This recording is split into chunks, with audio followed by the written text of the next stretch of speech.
Chapter 1370. Yamacho, don't worry. We, the Chang people, won't hurt the Chang people. Yanhuang College, Yamacho's office. After hearing Li Zishuan's worries, Kushirqing quickly explained. A few years ago, I was admitted to the Imperial College. This caused quite a stir in the Chang tribe in Sichuan. Ever since the Imperial Court started the Imperial examinations and established the Imperial College, no one in the Chang tribe has ever been admitted to the Imperial College. Therefore, if I can persuade them and explain to Chief Qiao Feng why the Lan family's volcano can attract soldiers, they will not stop you from sending people to mine. Li Zishuan couldn't help but smile. So, Shirqing, you have been the pride of your tribe since you were young. Not bad, not bad. Since you took the initiative to volunteer today, I, as the Yamacho, have no reason to refuse. However, this is an important matter. I still need to get your parents' approval. Otherwise, you still can't go to Sichuan. Kushirqing cupped his hands and said, Of course. Yamacho, don't worry. I will definitely be able to persuade my parents. Li Zishuan nodded and said, In the morning assembly today, His Majesty has already changed the King of Han to the King of Shu and appointed him as the governor of Yizhou. I believe you can also see His Majesty's determination to govern Shu. If you can mediate and let the Chang people and the Imperial Court turn weapons of war into gifts of jade and silk, it will be a good thing. However, just yesterday, His Majesty has already ordered the governor of Yizhou to mediate with the Chang people. If you want to go to Sichuan, you have to leave as soon as possible. When the time comes, I will send a letter to the governor of Yizhou to inform him. Kushirqing's eyes lit up and said, Yamacho, are you talking about Governor Gao? Li Zishuan nodded and said, Yes. It is Governor Gao. Shirqing, do you know him? Kushirqing nodded excitedly and said, Although I have never met him, Shirqing has heard of Governor Gao's name. In the past few years, I have been studying in Chang and have not returned to Shu County. However, I have been paying attention to the news there. The people of Shu County were frivolous. They were afraid of ghosts and hated the sick. Most of them did not personally serve their sick parents. Instead, they used sticks to pick up food and passed it to them from afar. It was said that after Chief Gao took office, due to his influence, the customs were changed. Furthermore, Elder Gao had also dug a new canal outside of the Wen River that Li Bing had dredged during the Qin dynasty, allowing the people of the Shu lands to benefit greatly. In addition, he also used his free time to organize poetry and prose meetings. He also let the Confucian scholars discuss the classics of Confucianism and encouraged the young students. As a result, the study style in Sichuan gradually became stronger. Today, Elder Gao is widely respected by the people in the Shu lands. This time, with him stepping forward to mediate, I'm sure leader Qiao Feng won't not give him face. So, it seems like there's no need to go to the Shu lands before studying. At the end, Kushirqing scratched his head a little embarrassedly. After all, he had skipped class to come to Li Zishuan and volunteered. But now, he realized that there was no need for him to go. No matter how he looked at it, it was a little suspicious of fishing in troubled waters. Li Zishuan smiled and did not blame him. After a moment of silence, he asked in a deep voice, Shirqing, if you were to pass the imperial examinations in the future, what would you like to do the most? Would you like to live high in the imperial court and accompany the emperor, or would you like to be an official and benefit the people? Kushirqing frowned and thought seriously for a long time before replying, Yamacho, if I could pass the imperial examinations, I would like to return to Shu County and become an official. Shu County is the place where I grew up. It's a beautiful place, but the people there live a poor life. Most of them have never left the Shu lands in their lives, so naturally, they don't know how wonderful the world outside the Shu lands is. I want to bring the people of the Shu lands to live a good life. I want the Shu lands to be no longer isolated. I hope that the good things in Chang and city can also be found in the Shu lands, such as the carriages, bicycles, and the Celestial Mirror of Wonders Pavilion. Although these things have been sold to all the states and counties in the world, I believe that these things are rare in the Shu lands now. As the people of the Tang Empire, I think that the people of the Shu lands are no different from the people of Chang. They should also live a good life and use the advanced engineering products created by Yamacho. If there's a chance, I will definitely benefit the people of my hometown in the future. Li Zixuan stood up and patted Ku Shirqing's shoulder. He laughed and said, good. The most important thing is to not forget your roots. Shirqing, I'm very pleased that you have such thoughts. The Shu lands have been isolated for many years. This is true. This time, I'm mining the vanadium mine in Feng province. I've thought of using the mine to help the people in the surrounding areas become rich. When the time comes, I'll pay for them to build roads and bridges. If they're willing to help, they'll be able to get a good salary. So, if your parents agree, I still hope that you can make a trip to Shu lands. As a local, you should know the customs of the people there the best. If you can get the tribal power there to be understood, I can even let the people of the Yanhuang Chamber of Commerce open a shop there and bring all the fine goods from Chang and city over. This way, the communication between the Shu lands and the Central Plains will become more frequent, and the lives of the people will become better. What? Yamacho, are you serious? Ku Shirqing was pleasantly surprised. If that was the case, then more than half of his dreams had been realized by Li Zixuan. Li Zixuan smiled and said, a gentleman's promise is worth 1,000 gold. What I said, of course, is true. That's great. That's great. Thank you, Yamacho. I'll go back and discuss with my parents. Tomorrow, I'll leave for the Shu lands. When the time comes, I'll definitely pass on Yamacho's goodwill to Chief Xiaofeng. I'm sure he won't refuse. Ku Shirqing was extremely excited as he cupped his hands towards Li Zixuan. Then, he suddenly thought of something and his face darkened. He said, I don't seem to be able to leave for Shu lands recently. Previously, the headmaster said that for the next 4 weeks, there will be a secret exam every Friday. Those who fail 4 times will be expelled from the academy. No matter what, the students have to wait until the exam ends this Friday before they can leave. Li Zixuan heard this and secretly praised this child's meticulousness. He thought for a while and asked, Shirqing, how's your memorization of the secret exam from the school? If I let you take the exam now, are you confident? Ku Shirqing frowned and thought for a moment. He gritted his teeth and cupped his hands. Return to Yamacho, I'm confident. Li Zixuan smiled and said, that's good. There's still some time before school ends. You can start the exam now. I'll grade your exam tonight. If you pass, you can go home tomorrow and persuade your parents. If you don't pass, then you don't have to go to Shu lands this time. Although he wanted Ku Shirqing to go back and discuss with his parents tonight, he had emphasized the importance of confidentiality in front of all the teachers and students of the school last week. As the one who set the rules, how could he open the back door for Ku Shirqing at this time?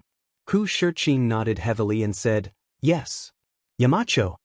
Li Zixuan turned around and took out a sealed document from the drawer. After opening it, he took out a test paper. Then he took a pencil from the pen holder on the table and handed it to Ku Shirqing. He said, find a place in this office and start the exam. The exam will last for an hour. He had already prepared the exam papers for the Academy's confidentiality exam. He even prepared 4 sets. It just so happened that there was 1 set per week. Ku Shirqing should be the first person other than him to see the exam papers. Ku Shirqing took the test paper and nodded. Okay, Yamacho. Husband, aren't you going to sleep yet? After dinner, Li Zixuan went straight to the study. Han Yushi glanced into the study when she passed by and asked, Wife, you go to sleep first. I'll go to sleep after I finish grading this exam. Li Zixuan looked up and said softly. This exam paper was naturally the confidential exam paper that Ku Shirqing had just finished in the afternoon. Then husband, don't stay up too late. Han Yushi nodded and went upstairs to sleep. Li Zixuan's gaze returned to the exam paper. He gently stroked the red pen on every part of the exam paper.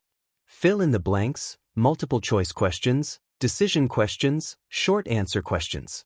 He read 10 lines at a glance and finished grading in about 10 minutes. 99 points. Not bad, not bad. This Ku Shirqing's foundation is really good.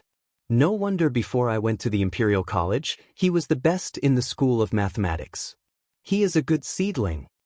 Looking at the bright red 99 points on the exam paper, Li Zishuan praised. In this way, Ku Shiqing could leave the academy tomorrow and go home to discuss the trip to Sichuan with his parents. In fact, letting Ku Shiqing go to Sichuan was not Li Zishuan's plan. It was just added at the last minute. Ku Shiqing had the ability and the dream. As a Yamacho, Li Zishuan naturally had to give his student a stage to realize his dream. What was Li Zishuan's dream when he had just transmigrated? Li Zishuan would definitely answer that he wanted to be a carefree marquis and then rely on his wealth to live a life of luxury with his wife. But now, he was a marquis and a Yamacho of the academy. His dream was to help his student realize his dream. He wanted to be a dream godfather and let his student become the most outstanding person no matter where he went. He wanted to have students all over the world. When that time came, he would become the most powerful person in the world. Because by then, any student would be able to hold their own. The next morning, Li Zishuan arrived at Yanhuang College. Coincidentally, Ku Shiqing was waiting for him in front of Guanghua Building. It was time for the students to have their breakfast. Yamacho! When Ku Shiqing saw Li Zishuan walking towards him, he hurriedly went up and greeted him nervously. Li Zishuan smiled and said, "Hee. But are you worried that you didn't pass the exam?" Ku Shiqing nodded and said, "Although I checked my answers last night when I returned to the dormitory, I still feel a little nervous. After all, I really want to go to Sichuan." Li Zishuan patted Ku Shiqing's shoulder and laughed. "Ha! Don't worry. You scored 99 points this time. According to the rules of the academy, you have passed. I will give you special permission not to participate in the next few exams. But I can't give you the exam papers now. After all, the other students haven't taken the exam yet. You can go back and discuss with your parents about the trip to Sichuan. If your parents agree, you can ask someone to send a message to me and then go directly to Sichuan. As for the academy, I will give you some time off. When you return, you can go and study by yourself. Just like Meng Wenhao and Iron Egg, who went to war with the army. As for Chief Gao, I will write a letter to him today. When you are there, he will take care of you." Ku Shiqing said gratefully, "Thank you, Yamacho. Then I will take my leave. Yamacho, take care." Li Zishuan nodded and said, If you are going to Sichuan, you take care too." After the academy helped Ku Shiqing with his request for leave and handed his secret exam results to Yen Silu, Li Zishuan went down Yunshan and rowed towards the pier at the lower reaches of the Ba River. At the pier, 5 large merchant ships of the Feng family were ready to set off. Because they did not buy a lot of seeds in Guangdong, only a little more than 10,000 jin, Feng Jihua only sent out 5 merchant ships. "Why you here?" Feng Jihua, who was directing the loading of goods at the pier, inadvertently saw Li Zishuan riding over. He quickly went up and greeted him. Li Zishuan dismounted from his horse and said with a smile, "Boss Feng has acted righteously this time and personally helped this marquis go to Guangdong to purchase the white stack flower seeds. This marquis has to send Boss Feng off no matter what." Feng Jihua was flattered and said, "Thank you, Mari, for sending me off." It's my pleasure, it's my pleasure." Li Zishuan waved his hand and took out a piece of paper and a painted letter. He handed it to Feng Jihua and said, "Here. This is this marquis's order and this marquis's personal letter to Jun Wangyi." Thinking that sending someone to deliver the letter would not be as fast as sending it by sea, I will have to trouble Boss Feng to personally deliver this letter to Jun Wangyi. When the royal prince sees this letter, he will definitely make it convenient for you. The convenience he was talking about was not asking Li Xiaogong to open a back door for Feng Jihua. Li Zishuan was not someone who liked special treatment. For this sea trade, he would not let Feng Jihua pay any less of the taxes that should be paid in Guangdong. The reason why he still needed to write a letter was because he wanted to borrow the power of the Department of Commerce to get the small countries in Nanyang to ship more white stack flowers to Guangdong to sell. Feng Jihua took the warrant and the letter with both hands and said, "Marquis, don't worry. I will personally deliver this letter to the royal prince of Hejian." Coincidentally, at this time, all the goods on the dock had been loaded. A red sun jumped out of the horizon and shone on the surface of the Ba River, reflecting the clear and crystalline waves. Feng Jihua cupped his fists and said, "Marquis, the time has come, The fleet should set sail. This Feng will bid farewell here. This time, I will definitely bring back as many white stack flowers as possible for the Marquis. Marquis, may we meet again. Li Zishuan also cupped his fist and said, see you later. Feng Jihuan nodded and then turned to walk towards the big ship. Raise the anchor, raise the sails, set sail. A moment later, the sailors on the big ship shouted and the fleet of 5 big ships finally set sail towards the east. Chapter 1371. After watching the fleet leave, Li Zishuan went straight to the workshop. His family had bought over 200 caddies of cotton seeds from the Hu people yesterday. These few days, he had to start making arrangements for the servants in the residence to start growing the seeds. And growing the seeds required a type of machine, a nutrient bowl manufacturing machine. If the cotton seeds were directly scattered in the ground, a large portion of them would not germinate. The survival rate was extremely low. In his previous life, Li Zishuan was also a villager. He had experienced the entire process of growing cotton.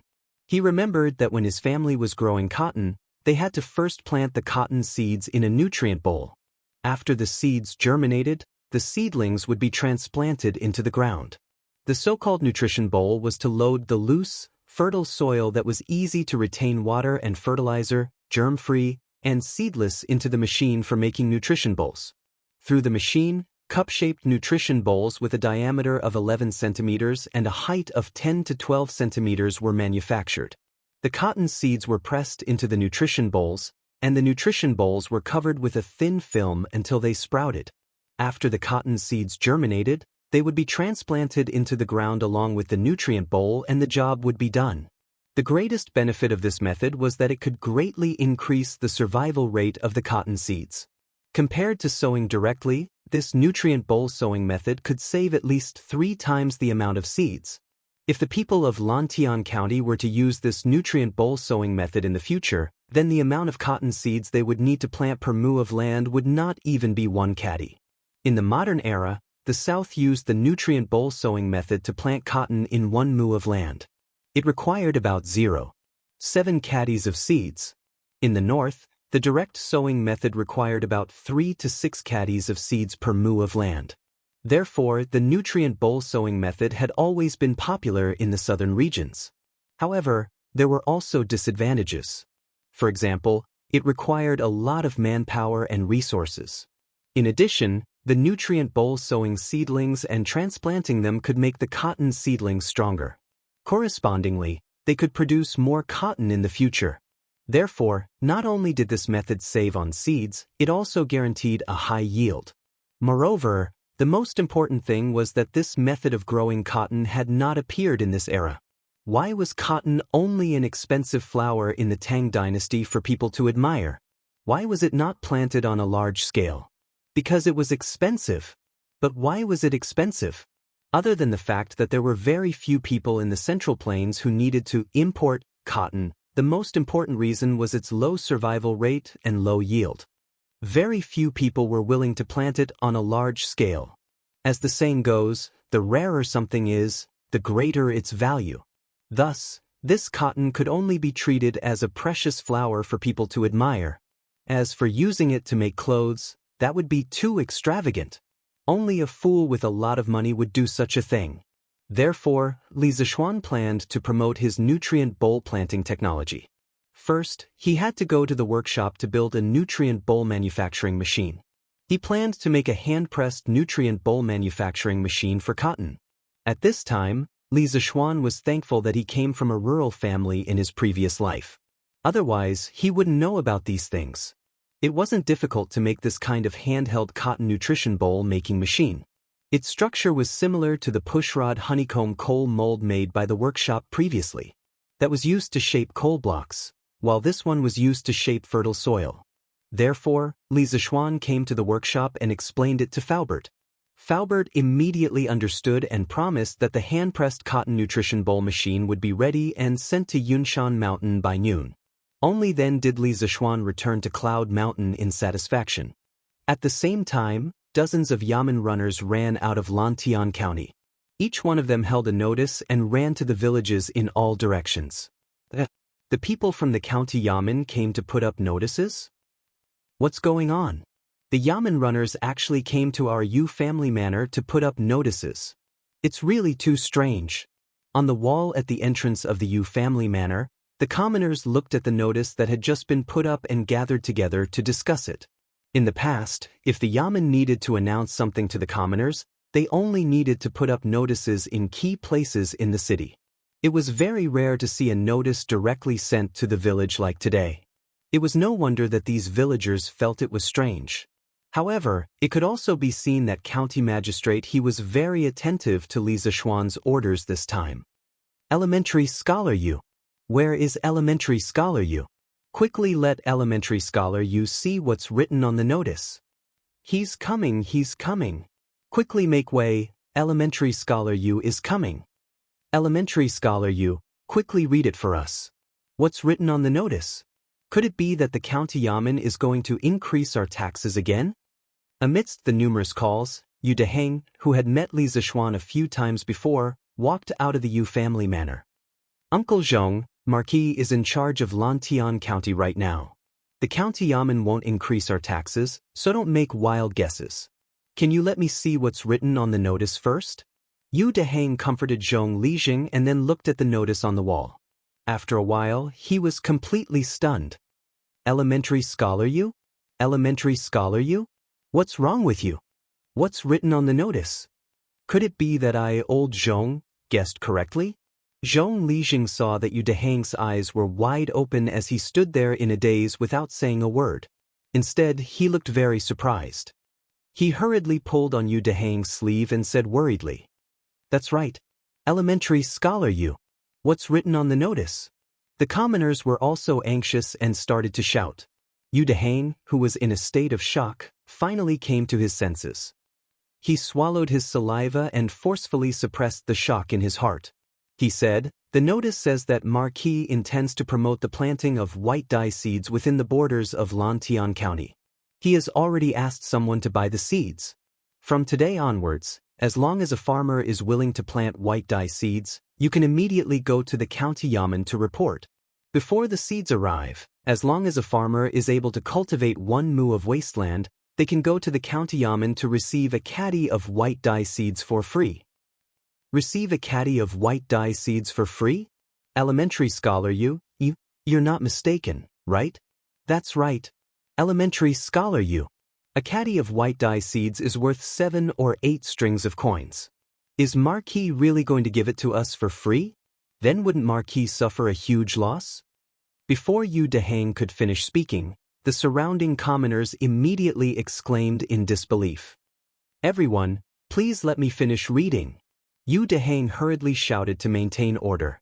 When the surroundings quieted down again, he said loudly, "This notice also says that when the farmers receive the free seeds of the white fold flower, they need to sign an agreement with the yamen.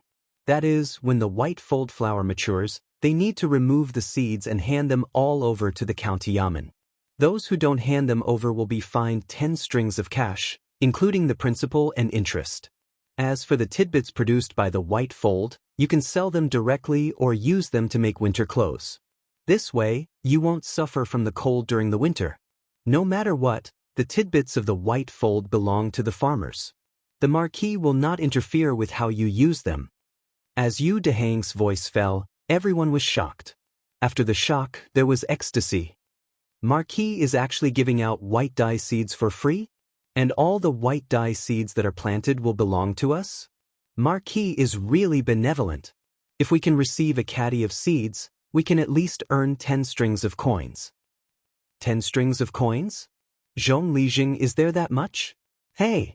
As long as the harvest isn't bad, it won't be a problem to earn 100 strings of coins. What are we waiting for? Quickly go to the county yamen to register. Last time, when Marquis promoted the greenhouse vegetables, our Yu family village didn't get to see the white dye seeds this time. No matter what, we can't miss it. That's right. That's right. Quickly go to the county yamen to register. If we're late, we might not get it. Go quickly. Go quickly. Suddenly, the group of people rushed out like a swarm of bees. They didn't even have time to put down the shovels, hoes, and other farming tools on their shoulders as they rushed directly in the direction of Lantian County. Hey, Wait for me. Yu Dehang called out twice and hurriedly followed. A similar situation also happened in the dozens of other farmsteads in Lantian County. These farmsteads were all in an uproar at the same time. They went to the county yamen to register and then reclaimed 1 mu of wasteland to get a caddy of white dye seeds for free. In the eyes of the farmers, wasn't this like picking up money? Moreover, they could pick up tens or even hundreds of strings of coins. How could the farmers not be tempted by this? This was especially true for the farmers who were incorporated into Li Zishuan's fiefdom later. When Li Zishuan promoted the greenhouse vegetables, they didn't belong to Li Zishuan's fiefdom. Naturally, they didn't enjoy the first wave of dividends. Now that the second wave of dividends was finally here, of course, they had to desperately grab hold of it. Of course, they weren't the only ones who wanted to grab hold of it. The farmers of the 8 farmsteads who had followed Li Zishuan in the beginning were even more enthusiastic. Because of the greenhouse vegetables incident last time, they firmly believed that following Li Zishuan would bring them benefits. As long as it was Li Zishuan's decision, they would unconditionally support it. They would definitely make a lot of money. Therefore, on all the roads and small paths in Lantian County, farmers could be seen running wildly everywhere. It was like ants returning to their nest. The black mass of ants came from all directions and rushed towards their nest. Lantian County. On the street in front of the Lantian County's Yamen entrance, 3 rows of tables had already been set up. 1 row of tables faced the street in the west, another row faced the street in the east, and another row faced the street in the south. The farmers who came from all directions could line up in 3 different directions to register. This way, they could save a lot of time. County Magistrate. They're here. They're here. The commoners are here. But why did they bring their shovels and hoes over? County Magistrate. He led a group of county officials and waited at the entrance of the county yamen. Suddenly, the county official became excited as he hurriedly asked County Magistrate But after seeing the equipment of the farmers, the official was dumbfounded. If someone who wasn't in the know saw this, they would think that these commoners were coming to the county yamen to rebel. County Magistrate. He stroked his beard and said with a smile, "Let the bailiffs register properly and prevent commoners from other counties from mixing in. This is Marquis's kindness to our county's commoners. We can't let people from other counties take advantage of this. Understand?" The official hurriedly cupped his hands and said, "Yes, County Magistrate." While they were talking, dozens of farmers had already run over. Seeing the tables that had already been set up, the farmers understood the rules and lined up. There were 3 tables in each direction of the street. There were a total of 9 tables, which meant that they could line up in 9 lines. "Sir, I want to plant white stack flowers. I want to register. What's your name? Which village are you from?" "My name is Lu Mang, from Liujia village." Good. "I've already registered for you. Marquis will be able to buy the seeds back in half a month. Before that, you have to cultivate a mu of wasteland. It's best if it's a hillside that's facing the sun. That way, the harvest will be better. Do you understand?" "Understood. Understood. Thank you for your reminder." Next. The quiet entrance of the county yamen suddenly became lively. It was not an exaggeration to say that it was a boiling cauldron of voices. The commoners in Guangxing County who woke up early saw this scene and couldn't help but be stunned. What are they doing? Why are they all gathered at the county yamen? It seems that they are all farmers from outside the county. Farmers? What are they doing here at the county yamen? I know. I just saw the notice at the county yamen. It said that Marquis intends to promote the planting of white stack flowers in Lantian County. Those who are willing to plant can register at the county yamen. As long as they can cultivate a mu of wasteland within the stipulated time, they will be able to get a gene of white stack flowers seeds for free. What? A gene of white stack flowers seeds for free? Is there such a good thing in this world? No, I want to register too. Boss Wang, what are you so happy about? Do you have any fields at home? Don't tell me you want to take the seeds and sell them for money? The notice said that after receiving the seeds, you have to sign an agreement with the county yamen. When the harvest time comes, the white stack flowers will belong to the commoners. However, all the seeds must be removed and handed over to the county yamen. If you don't hand it over, you will be fined 10 strings of coins. Boss Wang, if you receive it now, you will have to pay 10 strings of coins in the future. So that's how it is. Then this old man won't receive it. I'll leave the opportunity to these farmers. Tisk tsk. This time, the farmers outside the city are going to be rich. With a gene of seeds, the white stackflower seeds can be sold for dozens of strings of coins. Sigh, what a pity. Who asked us to not be farmers? At this moment, these city dwellers began to envy the farmers. It was really strange. As time passed, the lines of farmers in the 3 directions grew longer and longer. The line in the south was about to reach the city gates. Tens of thousands of farmers outside the city suddenly flooded into Lantian County. This city that wasn't considered big suddenly became crowded. Those businessmen who came to Lantian County to do business or those who came to watch the football match saw this scene and began to inquire about what had happened. It didn't matter if they didn't ask, but once they did, they were so shocked that their jaws dropped. Everyone couldn't help but sigh at the good welfare of the citizens of Lantian County. From time to time, Li Zishuan would give red packets to the citizens. Furthermore, it was the kind of red packets that were worth hundreds of strings of coins. And the matter here quickly spread to the other counties. Chapter 1372. Have you heard? The Marquis of Yong and wants to give every farmer in Lantian County a caddy of white fold flower seeds for free. What? Why is Marquis giving so many white fold flower seeds to the farmers? Seeds. The Marquis said that the white stack flower catkins will belong to the farmers. The farmers can use them to make cotton-padded clothes or sell them for money. When the time comes, we just need to hand in the seeds. Oh my God! There's such a good thing? Can we get the flower seeds if we go? Tisk. In your dreams. We are from Xinfeng County. The Marquis of Yong and only gives them to the farmers in Lantian County. Lantian County. It's Lantian County again.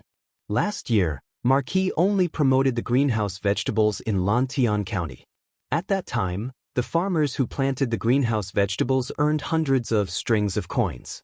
A few months ago, when Marquis was building the dam, he also prioritized the young adults in Lantian County.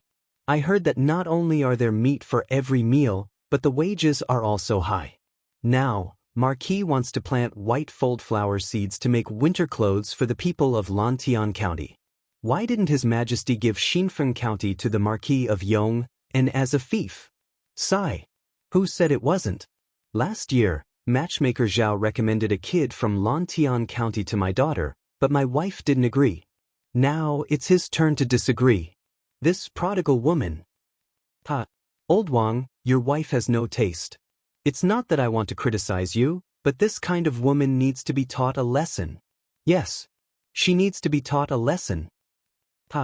Serves you right for being unlucky. Look at my 2 daughters. They married to Lantian County at the beginning of the year. Now they're living a good life.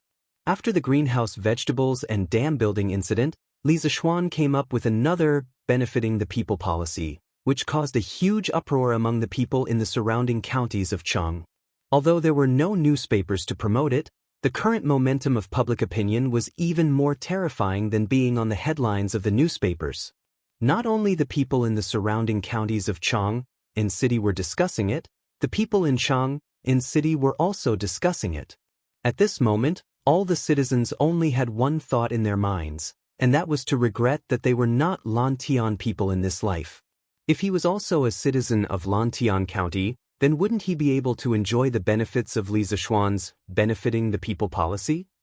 In an instant, countless people had a strong yearning for Lantian County. Of course, the ladies of the prestigious families in Cheng and city finally understood who had bought all the white stack flowers in the West Market yesterday. The beauties couldn't help but sigh at Li Zishuan's generosity. He actually used them as ornamental white flowers to make winter clothes for the people in his fief. What? Little Xian wanted the people in his fief to plant white stack flowers? What's the point of growing this thing? Do you want to watch? Cheng Yaojin had just finished the morning court when he heard the news. He stared at his second son, Cheng Chuliang, and asked, Cheng Chuliang's forehead was full of black lines. He said, "Father, even if the Marquis of Yong and wanted to see white stack flowers, he wouldn't go so far as to let his subordinates plant them all over Lantian County, right? I heard that he wanted the commoners to make winter clothes out of white paper." Cheng Yaojin nodded and suddenly laughed. "Hey, this kid's idea is really strange. Using white paper to make clothes for the commoners? That's too extravagant. How many seeds did he say he wanted to buy? 10,000 caddies? TSK 70 to 80,000 strings of coins, that's really generous." Cheng Chuliang asked tentatively, "Father, then should we follow this time?" Last year, when Li Zishuan promoted the planting of greenhouse vegetables in his fief, Old Cheng's and Old Qin's families also promoted it. Although there was a difference of half a month, their families' farmers earned a lot of money because of it.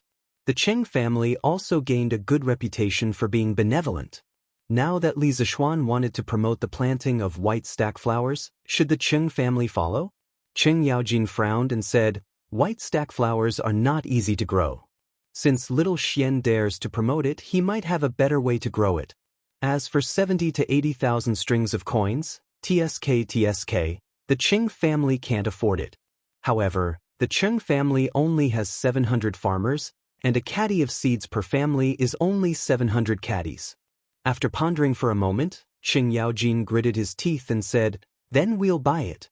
Chuliang, get Butler Liang to tell the barbarian merchants in Shi City to quickly find a way to get me 700 caddies of white stack flower seeds. Otherwise, I'll smash their shops." Li Zishuan needed a large amount of white stack flower seeds, so he could only find sea merchants. However, the Cheng family only needed a few hundred caddies of seeds, so the barbarian merchants could find a way to get it themselves. In order to survive in Chang, and these barbarian merchants would definitely find a way to get Old Qing so many seeds. Cheng Chuliang quickly replied, "Yes. Father, I'll go tell the butler now." "Stop right there." Cheng Yaojin suddenly said, "Kid, you have to go back to the study and study. In a few months, Yanhuang College will be recruiting students. If you can't get in, I'll teach you a lesson." Cheng Chuliang shrunk his neck and said bitterly, "Yes. Father." "What? Li Zishuan wants to plant white stack flowers on a large scale in Lantian County?" Just after morning court, Li Er heard this piece of news, and it was even personally sent by Li Chengqian. "Yes, father. Not only have all the white stack flower seeds in Chang and city been bought by the Marquis of Yong, and, according to what I know, he even sent a merchant ship to Guangdong to buy white stack flower seeds from Nanyang sea merchants. According to the notice in Lantian County, he wants to buy at least 10,000 caddies of seeds." Li Chengqian bowed and said, 10,000 caddies? This kid is really extravagant." Li Er muttered and sighed. After a moment, he said to Li Chengqian, "No matter what, this is a move that benefits the people. In so many years, this is the first time I've heard of someone planting so many white stack flowers to make clothes for the people. However, isn't this kid afraid that the harvest won't be good and there won't be any harvest? I've heard that it's hard for white stack flowers to survive." Li Chengqian revealed a worried expression and said, "I'm also worried about this. Ever since white stack flowers were introduced into the Central Plains during the Qin and Han dynasties, it was only used as an ornamental flower because of its low survival rate. The Marquis of Yong and has good intentions in wanting to use white stack flowers to make clothes for the people, but I'm afraid that he won't even be able to recover the cost. After all, 70 to 80,000 strings of cash isn't a small sum." Li Er frowned and then said in relief, Chengqian, don't you know that kid's personality? He definitely won't do things that he isn't confident in. Last time, he was able to grow vegetables in the winter. This time, he can grow a large patch of white stack flowers in Lantian County. I don't find it strange at all." Li Chengqian's eyes lit up and said, "Father is right. Perhaps the Marquis of Yong and has a better method of growing white stack flowers? Therefore, I would like to ask Father to allow me to leave the palace. I would like to go to Yunshan to investigate. If it's really as Father thinks, then the people of Tang Empire won't have to suffer from the cold in the winter." Li Er thought for a moment and waved his hand and said, "N. Then you can go after lunch." Li Chengqian said happily, "Thank you, father." Marquis, Steward Fu sent someone to deliver a cart of farm tools. Pang Feiji came in to report when Li Zishuan had just finished his meal. It's done so quickly? Where are the things? Li Zishuan's eyes lit up as he quickly stood up and said, "Marquis, it's just outside the door." Pang Feiji cupped his fists and said, Han Yushi looked confused and said, "Husband, what kind of farm tools made you so happy?" New farm tools. Wife, you'll know when you follow your husband. Li Zishuan smiled and then pulled Han Yushi out of the house. Brother, wait for me. Lan wants to go too. Lana rushed out of the room and quickly followed. Outside the courtyard, Li Zishuan saw more than 10 hand-pressed nutrition bowls piled up in the open space in front of the door. They looked exactly like the slimmer version of the pusher used to make honeycomb briquettes. Husband? What's this thing used for? Why does it look so much like the one used to make honeycomb briquettes? Han Yushi looked at the hand-pressed nutrition bowls on the ground and suddenly asked curiously, Brother, how do you play with this?" Li Zishuan was about to speak when Lan Er picked up a bowl as if she had gotten a new toy. Then she looked at Li Zishuan and asked. Li Zishuan shook his head and looked at Han Yushi. He smiled and said, "Wife, aren't you curious about what this is used for? Let your husband demonstrate it to you. Feiji, have you prepared the soil that I asked you to prepare earlier?" Pang Feiji pointed to a mound in the east and said, replying to Marquis, "It's already prepared. It's over there. It's all dug from the vegetable fields at the foot of the mountain. It's very fertile." Looks like Changel and I came at the right time. Just in time for a good show. After Pang Feiji finished speaking, a young man's voice suddenly came from the courtyard. Who else could it be other than Li Chengqian? As for Changel, after hearing that Li Chengqian was coming to Cloud Mountain, she quickly asked Li Er for a chance to leave the palace and followed along. "Greetings to your highness. Greetings to your highness." The servants and guards of the Li family had all seen Li Chengqian and Changel before, so they quickly bowed and greeted them. Li Zishuan, Han Yushi, and Lan Er also prepared to greet, but Li Chengqian waved his hand and said, "No need to be so polite." "Xiao Xian, you don't need to be so polite either." Then he excitedly walked in front of Li Zishuan and asked, "Xiao Xian, these farming tools of yours should be related to the planting of the white stack flower, right?" Since Li Zishuan did not allow them to greet, then Li Zishuan would not be so bored as to do something unnecessary. However, after hearing Li Chengqian's guess, a hint of surprise flashed across his eyes. He then praised, "Chengqian has good eyesight. You guessed right. This thing is indeed related to the planting of the white stack flower." Changel asked curiously, "Brother Xiao Xian, what does this thing have to do with the white stack flower?" Changel looked, "Why does this thing look like it's used to make honeycomb briquettes?" Li Zishuan laughed and said, "Let me demonstrate. Changel, you and Chengqian will know after seeing it." Chapter 1373. This thing is called a nutrient bowl.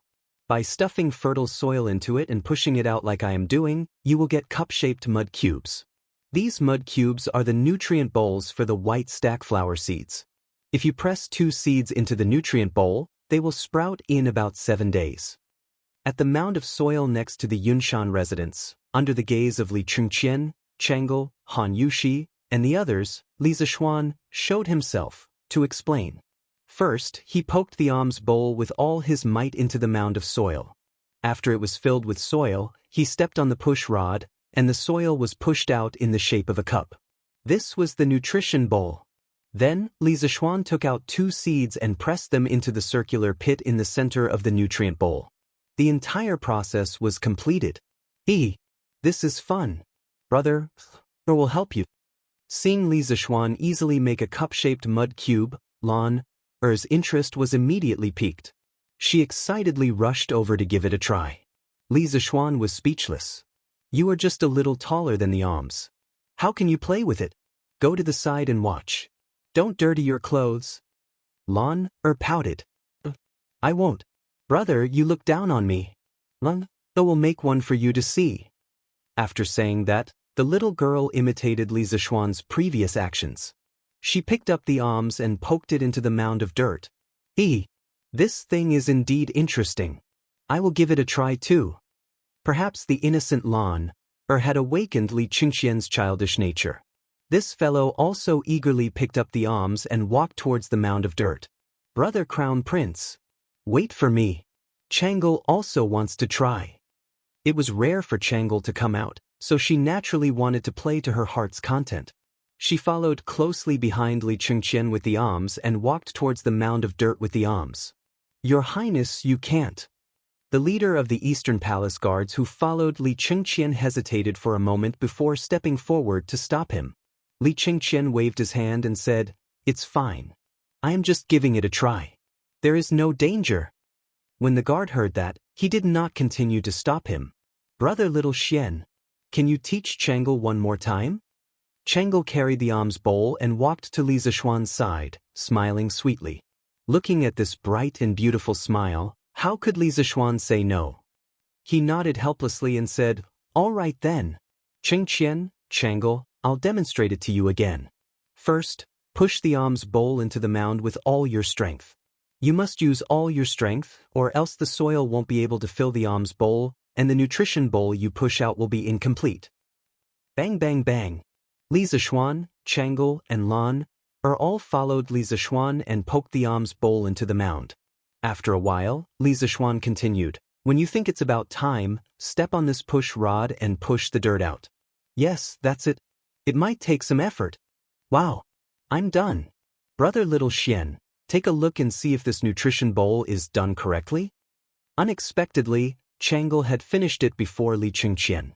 The little girl held the freshly made nutrition bowl in her hands and came to Li Zishuan, asking excitedly, "Very well done. The shape is very standard, and the soil is very sturdy."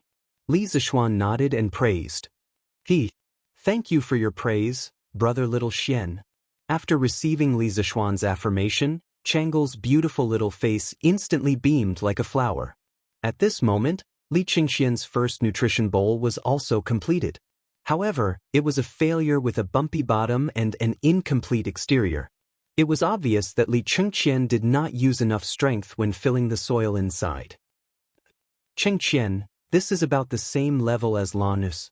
I think you have to find time to train, or else your body will only become weaker and weaker. Look at your physical strength now, it's not even as good as Changle's." Upon seeing this, Li Zishuan immediately teased. Li Qingxian immediately blushed and retorted, "A Little Xian, what nonsense are you talking about? I just didn't do it seriously just now. If you don't believe me, I'll make another one for you." As a man, he could not tolerate others saying that he was weak. In order to protect his dignity as a man, Li Qingxian resolutely began the second nutrition bowl's production. Bam bam bam. This time, Li Qingxian peeled with all his might. From the looks of it, he could not wait to crush the entire cloud mountain. With a clang, a flawless nutrition bowl was pushed out from the bowl-making device. Li Qingxian immediately said proudly, "Hey, Little Xian, how was it? I told you that it was just a coincidence, right?" After saying that, he could not help but secretly take 2 deep breaths. Speaking of which, he had been learning how to rule the country from Li Er all day long in the palace. He indeed lacked training. Li Zishuan saw through him but did not expose him. He did not refute him. Li Qingxian put down the bowl-making device and asked, "Little Xian, you still haven't said why you want to plant the seeds in this nutrition bowl?" This prince feels that it's more convenient to just directly bury the seeds in the ground. Hearing Li Qingxian's question, Changle also stopped what she was doing and shifted her gaze to Li Zishuan. Clearly, she had the same doubts as Li Qingxian. Li Zishuan muttered to himself for a moment and said, "Simply speaking, for the white dye seed to germinate, it needs sufficient nutrients, water, and suitable temperature. If the seeds were directly buried in the ground, then there is a possibility that less than 1 in 10 will survive. This is because the nutrients in the ground might not be enough. Furthermore, the night is still a little cold. This is why the survival rate of the white dye seed is so low." Li Qingxian nodded his head as if he understood and then asked, "Little Xian, The reason why this thing is called a nutrition bowl is because the nutrients in the soil are very sufficient, right? Li Zishuan nodded his head and praised, "That's right. The nutrients in the nutrition bowl are indeed very sufficient. This is because the soil inside is the most fertile soil and can provide sufficient nutrients for the germination of the white dye seed. Secondly, once the seeds are planted, I will instruct people to put the seeds together with the nutrition bowl into the greenhouse. This way, it won't be frozen at night and the moisture in the soil won't evaporate too quickly. This way, not only will the survival rate of the seeds greatly increase, the germination time will also be greatly reduced. Once it germinates, it can be transplanted into the field along with the nutrition bowl. There were two advantages to using this method. First, it saved on seeds. This method only required less than a caddy of seeds to grow 1 mu of white stack seed. The other method, which was the most primitive method, required about 3 caddies of seeds to grow 1 mu of land. Second, it can increase the harvest. Because using this method, the seeds can absorb sufficient nutrients during the germination stage, so the buds will generally be thicker. In the end, for the same white dye seed, this method of growing white dye seed will increase the flower catkins by at least 30%. When Li Chengqian heard this, he widened his eyes in shock and said, "Before coming here, my imperial father guessed that Xianxia might have grasped an even more powerful planting method. I didn't expect it to be like this." According to Xianxia, this year's white dye seed harvest in Lantian County will definitely give everyone a huge surprise. Changel also nodded her head and said, "Brother Xianxia, if your method is feasible, then it will completely solve the problem of the low survival rate of the white dye seed. In the future, the other provinces and counties in Great Tang can also follow this method. This way, the white dye seed will be popularized in Great Tang and become the third most important crop after rice and wheat. When that time comes, the commoners really won't lack clothes to wear and won't suffer from the cold in winter." When she finished speaking, Changel's eyes sparkled as if she was looking at a hero. She looked at Li Zishuan with a face full of worship. Li Chengqian clapped his hands and said, "That's right. Once there are more white dye seed, it will naturally not be as expensive as before. When that time comes, the commoners will be able to buy some white dye seed catkins to make cotton-padded clothes. Xianxia, if this method is successful, your merit will be immeasurable." Li Zishuan smiled faintly and said, "Whether it will succeed or not, we will only know after we try it. But the final effect will definitely not be too bad." After saying that, Li Zishuan distributed the alms bowl utensils that Faubert had sent over to the servants and guards to make the nutrition alms bowls. Of course, this labor was not free. The wages were added to their monthly allowance. Speaking of which, he now had 200 jin of white dye seed. If he planted all of them, he could plant at least 200 to 300 mu. Therefore, the servants and guards of the Li residence would be very busy this time. Xiaoxian, did you notice that Changel's physical strength is really much better than before? Li Zishuan called everyone into the house. Li Chengqian dragged Li Zishuan to the back. At this moment, he suddenly said sneakily. Li Zishuan looked carefully and saw that although Changel had personally made a few nutrition alms bowls, her complexion was still normal. Her face was not red, and her heart was not out of breath. Indeed, as Li Chengqian said, her physical strength was much better than before. He turned his head to look at Li Chengqian and joked, "What? Chengqian, do you admit that your physical strength is not as good as Changel's?" Generally, a weak body means a weak kidney. This kidney deficiency is not scary, but you have to pay attention to recuperation and exercise. Stop. Li Chengqian almost vomited blood. He hurriedly said, "Xiaoxian, you are the one with a weak kidney. I'm talking to you about serious matters. Don't interrupt. Get to the point." Li Zishuan put away his smile and said seriously, "Changel has my Taoist qi in her body now. Although she has not learned fighting moves, her physical strength is naturally much stronger than ordinary people. This is not surprising." A few months ago, Changel's qi disease flared up. Li Zishuan used his own qi to cure it.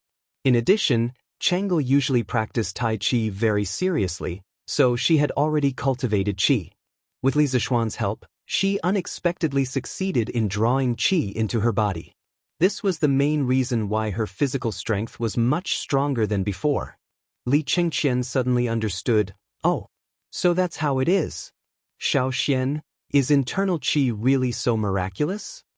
Li Zishuan glanced at him and said with a smile, miraculous or not, Chengqian, won't you know once you practice it? It can also cure your kidney deficiency. AI. Who has kidney deficiency? Who has kidney deficiency? Xiao Xian, stop right there. Li Chengqian said angrily. Chapter 1374. Li Chengqian and Chang'e stayed on Cloud Mountain for less than 2 hours before returning to the palace. After all, they could not leave the palace for too long. Li Zishuan called Pang Feiji over and said, Feiji, bring some men and call all the farmers in Lantian County over. When the time comes, bring them along and learn how to make the nutrition bowl. After they learn it, go back and teach it to the farmers in the village. After a while, the white fold seed flower will be planted.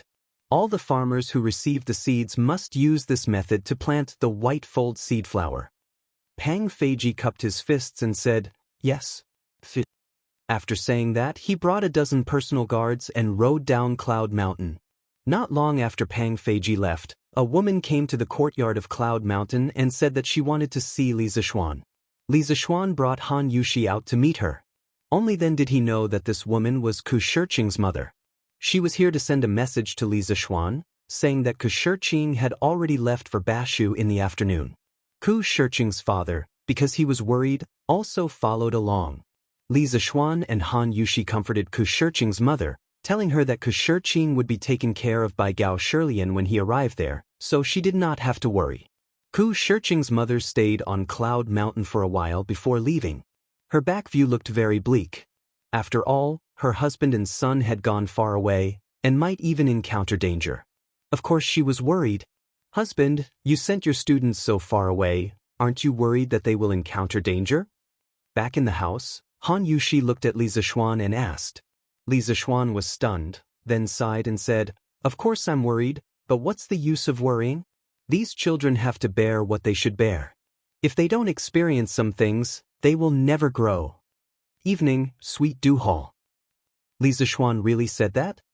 Li Chengqian told Li Er everything he saw and heard on Cloud Mountain in the afternoon. Li Er could not hide his shock and asked Li Chengqian.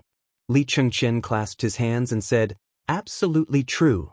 Imperial Father, Li Zishuan personally said that if we use his nutrient bowl planting method, we can save at least 3 times the amount of seeds per mu, and the harvest can also increase by at least 30%.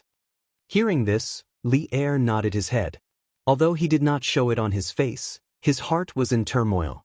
If this method was really so magical, then that caddy of seeds would be able to harvest nearly 4 times the amount of white stack flower catkins. This wasn't a small improvement. It directly solved the key problem of the white stack flower's survival and low production. Let's let Li Zishuan give it a try first. If his method is successful, then the people of Great Tang will be able to afford to wear clothes made of white silk. This matter will end here. Chengqian, you don't need to worry about this. Yes, Father. Li Chengqian cupped his hands and said respectfully. At this moment, Zhao Song rushed in from outside the hall and bowed. Your Majesty! Something's wrong. Li Er's face turned solemn as he asked, what's the matter?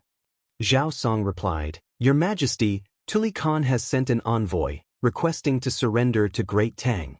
The envoy has already been arranged to stay in the Honglu Temple's post house. They will pay respects to Your Majesty in the morning court tomorrow. What? Tuli sent an envoy to the court? Li Er's face suddenly changed. He asked in a deep voice, what happened to the Turks? How dare Tuli openly rebel against Xieli and surrender to Great Tang? Li Chengqian's face also became tense as he stared at Zhao Song without blinking. Zhao Song bowed slightly and said, Your Majesty, according to the spies at the beginning of this year, Xieli suddenly recruited soldiers from Tuli Khan. Due to Tuli Khan's failure in suppressing Shui Yantua, the Shi and the Guis, he was imprisoned and whipped by Xieli Khan. Tuli Khan held a grudge, so he did not lend any soldiers to Xieli this time. When Shili Khan heard the news, he was furious and directly sent troops to attack Tuli Khan. Tuli Khan's strength was not enough. Seeing that the royal court was in danger, he sent an envoy to Great Tang for help. Tuli's son, Ashina Heluo, is also in the envoy. Li Er's eyes flashed, and his expression gradually eased. He sighed softly and said, "The Turks are actually having internal strife? This is really a heaven-sent opportunity." Then he looked at Zhao Song and ordered, "Tomorrow morning, let Tuli's envoy enter the court for an audience." "Your Majesty," Zhao Song responded, then said, "Your Majesty, today, a student from Yanhuang College left the capital and is heading to Bashu." "Bashu?" Li Er's heart skipped a beat. Then he smiled and said, "This student is probably going to Bashu because of Li Zishuan's vanadium mine there, right? Don't worry about them. Li Zishuan students are always able to surprise me. Last time, it was Meng Wenhao and Han Li. Let's see what kind of surprise this child can bring me this time." "Oh, right. Immediately send someone to inform Li Zishuan to attend tomorrow's court." "Yes." "Sai. Why do you think His Majesty wants me to attend court for no reason? TSK, doesn't he know that I live far away? I'll have to travel through the night again today." The next morning, before dawn, Li Zishuan was already dressed and washed up with Han Yushi's help. Although he wasn't sleepy, he had to leave before dawn. Li Zishuan couldn't help but grumble softly. Pfft. When Han Yushi heard that, she couldn't help but giggle. She helped Li Zishuan comb his hair and said with a smile, "Husband, other people have studied hard for decades in hopes of being able to enter the imperial court one day. But why do you look like you have a deep grudge when you hear that you have to attend morning court?" Li Zishuan pinched Han Yushi's fair fingers and said with a naughty smile, "What does the poem say? Oh, it's the harem of 3,000 beauties. From then on, the emperor won't attend morning court. As for your husband, he only needs you, my wife, so he's too lazy to attend morning court. How can those fame and fortune be more important than the wife in my arms? My wife, don't you think so?" Han Yushi's tender face turned red. She hurriedly shook off Li Zishuan's big hand and said angrily, "Husband, you're talking nonsense again. Don't move. Let me help you comb your hair quickly. Don't miss the time." "But I'll listen to my wife." Li Zishuan knew that Han Yushi couldn't resist teasing. After saying that, he was no longer naughty. At this time, Han Yushi suddenly said, "Husband, you should think of it this way. With your current rank and status, you should attend morning court every day. It's His Majesty who saw that you have multiple positions and that the Yunshan residence you live in is quite far from the imperial palace. That's why he specially allowed you to not attend morning court every day. So, you should be grateful to His Majesty." "But my wife's words make sense." Li Zishuan's eyes lit up and said with a smile, "If that's the case, then I have the motivation to attend morning court. Confucius was right. Behind every successful man, there's a good woman's." Han Yushi patted Li Zishuan's back and said unhappily, "Husband, you're talking nonsense again. When did Confucius say that?" "But, husband, your hair is done. Go and have some food. Otherwise, you'll definitely be hungry after standing in court for so long." My wife is so considerate." After coming out of the gentle home, Li Zishuan and Pang Feiji rode together and became a pair of brothers in distress. They held torches and rushed through the night. Oh, strictly speaking, this wasn't called the night road. Perhaps it should be called the dawn road, the last trace of darkness before dawn. Fortunately, the road from Yunshan to Chang and had been paved with cement. Otherwise, no matter how good one's horsemanship was, they wouldn't dare to ride on the rugged mountain road like before. Otherwise, they would definitely fall into the ravines. After rushing for a while, they finally arrived at the east gate of Chang and city before the city gates opened. The master and servant waited for less than a quarter of an hour outside the city gates before the city guards opened the gates. Li Zishuan and Pang Feiji hurriedly urged their horses to enter and then galloped towards the imperial palace. "Yo, Xiao Xian, why are you here for morning court today?" After entering the palace, they arrived at Taiji Hall. There were already many people gathered here, including Qing Yaojin and Qin Qiong. Seeing Li Zishuan, this rare guest, Cheng Yaojin walked over with a face full of surprise. He patted Li Zishuan's shoulder and laughed. Speaking of which, old Cheng was able to come to court so early because of his bicycle. Cheng Yaojin could be considered an expert in bicycles now. He could even ride a bicycle with one hand. Sometimes he could even use both hands to leave the handlebars.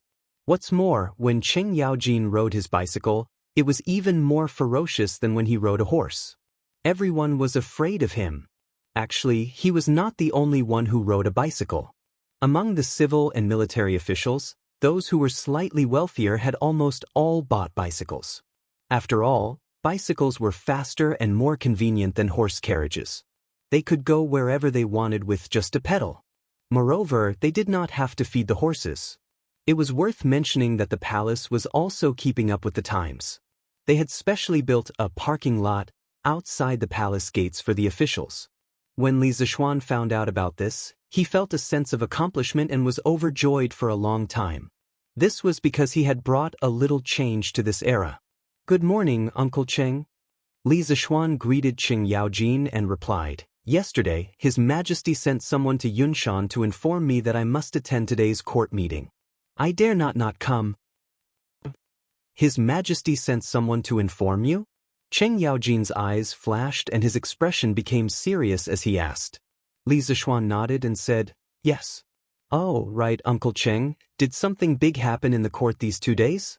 Is that why His Majesty asked me to come? Can you tell me what happened in the imperial court?" Cheng Yang hesitated and said, "It's both a good and bad thing. Sai, you'd better ask second brother Qin." Li Zishuan was baffled. He turned to look at Qin Qiong and asked, "Uncle Qin, what happened? Why is Uncle Cheng being so secretive?" Qin Qiong sighed deeply and said, "Shili Khan sent troops to attack Tuli. Tuli came as an envoy and asked Tang Empire to send troops to help. He is also willing to surrender to Tang Empire." Li Zishuan was stunned when he heard this. He was puzzled and said, Then isn't this a good thing? Why does Uncle Cheng say that it's both a good and bad thing?" Chapter 1375. Little Xian, this Tuli Khagan is the son of Shibi Khagan, known as the Little Khagan of the Eastern Turks. But his Khagan title is just a title, and his strength is not strong. The power has always been in the hands of his father and uncle. In the second year of Wuda, Shibi Khagan died of illness. The one who took the throne was not Tuli, but Tuli's uncle Silafoshi, Chuluo Khagan. In the fourth year of Wuda, Chuluo Khagan died, and Tuli's other uncle took the throne aggressively. He is the current Shili Khagan. Shili appointed Tuli as the Little Khagan, in charge of the Khitan, Swanni, and other departments. Because Tuli Khagan did not have a fixed tax on his subordinates resented him. Because of this, many tribes submitted to the Great Tang, such as Shui Yentuo, Shi, and Swanni. Shili Khagan sent Tuli Khagan to suppress these tribes. Tuli Khagan was defeated, and his soldiers were scattered in disorder. It is said that Shili Khagan was furious and imprisoned him, whipping him for a long time before releasing him. Tuli suffered such a great humiliation, so he naturally harbored a grudge against Shili. From then on, the uncle and nephew of the Eastern Turks entered a state of open strife and covert struggle. Tuli suddenly sent an envoy to the court to beg for peace. He must be unable to withstand Shili's offensive and wants the Great Tang to send troops to help him out of the siege. But in this situation, if my Great Tang were to rashly dispatch soldiers, it would be tantamount to declaring a full-scale war with Shili. The Eastern Turks are currently at the height of their national strength, possessing 1 million soldiers. If the Great Tang wanted to declare a full-scale war with them and win, how could it be so easy? We must make sufficient preparations before we can start this war. Otherwise, defeat is certain. But there is not much time left for the Great Tang. Today, Tuli sent an envoy to the court, proving that his forces can no longer withstand Shili Khagan's attack. Being destroyed and annexed is only a matter of time. And the Great Tang cannot sit by and watch Tuli be annexed like this. Otherwise, Shili will become even stronger. So, it is difficult. Very difficult. Let's see what decision His Majesty will make today. In front of the Taiji Palace, Qin Xiong estimated that there was still some time before the court, so he told Li Zixuan about Tuli's envoy. Oh, I see. After hearing this, Li Zixuan finally had a rough understanding of the current situation of the Eastern Turks. To be honest, before this, he didn't even know who Tuli Khan was or which faction he belonged to. He only knew Xieli Khan. There was nothing he could do about it. Who asked this guy to be so famous? Now that he heard Qin Xiong's explanation, he had a good grasp of the current situation. The Eastern Turks were in internal strife, but the Great Tang was still not ready to go to war with them. As for Tuli Khan, in front of Xieli Khan, he was but a small grasshopper, unable to resist for long. Morning court. All civil and military officials enter the court for an audience. At this moment, an old eunuch stood on the steps and shouted in a high-pitched voice. The civil and military officials at the foot of the steps immediately fell silent. They straightened their clothes, hugged their tablets, and walked up the steps toward Taiji Palace. Entering the Taiji Palace, after a round of greeting, a Turk stepped out from the crowd and bowed to Li Er. His Majesty the Emperor of the Great Tang, Xieli Khan has disregarded my late Khan's feelings, disregarded the relationship between uncle and nephew, and openly sent troops to attack my father Khan. I beseech His Majesty the Emperor of the Great Tang to send troops to aid my father Khan. Ashina Ilhind will be staying in Shang, and as a hostage. Hearing this, the civil and military officials looked at each other in dismay. Li Er asked in a deep voice, "You are Tuli Khan's second son?" The Turk cupped his fists and said, "Your Majesty, this one is indeed my father's son. I have come to the Great Tang to request assistance and surrender. In order to express my father's sincerity, Ashina Heluo is willing to remain in Chang, and as a hostage to express my father's sincerity in surrendering to the Great Tang." Sending a son into the court as a hostage. All the civil and military officials sucked in a mouthful of cold air, thinking that Tuli was really going all out this time. At the same time, this also meant that Tuli Khan had been forced into a corner by Xieli. Otherwise, he wouldn't have staked everything and wholeheartedly submitted to the Great Tang.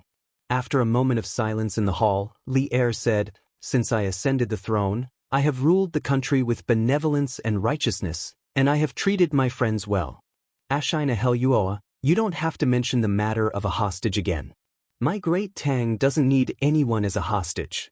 This is really detrimental to my Huaxia's prestige. Furthermore, I have some friendship with Tuli in the past.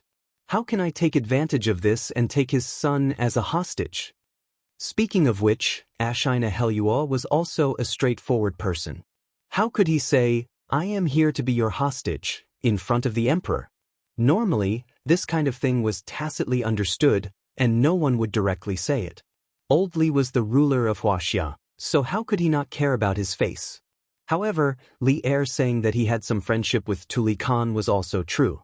In the 7th year of Wuda, the Turkic Great Khan Xieli Khan and Tuli Khan gathered all their forces and invaded the Great Tang's borders.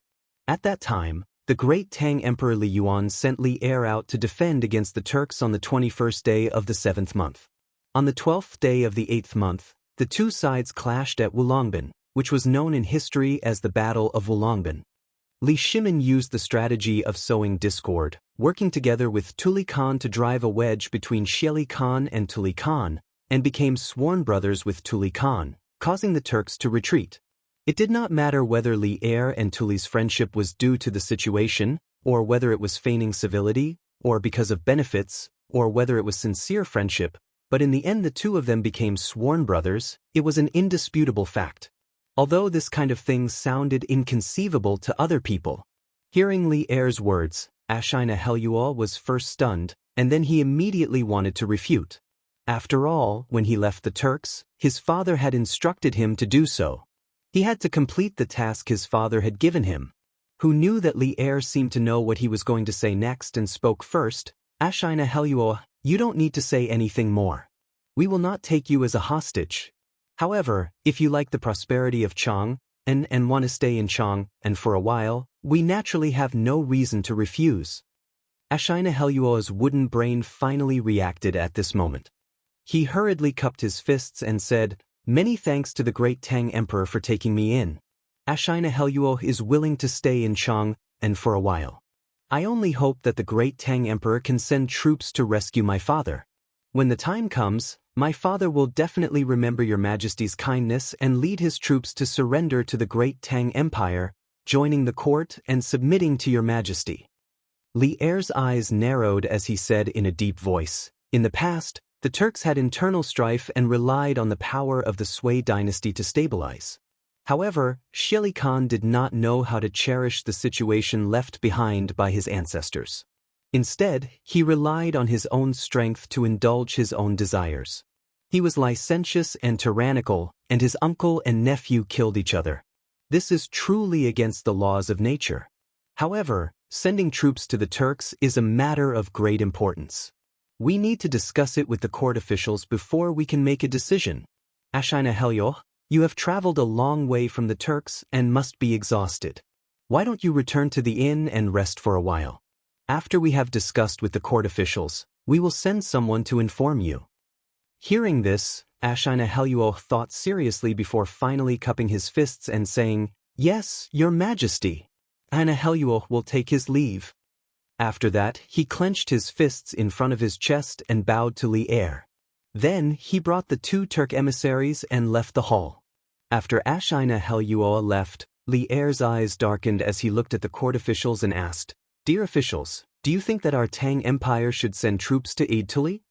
Regarding Tuli's request for help, Li Er himself was both happy and fearful. He was happy that the internal strife of the Eastern Turks had caused the Tang Empire's northwest border to have a rare moment of peace. However, he was fearful that if Tuli was destroyed and Shili became the sole ruler, then it would be difficult for the Tang Empire to destroy the Turks in the future. The court officials were silent for a long time. Finally, Xianxia Wuji could not help but step out and say, Your Majesty, this old official thinks that it is not suitable to send troops now. 2 years ago, our Tang Empire had just signed an agreement with Shili not to attack each other. Now, without Shili Khan's invasion, if we were to go back on our word and send troops, not only would it be a waste of manpower and resources, but it would also not be the army of a king. Hearing this, Li Er's face instantly fell. Indeed, the Wei River alliance back then was the biggest obstacle for him to send troops to the Turks. The Tang Empire, as a dynasty in the Central Plains and a country of etiquette, had to have a reason for doing things.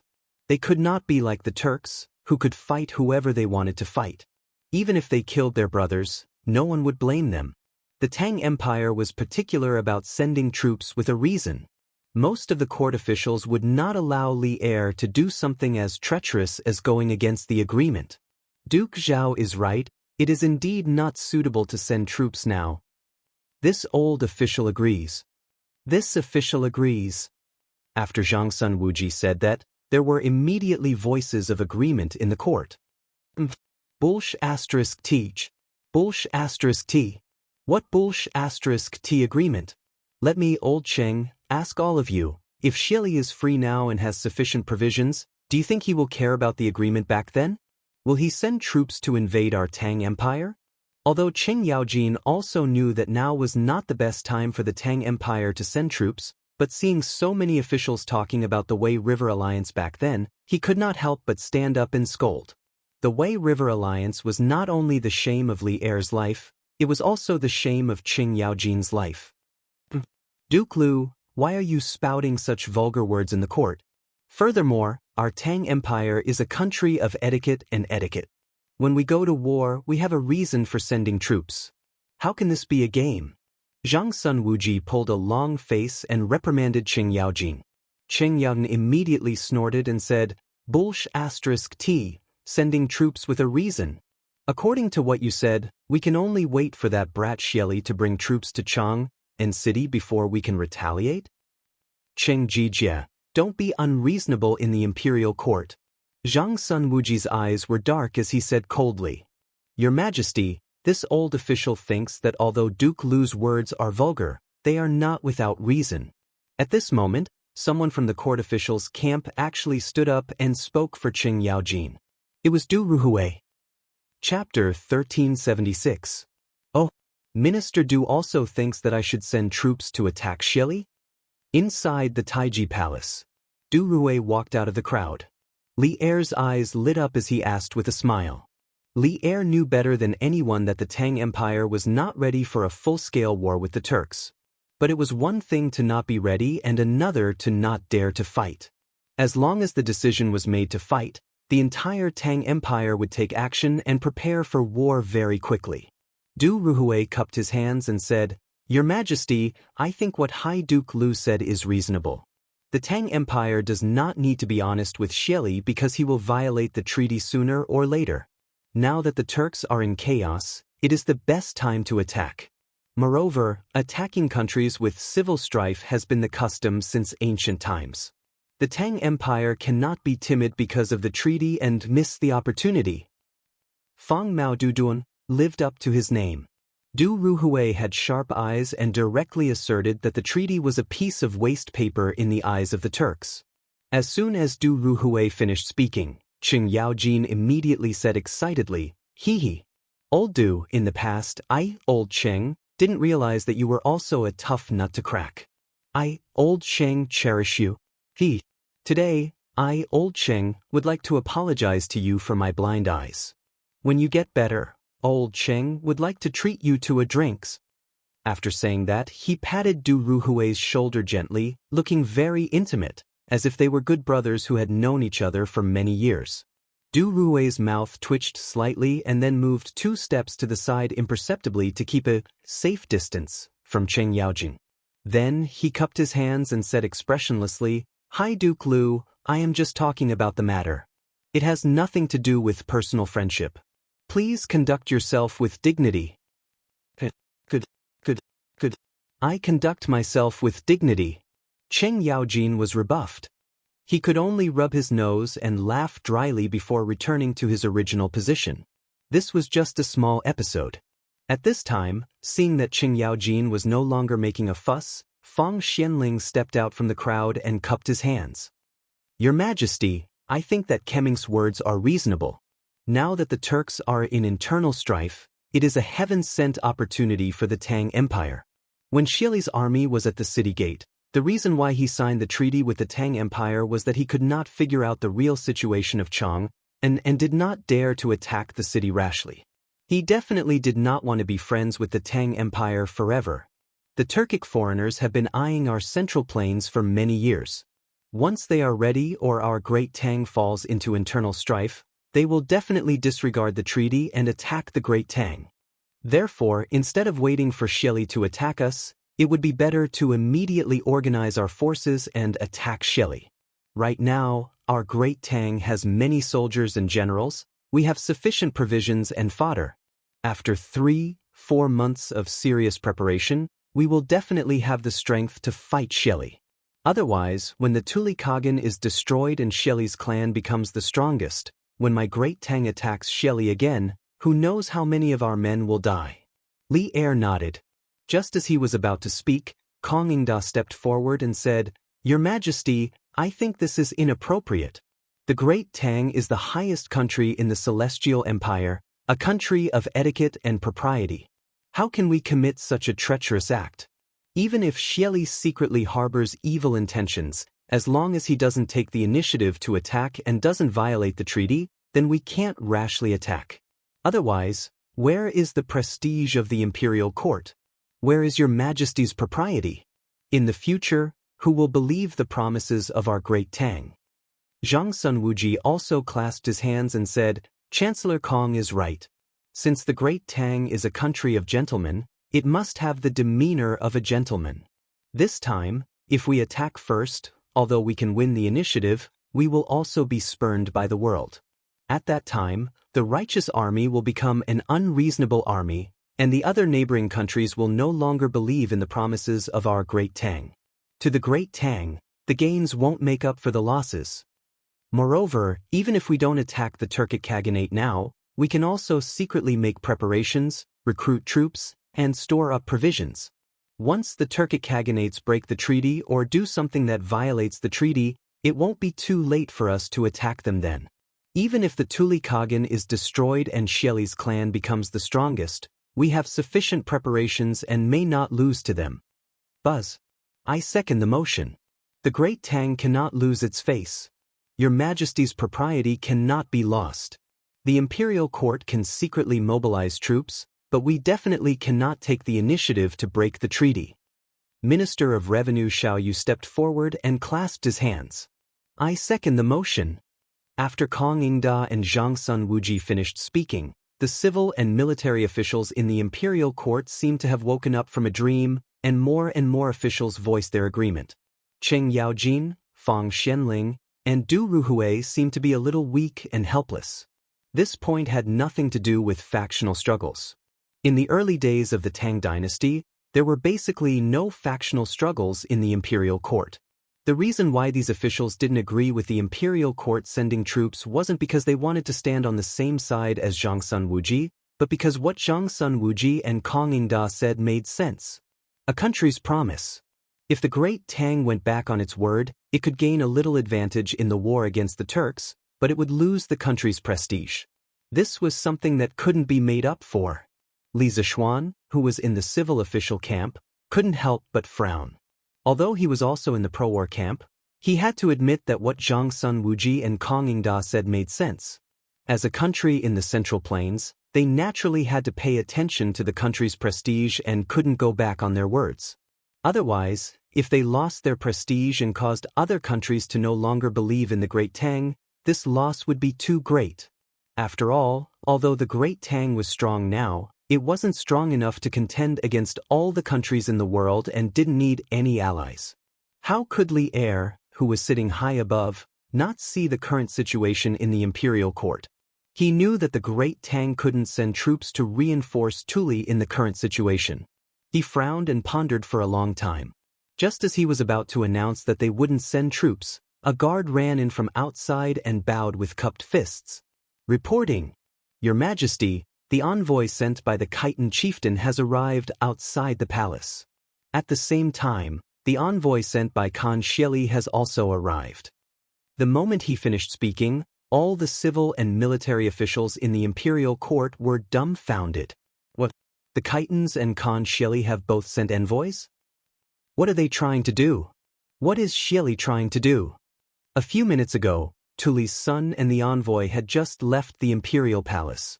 But now, the Khitan tribe under Tuli's jurisdiction and Tuli's sworn enemy, Khan Xieli, had both sent envoys. The morning court of the Great Tang had never been as lively as it was today. In truth, it wasn't just the officials who were dumbfounded. Li Er, who was sitting on the dragon throne, was also somewhat dumbfounded. Old Li closed his eyes and pondered for a while. Suddenly he ordered, "Let the Khitan envoy come in and see us." Understood. The guard cupped his fists in acknowledgement and then turned to leave Taiji Palace. Not long after, the guard led 3 Turks into Taiji Palace. When the 3 saw Li Er, they respectfully bowed to him like a Han. The leader of the Khitan tribe spoke in a clear voice with a broken Han accent. Chimi Liangwu of the Khitan tribe pays respects to His Majesty the Emperor of the Great Tang. Dispense with the formalities. Li Er waved his hand and asked directly, "Why has the Khitan tribal chief Pyre and the others come to the court?" Chimi Liangwu bowed and said, replying to His Majesty the Emperor of the Great Tang, "Chimi Liangwu is here on behalf of our tribal chief to express our loyalty to the Great Tang court. Our tribal chief has already led his tribe from Yunzhou into the Great Tang several days ago and is now rushing toward Shang. He hopes that Your Majesty can take in the Khitan tribe. The entire Khitan tribe is willing to pledge their loyalty to Your Majesty." After Khan Xieli, the Khitan tribe of the Eastern Turks was also going to submit to the Great Tang? Everyone in the main hall widened their eyes and exclaimed inwardly in disbelief. In one day, 2 major factions of the Eastern Turks were going to submit to the Great Tang. Was the Turks really divided to such an extent? Li Er did not let the joy get to his head. His eyes darkened as he barked. The Khitan tribe can be considered a fairly strong tribe among the Eastern Turks. Why is your Khitan tribal chief leading his tribe to submit to the Great Tang for no reason? Chimi Liangwu hurriedly said, replying to His Majesty the Emperor of the Great Tang, the Khitan tribe was originally under the jurisdiction of Khan Xieli, but this year, the conflict between Khan Xieli and Khan Xieli has been deepening day by day. Recently, they have even clashed with each other. Khan Xieli ordered my tribe to attack Khan Xieli, but my Khitan tribal chief was once greatly indebted to Khan Shibi, so how could I harm his descendant? Thus, my tribal chief did not accept the order, but to prevent Khan Xieli from sending his troops for revenge, he could only bring all his tribe to submit to the Great Tang. We implore your majesty to take in the Khitan tribe.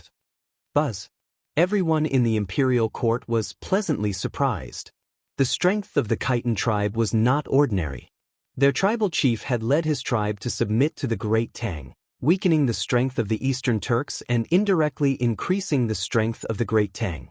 For such a good thing to happen, it could only be said that the heavens were protecting the Great Tang. So that's how it is. Understanding dawned on Li Er. After pondering for a moment, he sighed and said, "Your tribal chief can also be considered a righteous person. Since Xieli cannot tolerate you, then as the emperor of the Great Tang, I welcome you to submit to the Great Tang. I will immediately send troops and horses to receive the chief of your tribe." No one objected to Li Er's decision. After all, it would be a waste to reject a surrendered army that had delivered itself to their doorstep. Qimi Liangwu was overjoyed. "Thank you, His Majesty the Emperor of the Great Tang."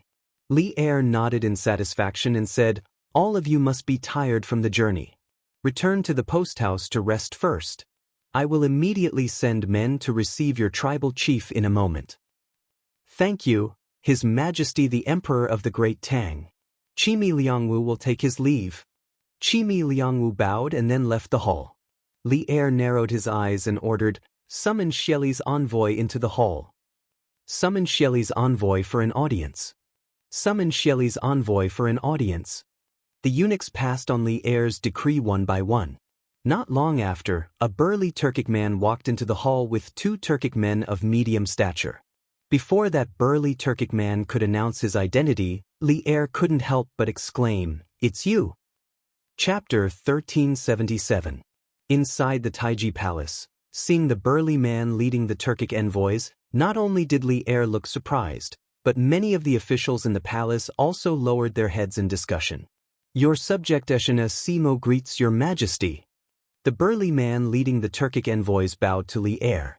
The two Turks behind him raised their fists and bowed to the burly man, but they didn't say anything. They probably didn't know how to speak the Han language. "Your subject." Li Zishuan's heart skipped a beat. When Ashina Simo walked into the main hall, he noticed the abnormalities of the surrounding officials. Now that he heard Ashina Simo calling himself a subject to Li Er, the doubt in his heart deepened. After all, Ashina Simo was an outsider. How could he call himself a subject to the Emperor of Great Tang? As he was on the side of the civil officials, he wasn't familiar with most of the people around him. He was familiar with Fang Xianling, Du Ruhui, and Zhang Sun Wuji, but these three were already standing at the front talking to Li Er. Thus, he could only suppress the doubts in his heart and quietly watch the situation develop. Simo, there's no need to be so polite. Quickly rise." Li Er, who was sitting on the dragon throne, said amiably. His attitude was obviously different from when he met the Tuli and Khitan envoys. "Thank you, your majesty." Ashina Simo straightened his body. Li Er asked, "General Simo, is there a matter for you to meet me today?" "Your majesty, a few days ago, the great Khan discovered that the Khitan chieftain was bold and dared to lead his troops to defect from the Turks and defect to Great Tang. He specially ordered Ashina Simo to come to Chang and ask for the Khitan chieftain from your majesty." Ashina Simo bowed and replied. Li Er narrowed his eyes, and his voice immediately became cold. He said indifferently, "The Khitan tribe has always been under Xieli's jurisdiction. I have never seen him before. How can I hand him over to you?" Ashina Simo said in a deep voice, "Your Majesty, the envoy at the palace gate just now is from the Khitan tribe. The Khitan chieftain and his tribe are definitely rushing to Chang. At that time, your Majesty only needs to send someone to capture him and hand him over to me. The great Khan will definitely reward you handsomely." Li Er's face darkened, and he said in an unfriendly tone, "Impudent. Ashina Simo, are you ordering me?" "I wouldn't dare." Ashina Simo hurriedly bowed and said, Your Majesty, this subject is only here to bring back the Khitan tribe. I have no intention of offending you. But Your Majesty, you seem to have the intention of protecting the Khitan tribe. This subject will remind Your Majesty that you must not forget the treaty from back then. The Turks and the Great Tang have a friendly treaty of non-aggression against each other. Now that the Khitan tribe has defected to the Great Tang, if Your Majesty can hand them over to this subject and bring them back, the friendship between the Great Tang and the Turks will definitely last for countless generations. The Great Khan will also remember Your Majesty's benevolence and generously reward Your Majesty. How dare you! As soon as Ashina Simo's voice fell, Qing Yaojin could no longer remain calm. The old man jumped out from behind and pointed at Ashina Simo's nose as he scolded. Bastard, how dare you criticize His Majesty? His Majesty treats you with courtesy today only because of the previous emperor's high regard for you and the past friendship. You actually don't know what's good for you, offending your superiors and threatening His Majesty? If you have the guts, then come out and have a good fight with me, old Cheng.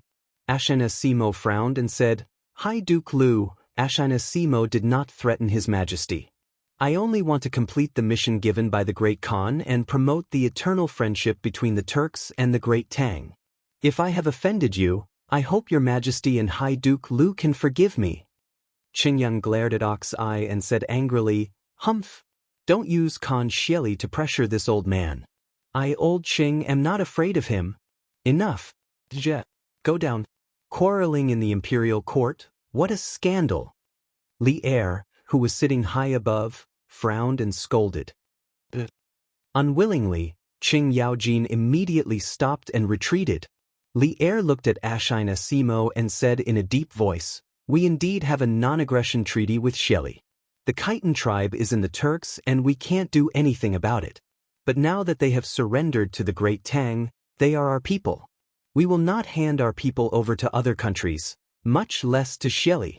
So, Ashina Simo, you should go back. Ashina Simo still clasped his hands and said unwillingly, Your Majesty, if you can hand over the Khitan tribe to me, the Great Khan is willing to use Liang Shidu in exchange. Your Majesty, please reconsider.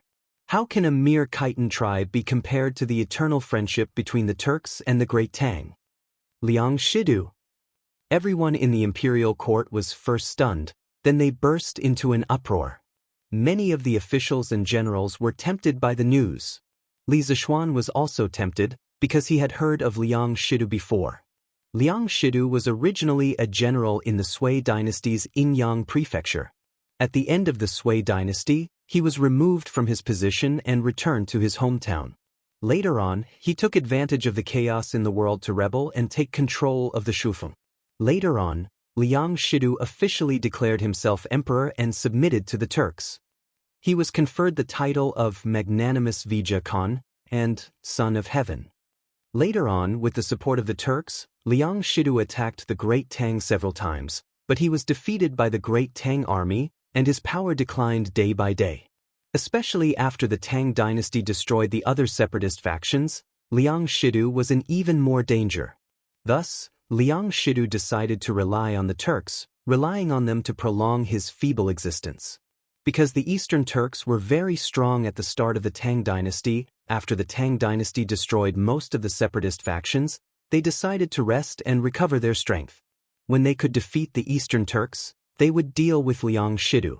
Thus, Liang Shidu was able to survive under the protection of the Eastern Turks for more than a decade, and he was the longest-lasting separatist faction at the end of the Sui dynasty.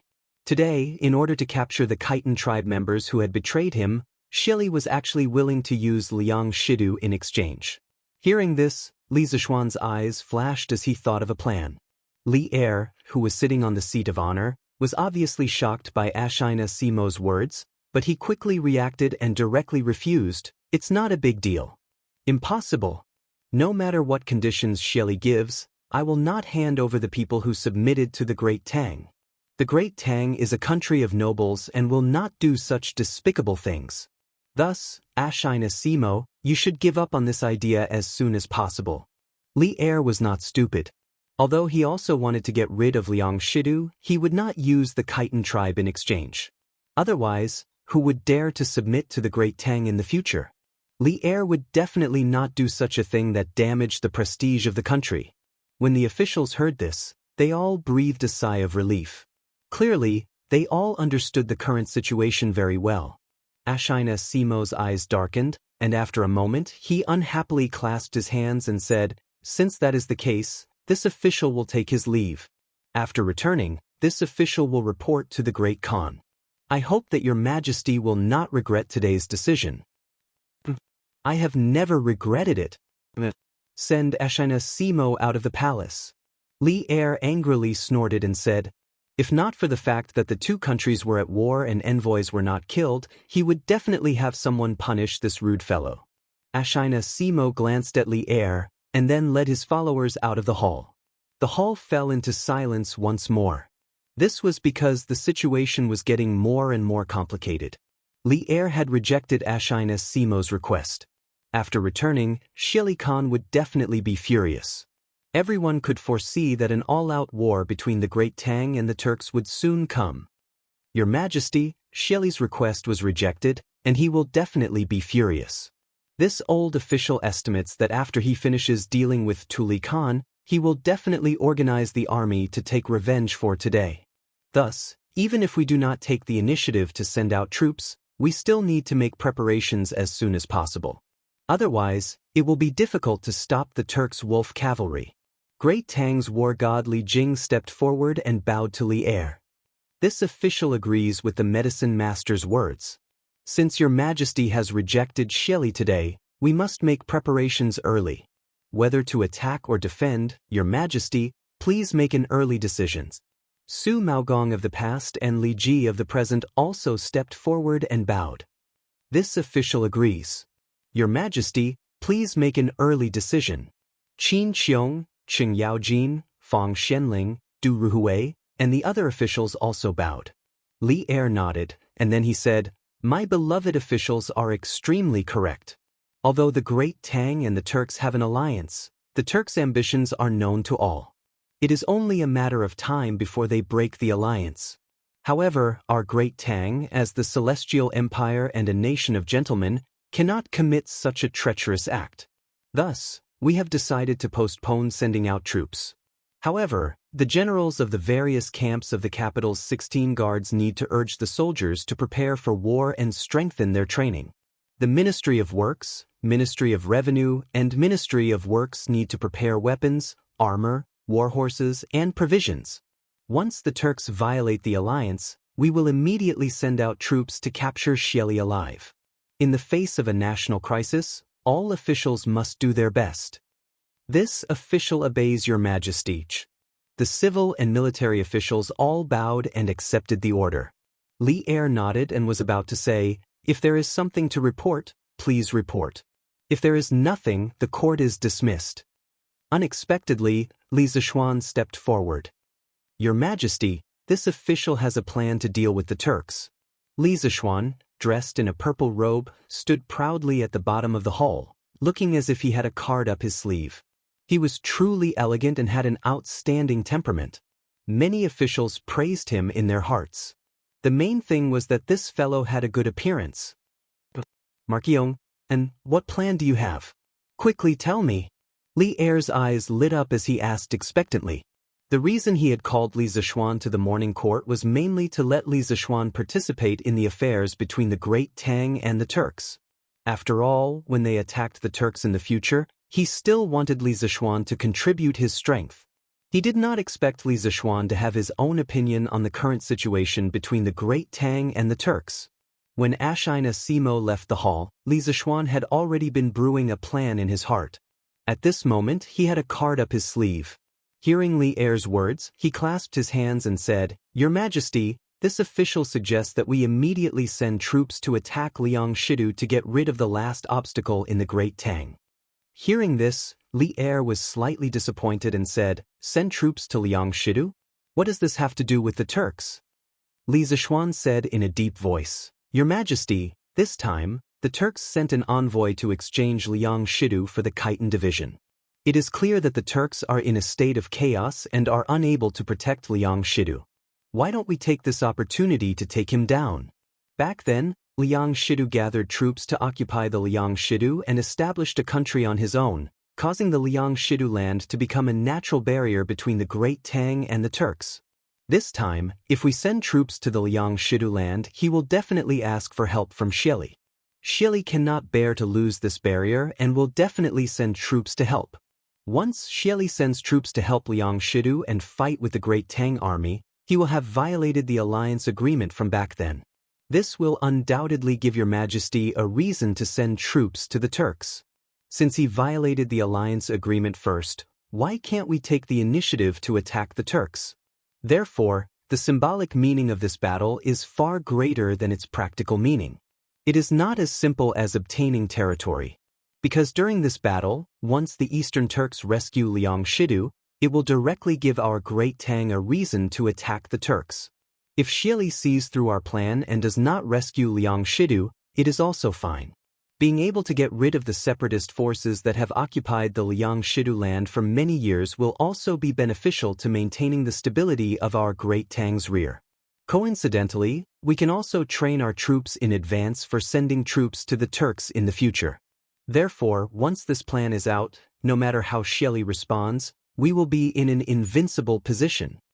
In the hall, Li Zixuan spoke with fervor and assurance. A perfect plan to deal with Xili Khan was narrated from his mouth. The more the civil and military officials listened, the brighter their eyes were. Li Er was also pleasantly surprised and nodded repeatedly. When Li Zixuan finished speaking, Li Er could not help but pat the table and exclaim, "Good! Good plan. Dear officials, do you think that the Marquis of Yong's plan is feasible?" Cheng Yaojin immediately walked forward and said with a smile, "He. Your Majesty, this old official thinks that the Marquis of Yong's plan is very feasible. Liang Shidu, that old man, has occupied the Liang Shidu land for so many years, he should have scrammed out of our Great Tang long ago. If your Majesty fights, I, Cheng Jijie, am willing to lead troops to take Liang Shidu's head." Speaking of which, as long as there was a battle, this old fellow would be excited. Previously, he did not even have enough fun fighting Guanqing County. Now that he was going to fight Liang Shidu, he was even more excited. Furthermore, he also felt that the plan proposed by Li Zixuan was very reliable. Qin Qiong also walked forward and clasped his fist. "Your Majesty, this old official thinks that the Marquis of Yong's plan is feasible. Even if we cannot force out the Turks' reinforcements, we can still reclaim the Liang Shidu land and completely unify the Central Plains." Li Jing also spoke at this time. "Your Majesty, the Marquis of Yong's plan is brilliant. To us, we can attack or retreat, but to Xili, it is a dilemma. This official also thinks that this plan is feasible." This official concurs. Li Zixuan's plan would not allow the Great Tang to bear the infamy of treachery, and it would also allow the Great Tang to take the initiative in the confrontation with the Turks. It satisfied both the desire of the peace-loving faction and the demands of the war-loving faction. Which of the officials dared to disagree? Those who did not agree could only be spies who were in cahoots with the Turks. Thus, when Great Tang's military god expressed his opinion, it instantly had a decisive effect. The civil and military officials all expressed their agreement. Li Erlong was overjoyed and said, "Good. Since that is the case, then it is decided. Fang Xianling, Du Ruhui, Zhang Sun Wuji, Xiao Yu, Yan Lide, Li Jing, Li Ji, Qing Jijie, Qin Qiong, Yuqi Jingda, Niu Jinda, Duan Zhishuan, stay behind to discuss the matter of sending troops with me. As for the rest of the officials, if you have something to report, if not, you are dismissed." Chapter 1378. After the morning court session ended, the officials left the Taiji Palace. Zhang Sun Wuji, Fang Xianling, Du Rui, Li Jing, Li Zixuan, and the other core officials came to the Ganlu Palace to discuss with Li Er about attacking Liang Shidu. After all, this involved the specific battle plan. If it was directly announced to the public in the court, what if someone accidentally leaked it out? Thus, to be safe, Li Er would only gather his trusted officials for these meetings that involved specific military plans. This way, he could ensure that the plan would not be leaked out and also increase the efficiency of the meeting. Since we have decided to attack Liang Shidu, how do you think we should do it? Within the Ganlu Palace, Li Er looked at the trusted officials in the hall and asked aloud.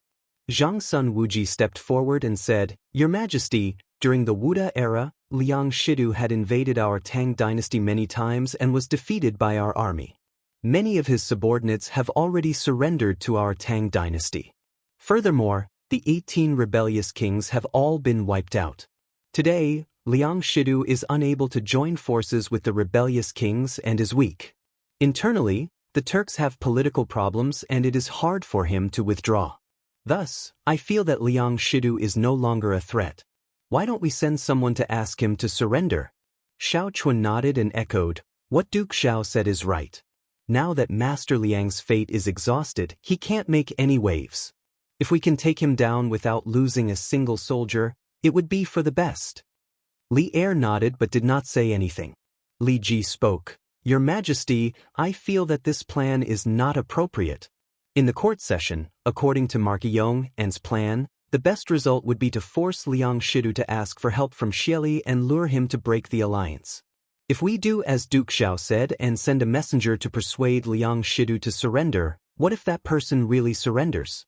Wouldn't Xieli not be able to react in time?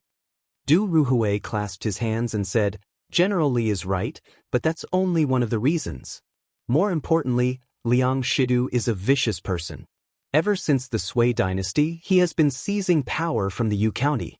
He's been at odds with our great Tang for more than a decade now. If he really wanted to surrender, he wouldn't have waited until now. Therefore, sending an emissary to persuade them to surrender is really a waste of time and effort. Li Zishuan nodded. Suddenly, he noticed Li Zishuan, who was lowering his head to count ants. His heart stirred as he asked, Marquis of Yong, you were the one who came up with this plan. Do you have any brilliant ideas about attacking Liang Shidu? Li Zishuan could not help but curse in his heart. He thought to himself, Why are you calling me when the two big shots are arguing so fiercely? What do you want me to say? Agreeing with one side would definitely cause the other side to be unhappy. However, since Li Zishuan called him out, Li Zishuan had no choice but to put on a straight face. Replying to Your Majesty, this subject has no wise opinion, only a foolish one. In this subject's opinion, the opinions of Duke Zhao, General Li, and Master Du do not conflict with each other. We can bring our army to persuade them to surrender. For example, before the army besieges the city, we can send an emissary into the city to persuade Liang Shidu to surrender to Great Tang. Of course, Master Du also said that with Liang Shidu's character, he would definitely not surrender. At that time, when the emissary comes out, the army will surround the city and force Liang Shidu to seek help. This is called using peaceful means before resorting to force. This way, they would not offend either side. Li Zishuan added in his heart, In the royal court, only those who did not offend others would be able to live longer. After being an official for so long, Li Zishuan felt that his emotional intelligence seemed to have increased. What a good, using peaceful means before resorting to force. However, in this old man's opinion, why don't we call this killing the heart? Zhang Sun Wuji chuckled. This is good. To deal with that old scoundrel Liang Shidu, we should kill the heart. Cheng Yaojin agreed with a smile. Li Zishuan nodded and finally said, Good. We will do as Marquis of Yong An says. Order Chai Shao and Shui Wanjun to lead 50,000 right guards and 30,000 Xia province soldiers to besiege Liang Shidu. We must take down the city. I will send 2 Taichung temple officials to follow the army. Before the army besieges the city, we will let them enter the city to ask for their surrender. After they return without any success, we will attack. Chai Shao and Shui Wanjun stepped forward and clasped their fists. We accept the decree. These two people were fierce men. At the beginning of the Tang dynasty, Chai Shao fought many battles with the Eastern Turks and Tuyuhun, and he fought them beautifully. In the first year of Zhengguan, Chai Shao, who had many achievements in battle, was promoted to the position of right guard general. Furthermore, this fellow had married Li Yuan's daughter, Princess Ping Yang, and could be considered as Li Zishuan's brother-in-law. Now that old Li had promoted Chai Shao as a general, it was very likely that he wanted to give his brother-in-law some military merits. After all, the battle to destroy Liang Shidu was one of the easier battles. Xue Wanjun was Xue Wan's older brother. Back then, the two brothers were very important under Luo Yi and gave Dojenda a lot of problems. Later, they were shaved bald by Lu Heikua, but that could only be blamed on Xue Wanjun's incompetence. Seeing that Li Er only sent Chai Xiao and Xue Wanjun, Qing Yaojin and Yuqi Jingde instantly became anxious.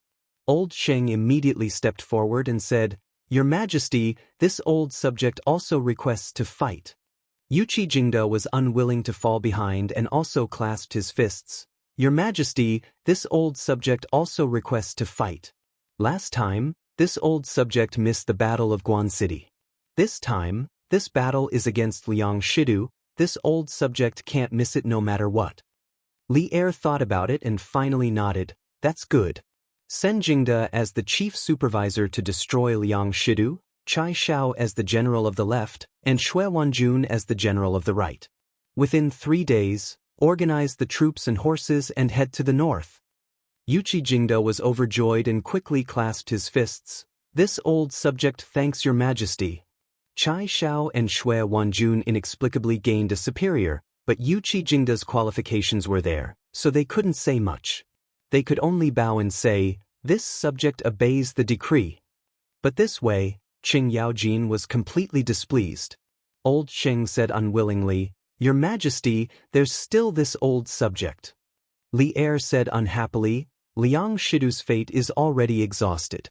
Jingde, Chai Xiao, and Xue Wanjun are enough. Why use a butcher's knife to kill a chicken? Could it be that you want Zhen to send all of the Great Tang's generals over? Withdraw."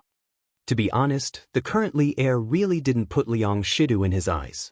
According to his initial thoughts, he only wanted to send Chai Xiao and Xue Wanjun, these two generals. Adding Yuqi Jingde behind them was already the limit. If Cheng Yaojin was also added, then Old Li could only say to Liang Shidu, "You're not worthy." Cheng Yaojin was deflated and didn't dare to resist, silently withdrawing. Li Er continued, "The Ministry of Revenue needs to quickly mobilize the army's provisions. The Ministry of Works needs to prepare the army's weapons and armor. Beloved official Xiao, beloved official Yen, I'll have to trouble you these 2 days." Xiao Yu and Yen lied hurriedly bowed and said, "Your Majesty is too kind. This is our duty." Li Er nodded and said, "Since that's the case, then all of you can go back and prepare immediately." Everyone bowed and said, "This subject will take his leave. Ryong, and you stay behind."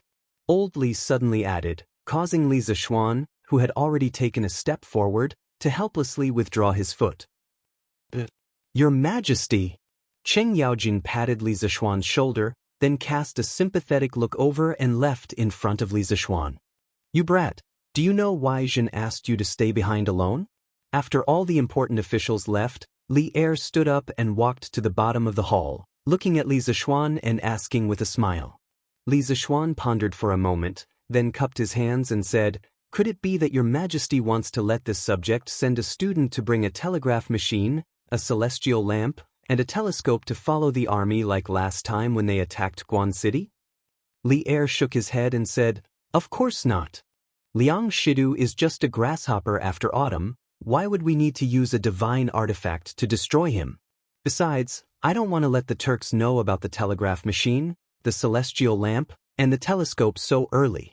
It's not bad to give Xieli a surprise when the final battle comes in the future." Li Zishuan instantly understood. It turned out that Old Li was looking down on Liang Shidu, and he even wanted to give Xieli a killing move.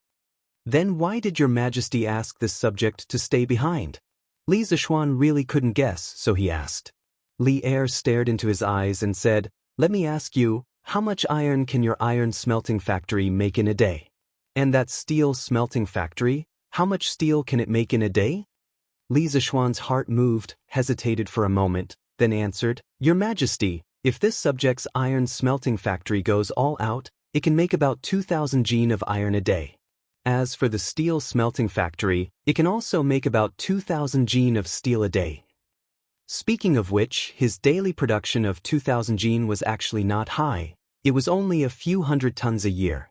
One must know that according to the original history, in the middle of the Tang dynasty, the annual production of steel could reach 5,000 tons. The Song dynasty was even more ruthless. The annual production of steel could reach 70,000 tons.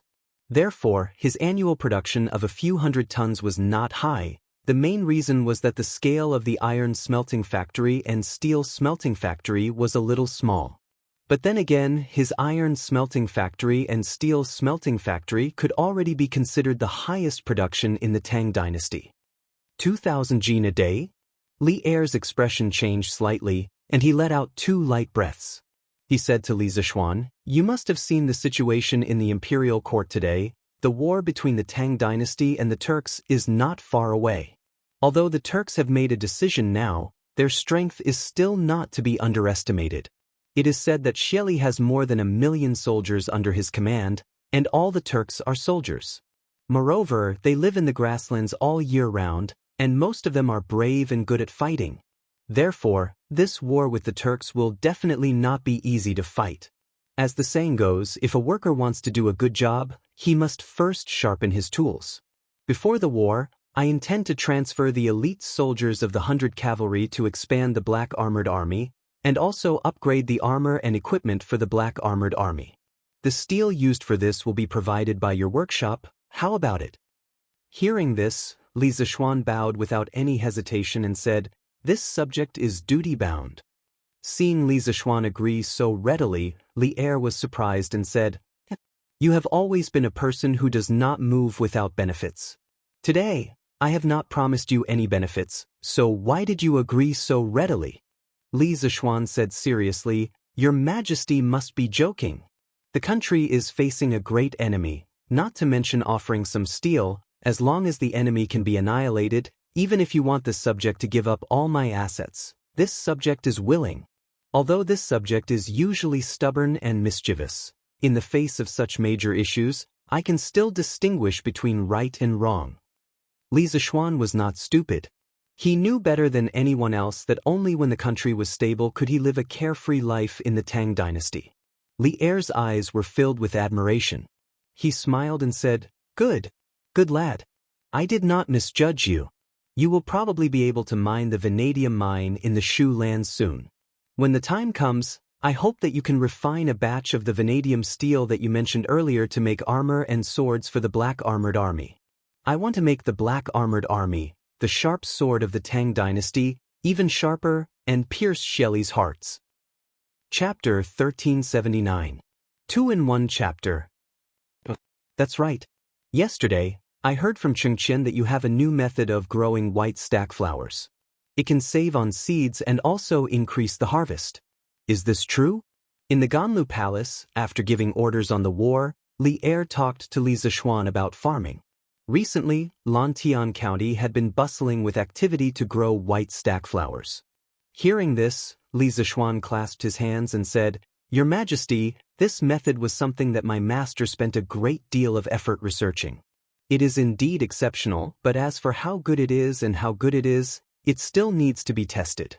If your Majesty wants to promote growing white stack flowers throughout the Great Tang, why don't you wait until next year or the year after?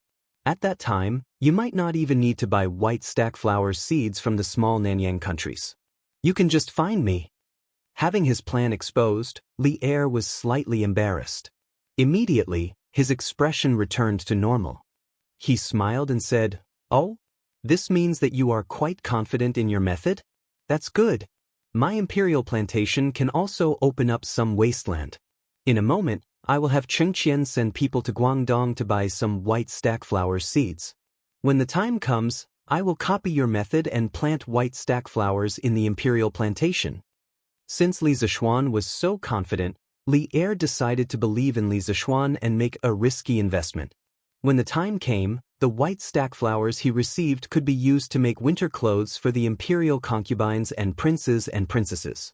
Speaking of which, it was quite sad. Although he was the emperor, when he had just ascended the throne, the national treasury had been emptied. He and Empress Xianxia were used to living frugally.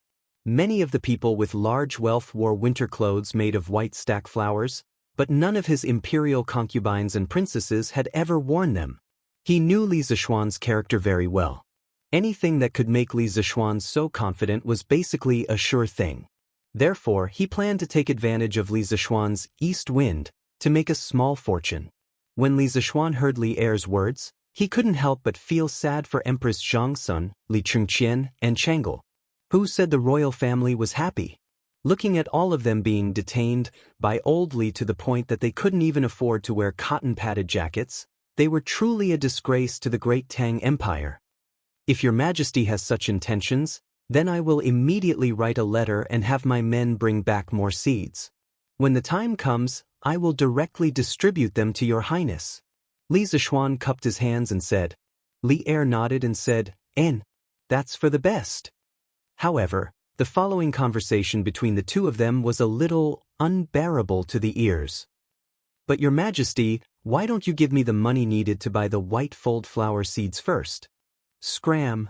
Bastard. Do you think I will go back on my word? After scramming out of the Sweet Dew Hall, Li Zishuan was silently criticizing old Li for being unkind and wanting to cheat him of the seed money when he bumped into 3 people. Xiao, why did you stay in the palace for so long? If you still didn't come out, old Cheng would have gone in to get you. Cheng Yaojin slapped Li Zishuan's shoulder and said in a muffled voice. Li Zishuan said in surprise, why haven't you all left yet? I thought you all had gone back. The people waiting for Li Zishuan at the palace gate were Cheng Yaojin, Qin Qiong, and Niu Jinda, the 3 old generals closest to him. The 3 of us have nothing to do when we go back, unlike Yuqi Laohe who has to go to the military camp to deploy troops. Let's go. Let's talk as we walk. Cheng Yaojin said sourly. Then he smiled and said, speaking of which, Xiao, recently, there has been an uproar in Lantian County about receiving free white fold flower seeds. We old fellows have all heard about it. We also heard that you taught the farmers a new way to plant the white fold flower. You can't hide it from us. Li Zishuan asked in confusion, why? Uncle Cheng, Uncle Qin, Uncle Niu, are you also planning to plant the white fold flower in your fief? Qin Qiong smiled and nodded. We heard that Xiao has a way to increase the survival rate and production of the white fold flower. We old fellows also want to join in. Actually, it was mainly because the greenhouse vegetables last time had let them taste the sweetness. This time, knowing that Li Zishuan wanted to plant the white fold flower on a large scale in his fief, Qin Qiong, Cheng Yaojin, and Niu Jinda also wanted to let their farmers follow in Li Zishuan's footsteps and make a small fortune. Speaking of which, they were all born in war. Usually, they did not have as many good ideas as Li Zishuan to make the farmers' lives better. Therefore, they could only follow whatever Li Zishuan did. Basically, it was as if Li Zishuan was indirectly helping them take care of the farms. Li Zishuan smiled and said, since the 3 uncles have this idea, then when I go back, I will send people to teach the new way to plant the white fold flower to the 3 uncles' farmers. At the same time, I will also send some new farming tools over. Moreover, to tell you the truth, His Majesty also mentioned this matter to me just now. In the end, His Majesty decided to plant the white fold flower in the imperial plantation.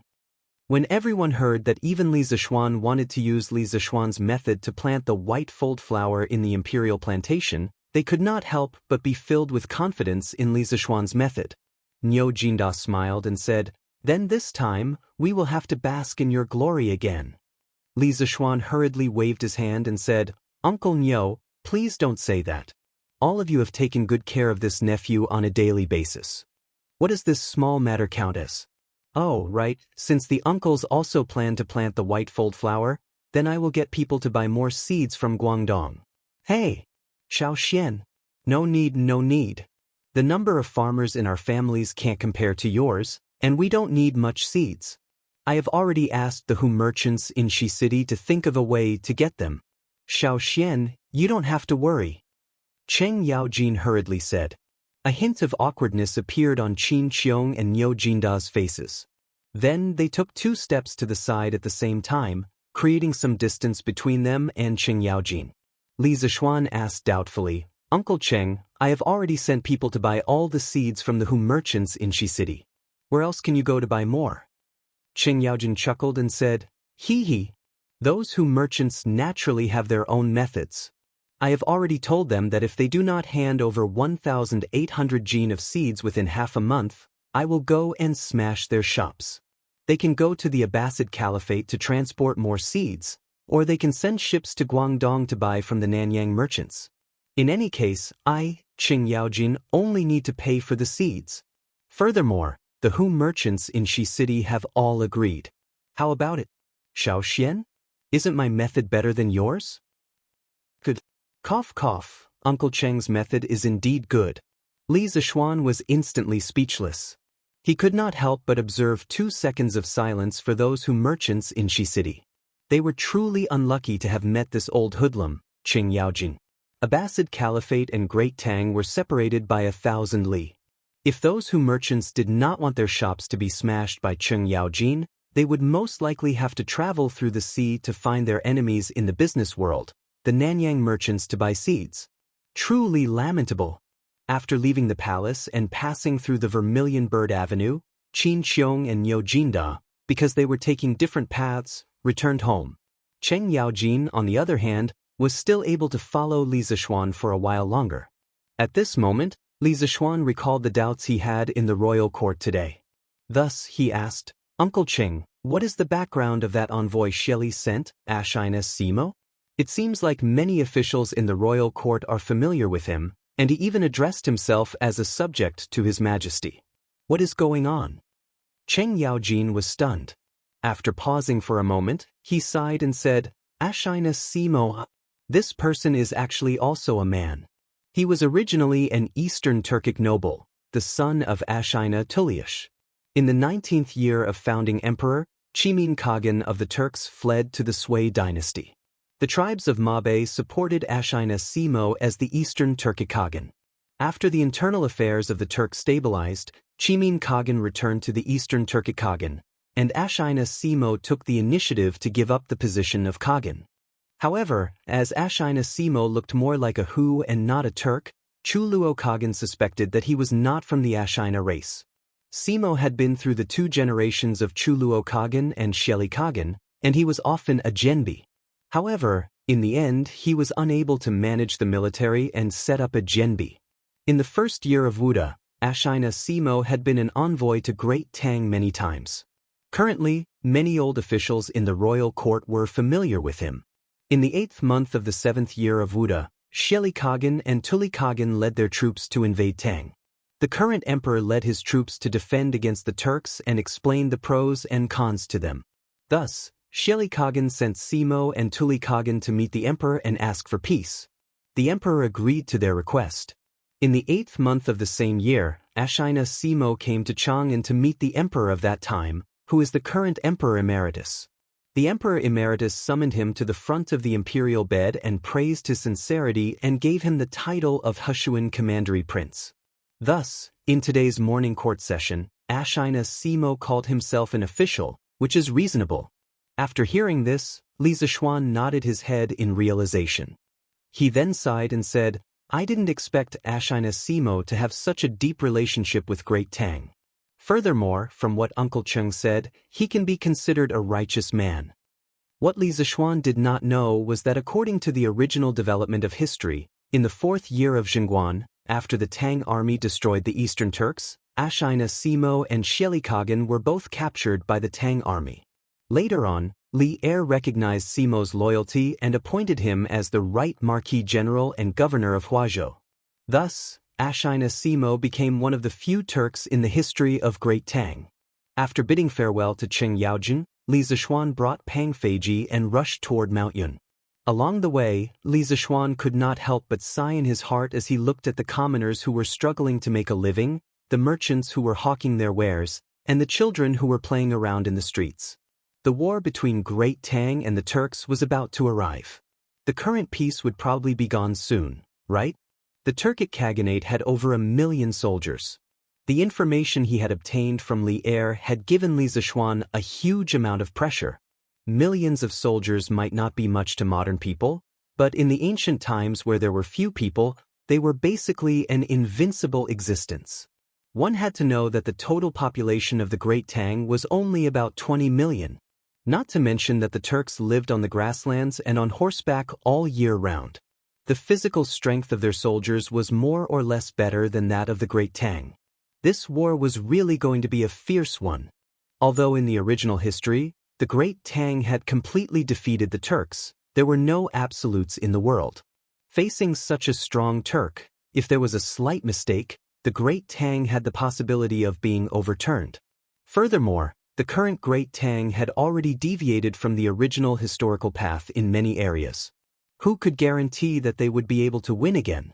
Once the Great Tang was defeated, everything he had in this world would be destroyed. Li Zishuan would definitely not allow this to happen. Marquis? Li Zishuan, who was meditating, suddenly heard Pang Feiji's shout. He could not help but frown and ask, "What's the matter?" Pang Feiji asked carefully, "Marquis, is there going to be a war again?" Li Zishuan did not want to hide it from him, so he nodded and said, How did you know?" Pang Feiji replied, "In the morning, I saw 3 groups of foreign envoys in front of the palace gate. They all seemed to be Turks, so I guess that something must have happened at the borders of the Great Tang." Li Zishuan let out a faint sigh and said, "You guessed right. Our peaceful days are almost coming to an end right away. Let's go back to Yunshan." "Hiya." Pang Feiji looked worriedly at Li Zishuan's back, then hurriedly urged his horse to chase after him. As he ran, he asked, "Marquis, did His Majesty send you to lead the army to war this time?" "Not this time. But it might not be the next time. If Marquis goes to war, I will definitely follow by Marquis's side." The imperial court wanted to send troops to attack Liang Shidu, and the right guard camp in Chang and city was constantly being mobilized.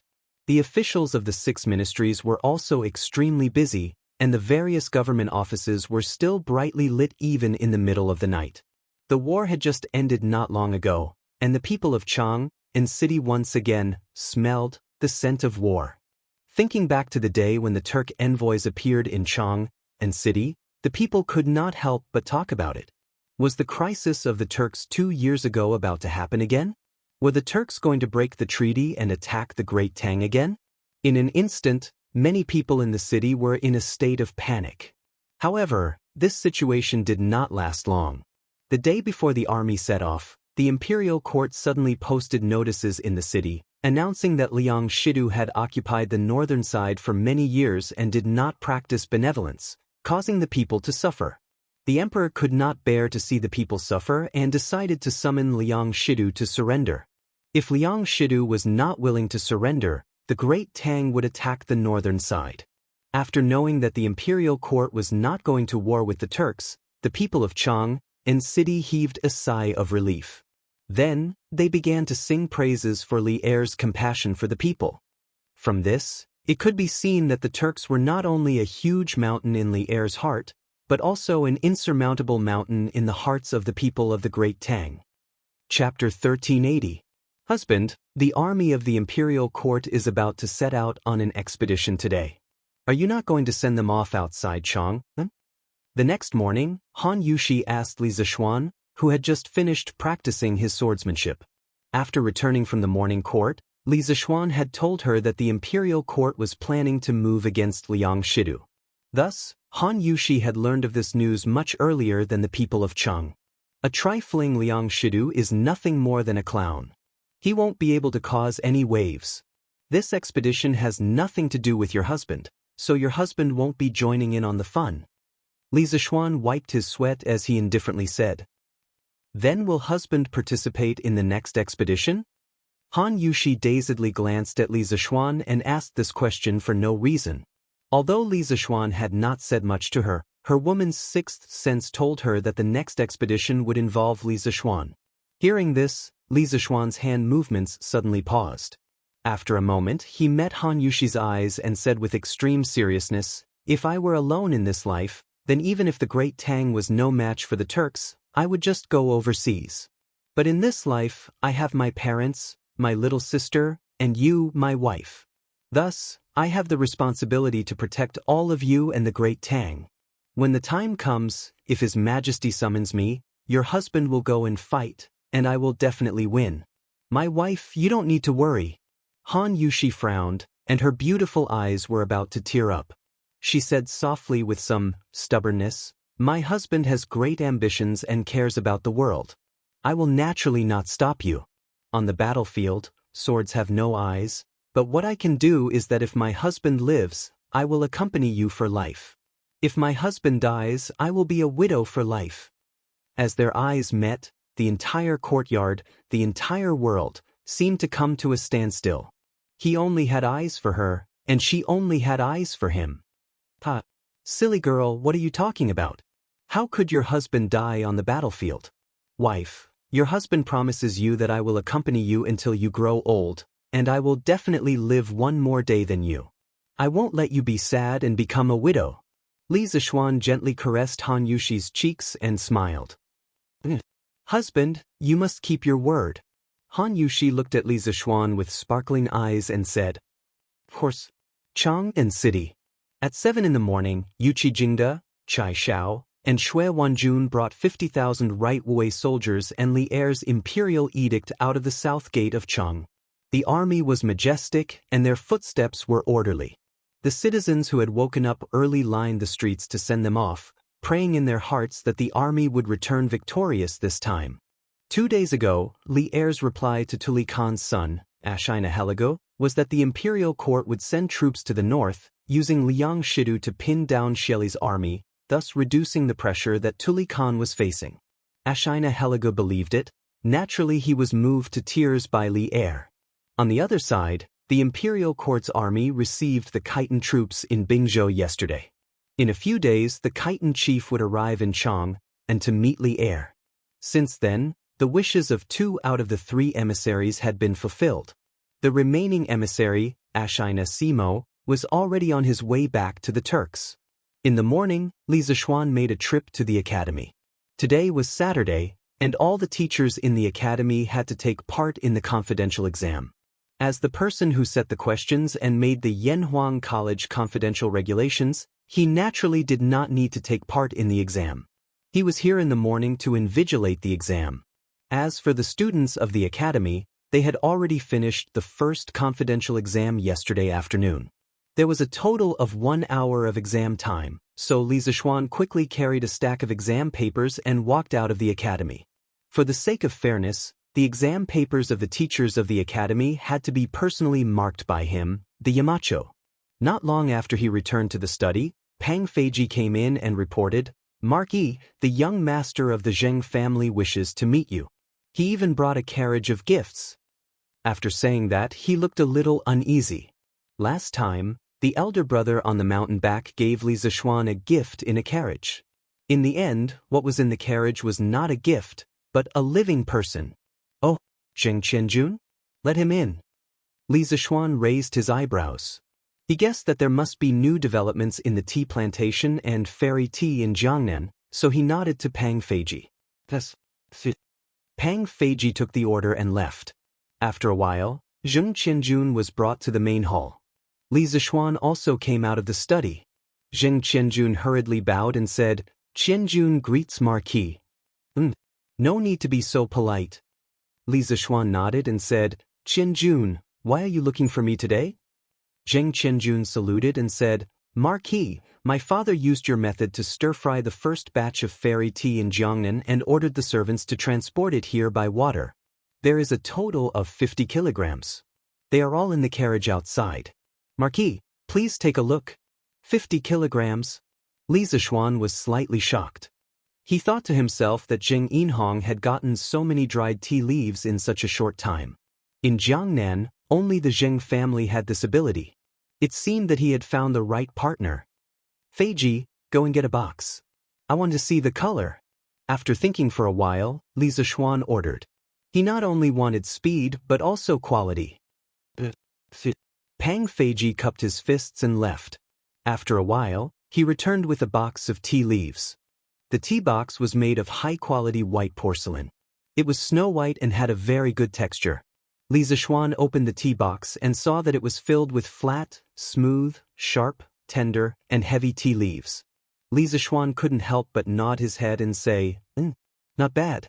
Not bad. These tea stir-fryers are very skilled." It seems that Heights Lord Jing has put in a lot of effort. Zheng Qianjun said with a smile. Thank you for your praise, Marquis. If my father knew that these tea leaves could be appreciated by Marquis, he would be very happy. Li Zishuan said with a smile. I have seen and remembered Heights Lord Zheng's efforts. As for these tea leaves, leave half for me. As for the rest, you can divide it according to the proportion of your shares in the tea garden. The next time the tea garden produces tea leaves, the Zheng family will keep your share and send the rest to Chang. He held 60% of the shares in the tea garden. Logically speaking, he should be able to get 60 jin of the 100 jin of tea leaves. However, he did not want to be so ruthless. Moreover, he did not lack the money for the 10 jin of tea leaves. So, he decided to give it to Zheng Qianjun as a favor. When Zheng Yinhong left Chang, he had told Zheng Qianjun about the immortal tea garden in detail. He was very clear about the twists and turns. Hearing this, he was very grateful and said, Thank you, Marquis. Li Zishuan waved his hand. A large part of the 50 jin of tea leaves he wanted was to be sent to the palace. Recently, the palace had been in a shortage of tea leaves.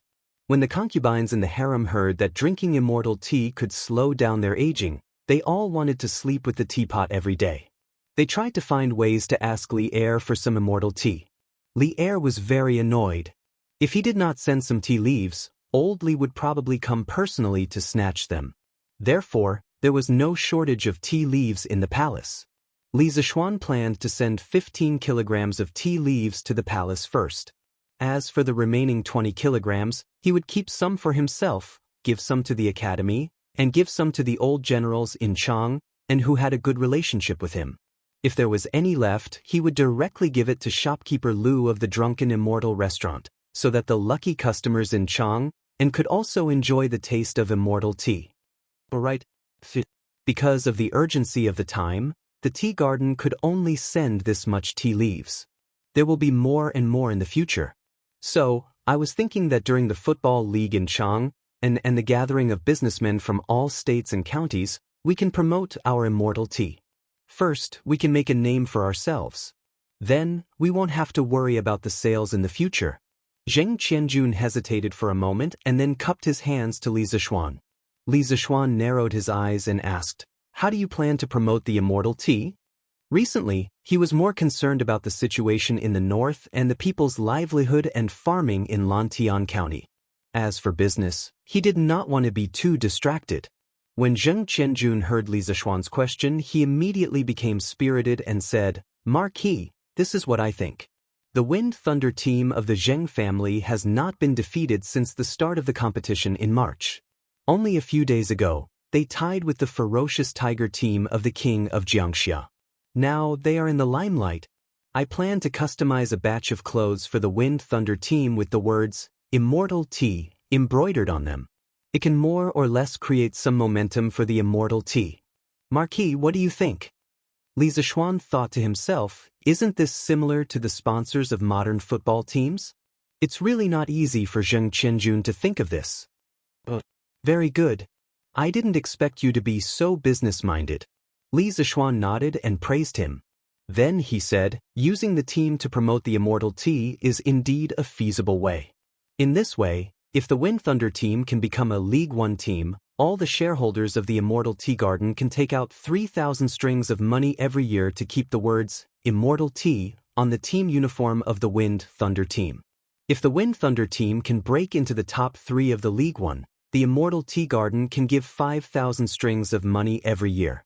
If the Wind Thunder team can win the championship of the League One, the immortal tea garden can give 8,000 strings of money every year. In short, the better the team's performance, the more money they can get in the end. Zheng Qianjuan's eyes lit up and he said excitedly, It can be done like this? If what Marquis said is true, then the Wind Thunder team can be regarded as valuable. When I first saw the news in the newspaper that Marquis was going to hold a league tournament, I immediately had the idea of forming a team. At that time, my father thought that I was not doing my job properly. Now, if Marquis is really willing to let the Yanhuang Tea Garden fund the team with money, then my father will never say that I formed a team for fun. Li Zishuan saw that this child had a good temperament, so he wanted to give him some advice. So, he nodded and said, the existence of a team requires the local merchants to fund it. The team can make a name for the merchants, and the merchants can provide the team with money. Everyone takes what they need. This is the normal way for a team to operate for a long time. Correspondingly, if the team wants to get more funding, it must have good results. If you want to have good results, you must spend a lot of money to train or poach some players with good skills. In this way, people will be willing to pay more money to fund you. Now, I'm using the Immortal Tea Garden to fund the Wind Thunder team to set an example for all the teams and merchants. I want to tell them that a team with good results should get more benefits while gaining glory. You are worth the price. Not only the Wind Thunder team, but also the ferocious tigers of the King of Xianxia or other teams eventually win the championship. I will let the tea garden fund them with 8,000 strings of cash in exchange for their future. In the next year, I will promote the Immortal Tea. This is the relationship between the merchants and the team. Qianjun, do you understand? Zheng Qianjun suddenly understood and said, I understand. I understand. Thank you, Marquis, for your advice. After listening to Marquis's words today, I understand that there is so much knowledge in it. Marquis, don't worry. In the future, I will make the Wind Thunder team one of the best teams in the Tang Empire and promote the Immortal Tea. Ha! Good ambition. I wish you success in advance. Today, the diners who spend 10 strings of cash in the restaurant will have the opportunity to taste a cup of Immortal Tea for free. First come, first served, limited to 20 servings. The next day, the same notice board appeared in the lobby of the Drunken Immortal restaurant in Chang and City and Lantian County, which aroused a lot of discussion among the diners. Immortal tea? What kind of tea is that? Could it be a new tea product launched by the Drunken Immortal restaurant? It should be. Before, there was the Immortal Drunken Immortal, and now there is the Immortal Tea. I wonder if this Immortal Tea can be as amazing as the Immortal Drunken Immortal. Alas, I hate drinking tea the most in my life. It seems that this Immortal Tea is not meant to be with me. Even if you are, you can't afford to drink it. You have to spend 10 strings of cash in order to drink a cup of it. Who can afford so much money in one meal? Yes. Shopkeeper, give me a liter of the Immortal Drunken Immortal, a pot of tenderness, a plate of gnawed chicken, a serving of meatballs, and a serving of braised pork. Let's eat here. It should be 10 strings of cash, right? When the crowd was looking around, a middle-aged man in luxurious clothes came in and said loudly. All the diners looked sideways. When they saw the man's face, many of them exclaimed, Isn't that Boss Chow? Why is he eating at the Drunken Immortal restaurant today? I remember now. This Immortal Tea is the latest tea from the Yan Huang Chamber of Commerce, and it is a tribute tea from the palace. It is extremely rare outside. I didn't expect to see it in the Drunken Immortal restaurant. Tribute tea? This Immortal Tea is a tribute tea? Brother Dongfang, are you serious? Of course it's true. Look. This Boss Chow obviously came to the Drunken Immortal restaurant to taste the Immortal Tea. Alas, I won't talk to you anymore, waiter. Quick, give me 2 liters of the Immortal Drunken Immortal to take away. Remember to give me a cup of Immortal Tea. Hey! Shopkeeper, give me 2 liters of the Immortal Drunken Immortal too. Once the name of the tribute tea spread, many wealthy merchants began to fight for the 20 slots for the Immortal Tea. Chapter 1381. Alright, Master Chow, the Immortal Tea you wanted is here.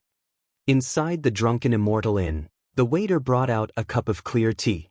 The aroma of the tea filled the air, and all the diners in the hall were stunned.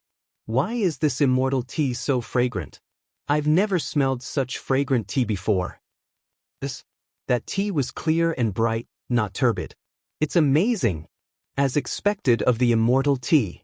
It's different from those ordinary tea leaves in the world. Tsk. If it smells so fragrant, it must be even more fragrant when it's drunk. No wonder this Immortal Tea could become the Imperial Tribute Tea. The Drunken Immortal Inn is amazing. They can even get their hands on the Tribute Tea. Isn't that obvious? This Drunken Immortal Inn is owned by the Marquis of Yong. It's just that you have to spend 10 times before you can.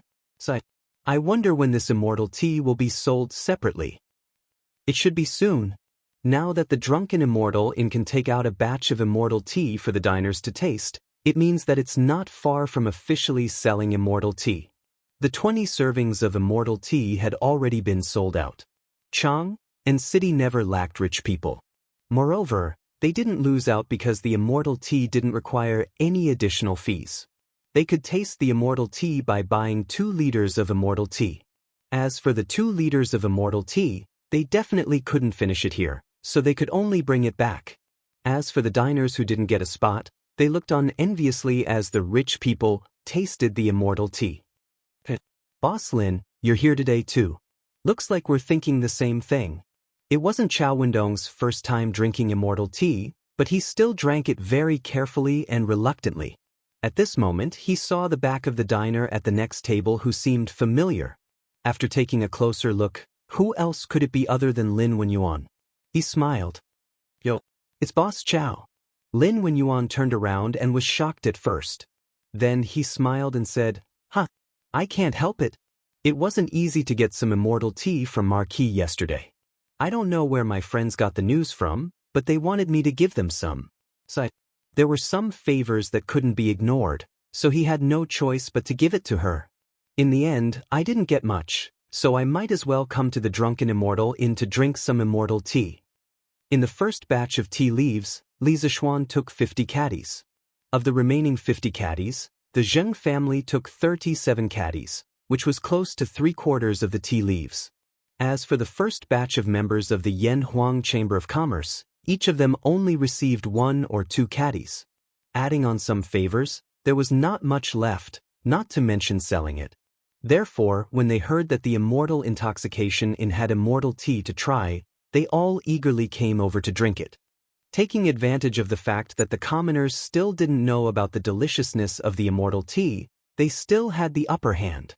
Chao Wendong nodded in agreement and said, "Sigh. Brother Lin is right. Every bit of immortal tea I can get is good. With the little stock I have at home, it's probably not enough for me to drink for half a month." Isn't that Brother Liao and Brother Zhang? Look, they're here too.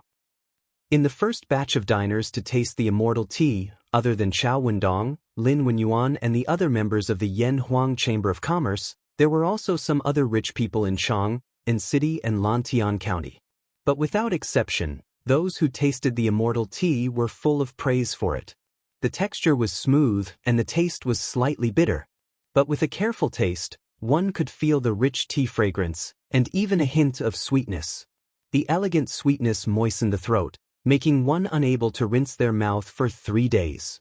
This kind of immortal tea quickly spread throughout the entire Chang'an city, and even the big and small counties around Chang. The immortal tea was praised as a tea that only immortals could drink. Nobles, gentry, and tycoons were all scrambling for the immortal tea, sending people to search for the source of the immortal tea.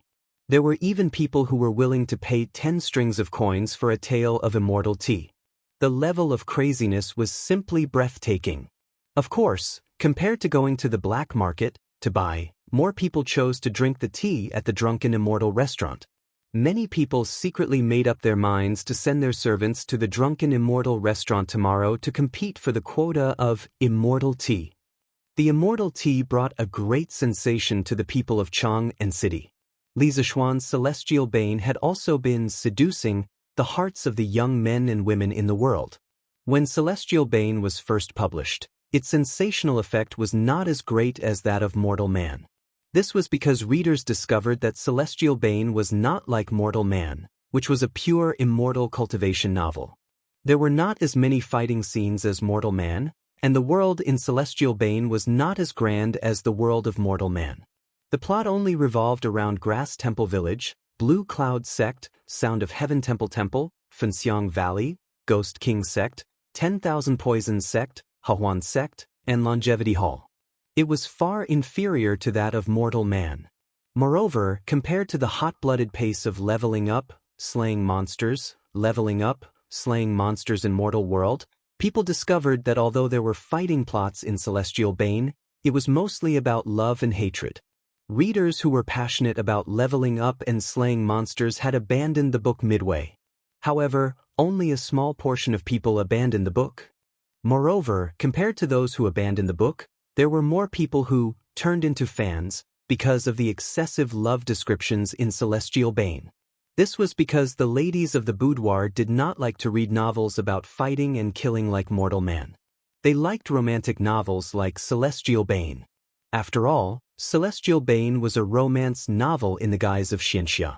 As the plot progressed, the stubborn, simple, and persistent Zhang Xiaofan, the righteous and talented Lin Jingyu, the cold and proud Lu Sueki, and the brave Bai Yao who dared to love, hate, and pursue love courageously. These characters, regardless of whether they were the main character or the supporting characters, left a deep impression in the minds of the readers. It was then that the readers realized that although Celestial Bane's worldview was small, the characters were much more vivid. At the very least, they were much more vivid than the characters in Mortal Bane. Every character in Celestial Bane had their own stories. They were unforgettable as though they were real. Many readers who did not like Celestial Bane at the beginning slowly began to like the story. Celestial Bane had been open for more than half a month. Due to Li Zixuan's fast update speed, the plot had progressed by about a third. The main character, Zhang Xiaofan, had just followed Lu Sueki to Kongsang Mountain to investigate the abnormalities of the demonic sect. During the investigation, he and Sueki fell into the abyss of dead souls. During the crisis, the two of them did not leave each other and developed feelings for each other.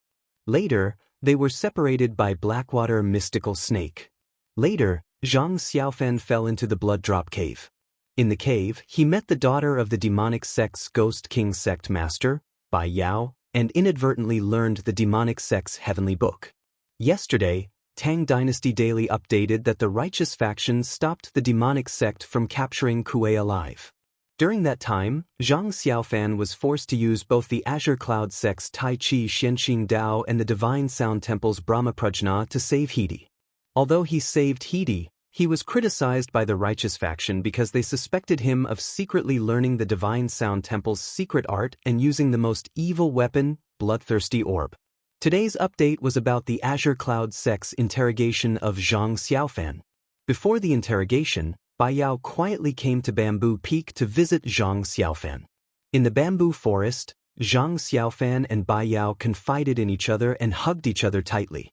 Bai Yao asked Zhang Xiaofan about what he saw at Full Moon Well. Zhang Xiaofan promised to tell Bai Yao after the interrogation. After that, the three major sects masters interrogated Zhang Xiaofan. However, because Zhang Xiaofan promised Puji, he would rather die than say where he learned the Brahma Prajna. When everyone wanted to punish Zhang Xiaofan who held the evil weapon, the usually quiet Lu Sueki risked her life to plead for mercy for Zhang Xiaofan. She even used her life as a guarantee. After that, Lin Jingyu could not help but plead for mercy. Hidi, Qi Hao, Zheng Shushu, and other disciples who were close to Zhang Xiaofan also used their lives as a guarantee. Zhang Xiaofan was deeply moved.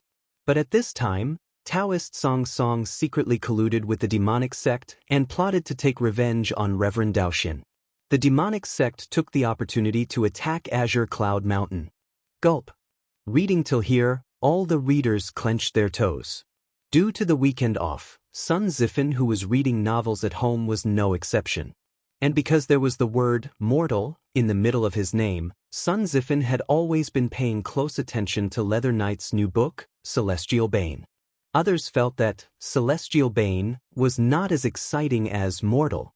He never felt that way.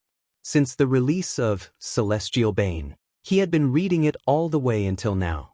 Jade Clear Hall instantly fell into silence. The righteous sects looked at each other. At this moment, anyone could see that the demonic sect had a huge advantage. Although Azure Cloud Gate still had many elders and masters, reading till here, Sun Zifan could not help but curse, "Fuck! This son of a bitch Taoist Song Song is too damn despicable. It's over. This time the righteous sects should all be finished, right?" After cursing for a while, Sun Zifan nervously continued reading. Due to the cooperation between the demonic sect and Taoist Song Song, Azure Cloud Gate suffered heavy casualties. In order to salvage the situation, the heavily injured Taoist master Daoxian took out Zhu Xian sword and used Zhu Xian sword formation, causing the demonic sect to flee in defeat. The murderous aura in the hall had not dissipated. Everyone once again interrogated Sha Danan. Unexpectedly, Tian'an Temple's Fa Xiang spoke of a horrifying past. Who would have thought that the fatherly Puji was the murderer that Sha Danan had been searching for years to kill the entire village? Sha Danan received an unprecedented blow. He could no longer believe in the so-called righteous sections. At this moment, Bai Yao appeared. She wanted to take away Sha Danan, who was persecuted by the righteous sections. And Sha Danan also regarded Bai Yao as the only person he could trust. Bai Yao. At this crucial moment, I still have to rely on my Bai Yao. Take away Sha Danan and live a shameless life from now on. Sun Zifan had completely immersed himself in Sha Danan's role. Now that Bai Yao finally made a move, he happily muttered. But before he finished, he stopped abruptly. Because at this moment, the situation changed. The defeated demonic sect turned back. They wanted to kill Azure Cloud Gate. Taoist Master Daoxian used Zhu Xian sword formation for the second time. In the end, because he was worried that Sha Danan would be used by the demonic sect and bring disaster to the world, he used Zhu Xian sword to slash at Sha Danan. Zhu Xian sword's most classic, most shocking, most tear-jerking plot finally appeared. At this moment, above the horizon, the sky was filled with chi swords like mountains and seas.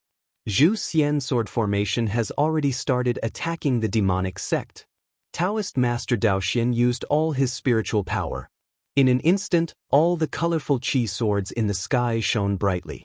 Especially the main sword of the formation, it suddenly grew by half. With a loud bang, it shook the heaven and earth. Like an ancient god in rage, it rushed down and attacked Sha Danan. At this moment, Sun Zifan's body was really tense. His eyes were wide open in anger. He already had no time to scold Taoist Master Daoxian, because he urgently wanted to know if Sha Danan could block this attack. Sha Danan is about to become a ghost under the sword, smashed into pieces. Suddenly, the world quieted down. Even the earth-shattering momentum of the sword formation of immortals held its breath for a moment. That once familiar, gentle and white hand appeared beside Sha Danan. There was a faint, crisp sound of a bell, pushing him to the side. As if a voice that had been sleeping for thousands of years, quietly sounded. For the beloved, softly chanting, "E'en spirits of the 9 underworlds, gods and demons of the heavens, with my blood and body as a sacrifice. 3 lives and 7 lifetimes, forever falling into Yama. Only for love, even if I die, I will not regret." Seeing this, Sun Zifan had already predicted the following plot. Suddenly, his heart was filled with grief. He could not help but cry out, "Bai Yao! Bai Yao! Don't! My Bai Yao!" At this moment, his sorrowful roar was like he was possessed by Sha Danan. He was in a state of madness. A dignified 7-feet man, at this moment he could not help but burst into tears. A man does not easily shed tears. Only when the heart has not been broken. If even he was like this, there was no need to talk about those sentimental young ladies of the boudoir. 3 lives and 7 lifetimes, forever falling into Yama. Only for love, even if I die, I will not regret. Woo woo, Bai Yao is dead. Bai Yao is dead. Woo woo. My Bai Yao. Give me back my Bai Yao. Today in Chang'an City, everywhere could be heard the cries of women and the angry roars and roars of young men. Passers-by who did not know what was going on were all dumbfounded. They did not know what happened in the city today. 3 lives and 7 lifetimes, forever falling into Yama. Only for love, even if I die, I will not regret. This Bai Yao is really brave. Fong Fian, the courtesan of 100 Flowers Tower, was muttering to herself while holding a newspaper. Unknowingly, 2 lines of clear tears had slipped out from the corners of her eyes. Ooh, how did Bai Yao die? How could she die? Why did this leather knight write Bai Yao to death? It's too abominable. Ooh. Imperial City, Chang'an Palace. Chang'an was sitting in the attic and happened to see the plot where Bai Yao blocked the sword with her body. She immediately burst into tears. Bai Yao was her idol. She had always liked Bai Yao's character of daring to love and hate. But now, Bai Yao was buried under the celestial slaying sword. Changle's heart seemed to be broken as well. "Give me back my Bai Yao! Give me back my Bai Yao!" At the same time, some radical fans spontaneously organized themselves and roared crazily as they headed toward the eastern city of Cheng. Along the way, countless young people joined them. There were even many women in the group. Angry, they wanted to go to the editorial department of Datong Daily in Lantian County to seek an explanation for their goddess. Chapter 1382. In Zhu Xian, Bai Yao blocked the sword with her body and died under the Zhu Xian sword formation. The sensational effect was still fermenting. In the palace, Li Er, who had just arrived at the Li Zheng Hall in Xiyuan, saw Empress Xiangxuan's eyes were red. He couldn't help but ask, "Guanin, what's wrong? Why was she crying all of a sudden? Did some blind servant make you angry?" "Nothing. Nothing. I'm fine." Empress Xiangxun quickly wiped the corners of her eyes and said. Li Er asked curiously, "Nothing? Today is really strange. Changle, Consort Yang, Consort Yin, Consort Wei, and Guanin, you all cried like raindrops and your eyes were red, but you all said nothing. But if you're fine, why are you crying? This makes me really puzzled. Guanin, tell me the truth. What happened to you all?"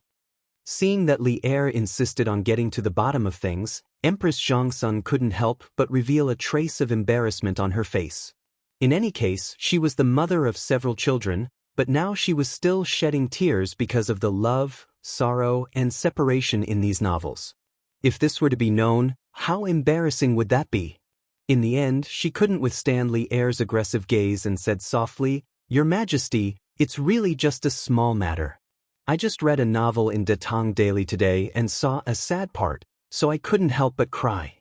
The other sisters and Changle must have cried because of this reason, right?" Hearing this, Li Er was a little confused. "Novel? What novel can have such a great attraction? It actually made all of you cry?" Empress Xiangxun was even more embarrassed. She said with a distressed face, "Your Majesty has the world's affairs in mind, so don't care about these trivial matters. It's just a novel for people to pass the time. It can't be taken seriously." Li Er saw Empress Xiangxuan's distressed face and didn't ask any more. He shook his head and said, "If that's the case, then I won't ask. But Guanin, you're not in good health, so you have to maintain a good mood." "Thank you for your concern, Your Majesty. I understand." Empress Xiangxun smiled faintly. "Zhao Song, do you know the name of the novel that the Empress just mentioned?" Coming out of the West Court, Li Er walked with his hands behind his back and asked as he walked. Zhao Song hesitated for a moment, then bowed and replied, "Your Majesty, if I'm not wrong, the Empress should be talking about Celestial Bane, which is being serialized in Datong Daily. Many nobles and nobles in the palace are reading this novel. Oh, this novel was written by Leather Knight." Speaking Zhao's and this. Not only did he know, Li Er also knew. Old Li's face darkened when he heard that, and he immediately said in annoyance, "This stinking brat only likes to cause trouble for us." Li's ses. Li, s could only Li's, s's, Li's, by air. By air my air. Unlike Li Er, who knew Leather Knight's identity, the ordinary people who did not know the inside story could only gather and surround the Datong Daily's editorial department.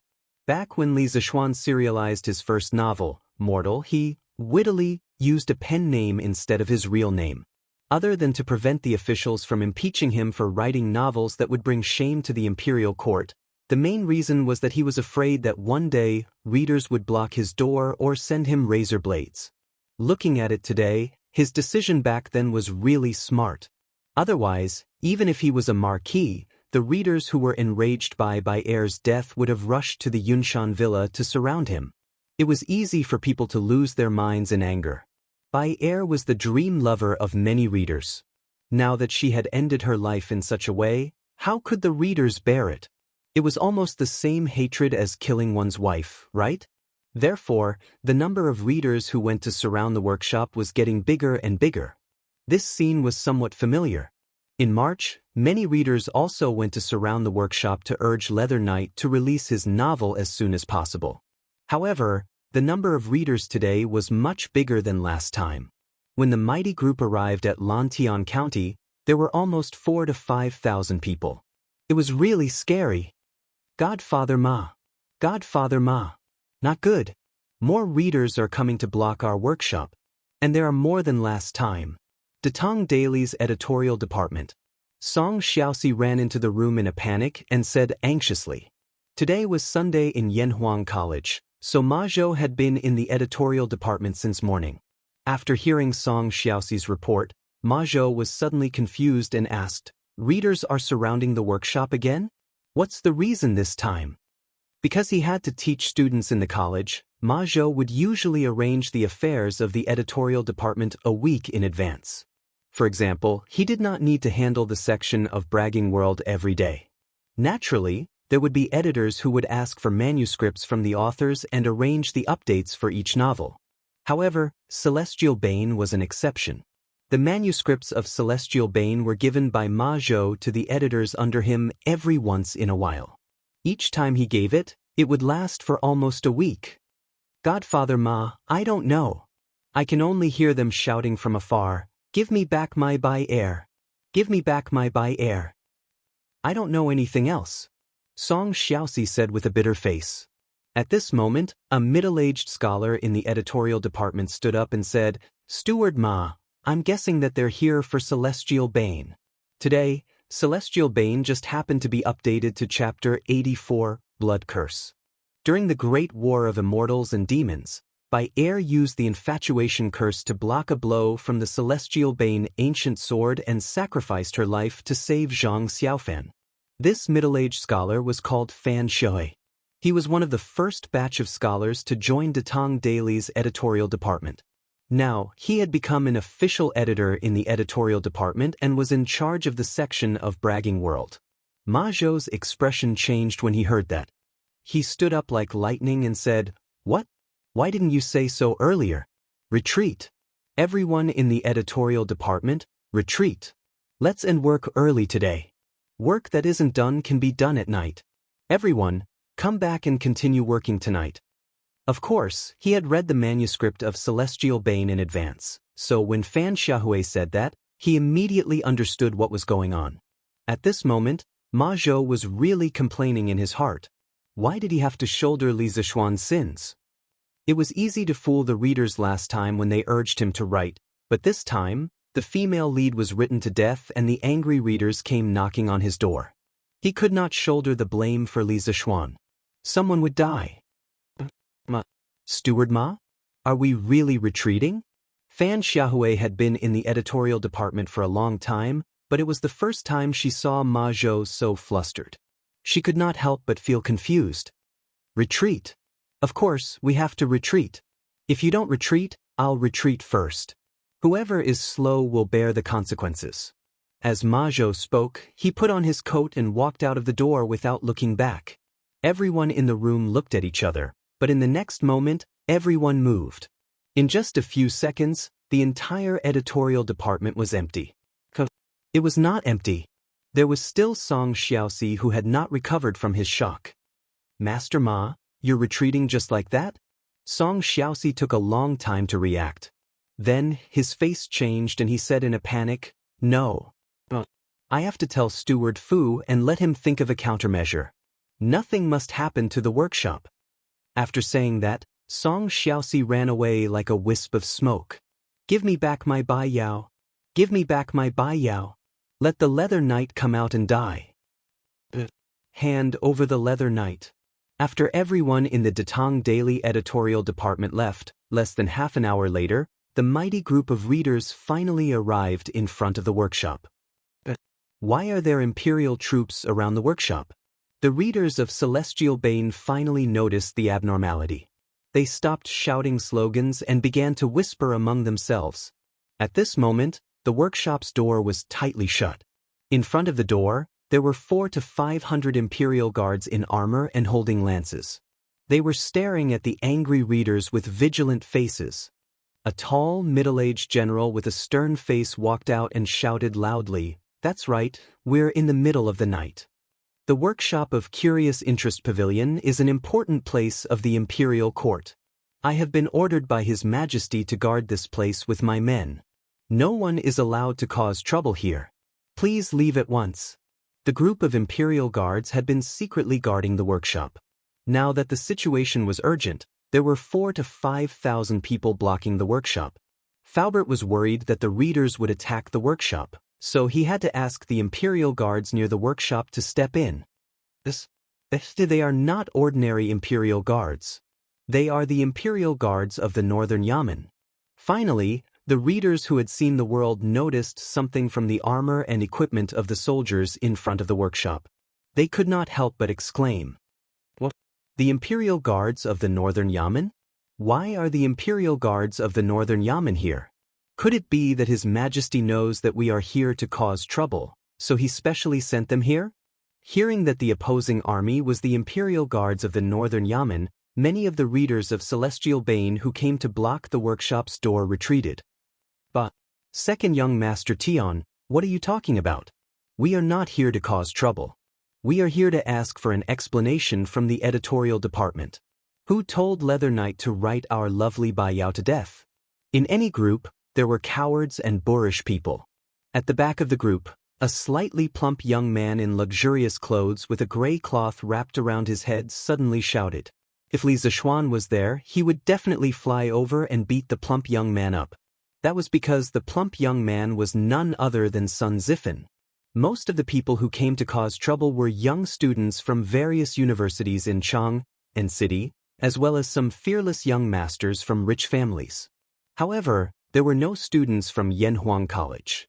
Although the people from Yanhuang College did not know that Leather Knight was Li Zishuan, they knew that the Chitsu Pavilion Workshop and the editorial department of Datang Daily were both owned by Li Zishuan. Therefore, even though they hated Bai Yao's death, as Li Zishuan students, they did not dare to cause trouble here. However, Sun Zifan was an exception. He had completely immersed himself in the role of Zhang Xiaofan. Naturally, he liked Bai Yao very much.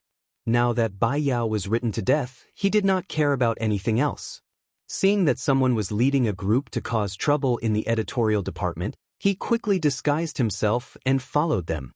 In his mind, Bai Yao was written to death by the cruel Leather Knight. Even if he had to betray his master and destroy his ancestors, he had to get an explanation for Bai Yao. It would be best if he could force Leather Knight to revive Bai Yao. That's right. We are not here to cause trouble today. We are here to get an explanation for Bai Yao's death. Let the editorial department of Datang Daily and Leather Knight come out and give us an explanation.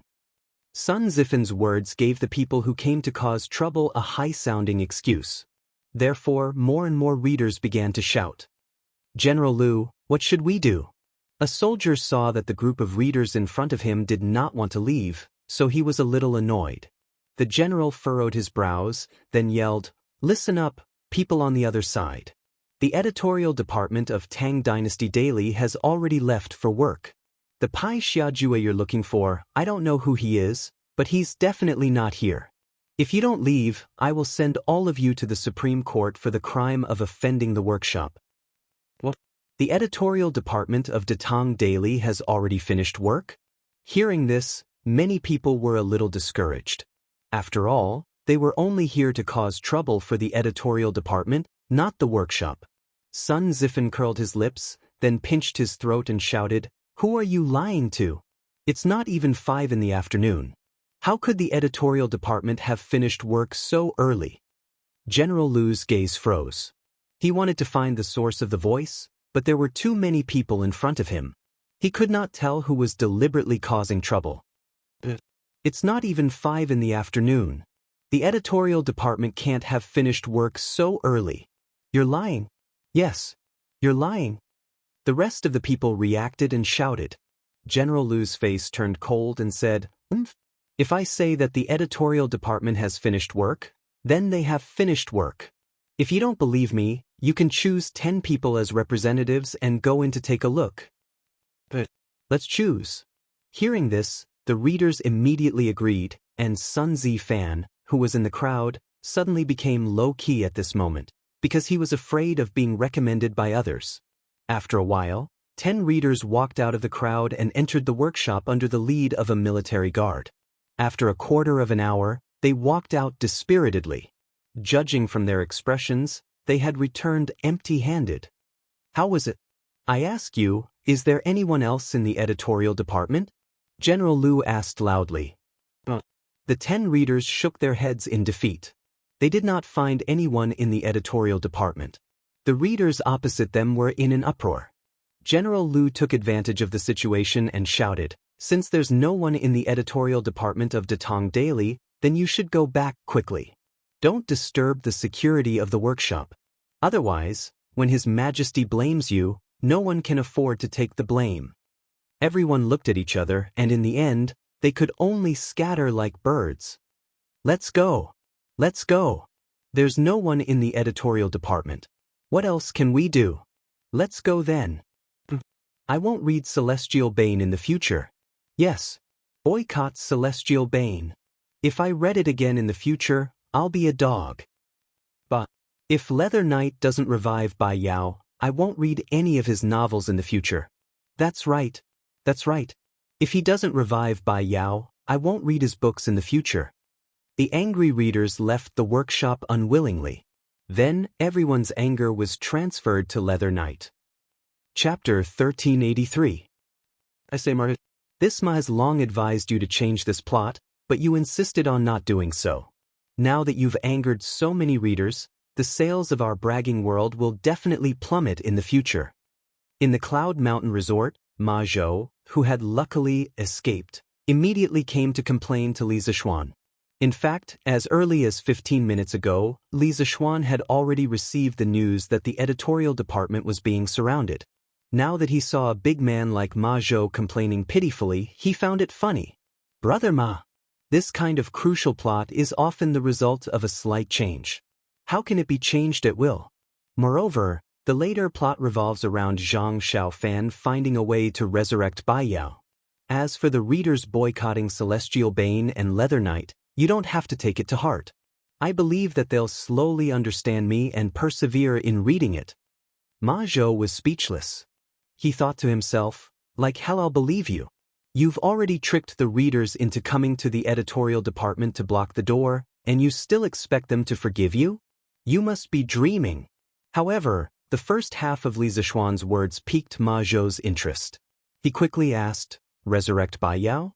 "Marquis, according to what you said, Bai Yao can be resurrected in the future?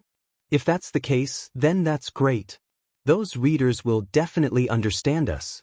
To tell you the truth, Marquis, when this Ma saw Bai Yao use the infatuation curse to block the attack of the celestial extermination sword and risk her life to save Zhang Xiaofan, I almost couldn't hold back my tears.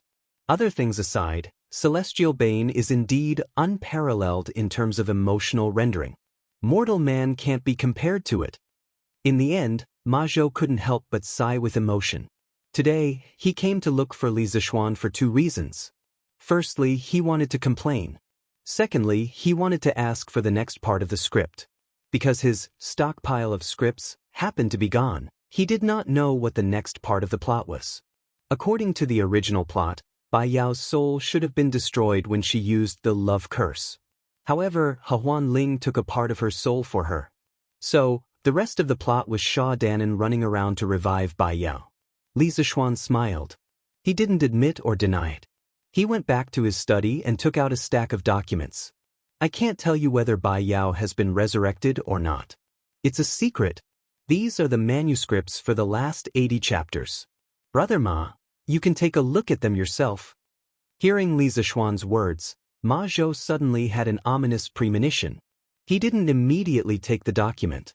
Instead, he asked, "Marquis, don't tell me you gave everyone hope and then made them despair?" He now felt that these manuscripts were a bit troublesome. Perhaps Li Zishuan was going to trick him again. Li Zishuan was silent. After a while, he sighed and said, "Is the result really that important? Sometimes, the process is far more unforgettable than the result. Whether it's hope or despair, only after reading it can one understand the joys and sorrows of it." Hearing this, Ma Zhou was silent. After a while, he took the manuscripts from Li Zishuan's hands and said, "AI, I hope that when the time comes, the readers will be able to understand. Finished speaking, Ma Zhou cupped his hands and took his leave. The Crown Prince, Princess Changle, and His Imperial Highness, the Prince of Wei, have all ascended Mount Yun and are rushing over.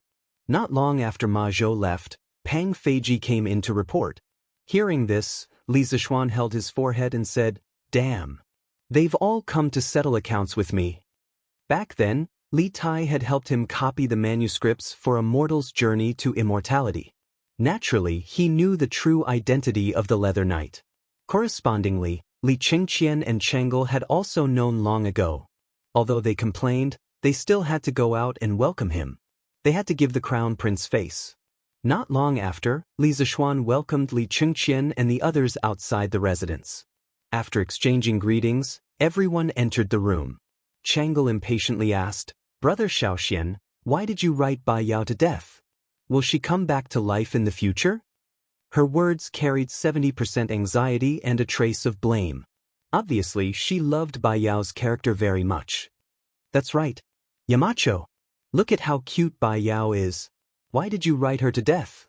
If others were to find out that you're Pai Xiaku, do you think your Cloudy Mountain resort will be surrounded by 3 layers of people inside and outside?" The little fatty, Li Tai, also slapped his thigh and shouted. Li Zishuan narrowed his eyes and looked at Li Tai with a faint smile. "If others knew my identity, then it must have been you who leaked it. I won't look for anyone else but you. You brat, just wait to be taught a lesson by me." Li Tai's face fell. He instantly became unhappy. "But, Yamacho, this is unfair.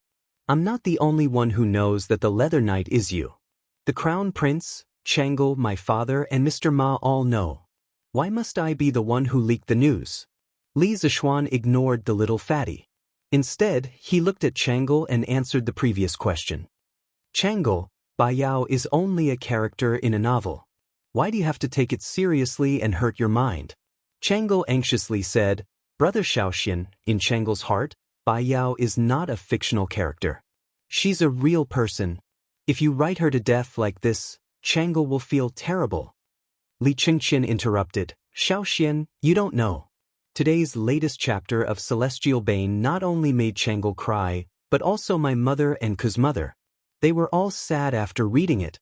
The next time you enter the palace to see my father, you have to be careful. He should also know that Celestial Bane was written by you."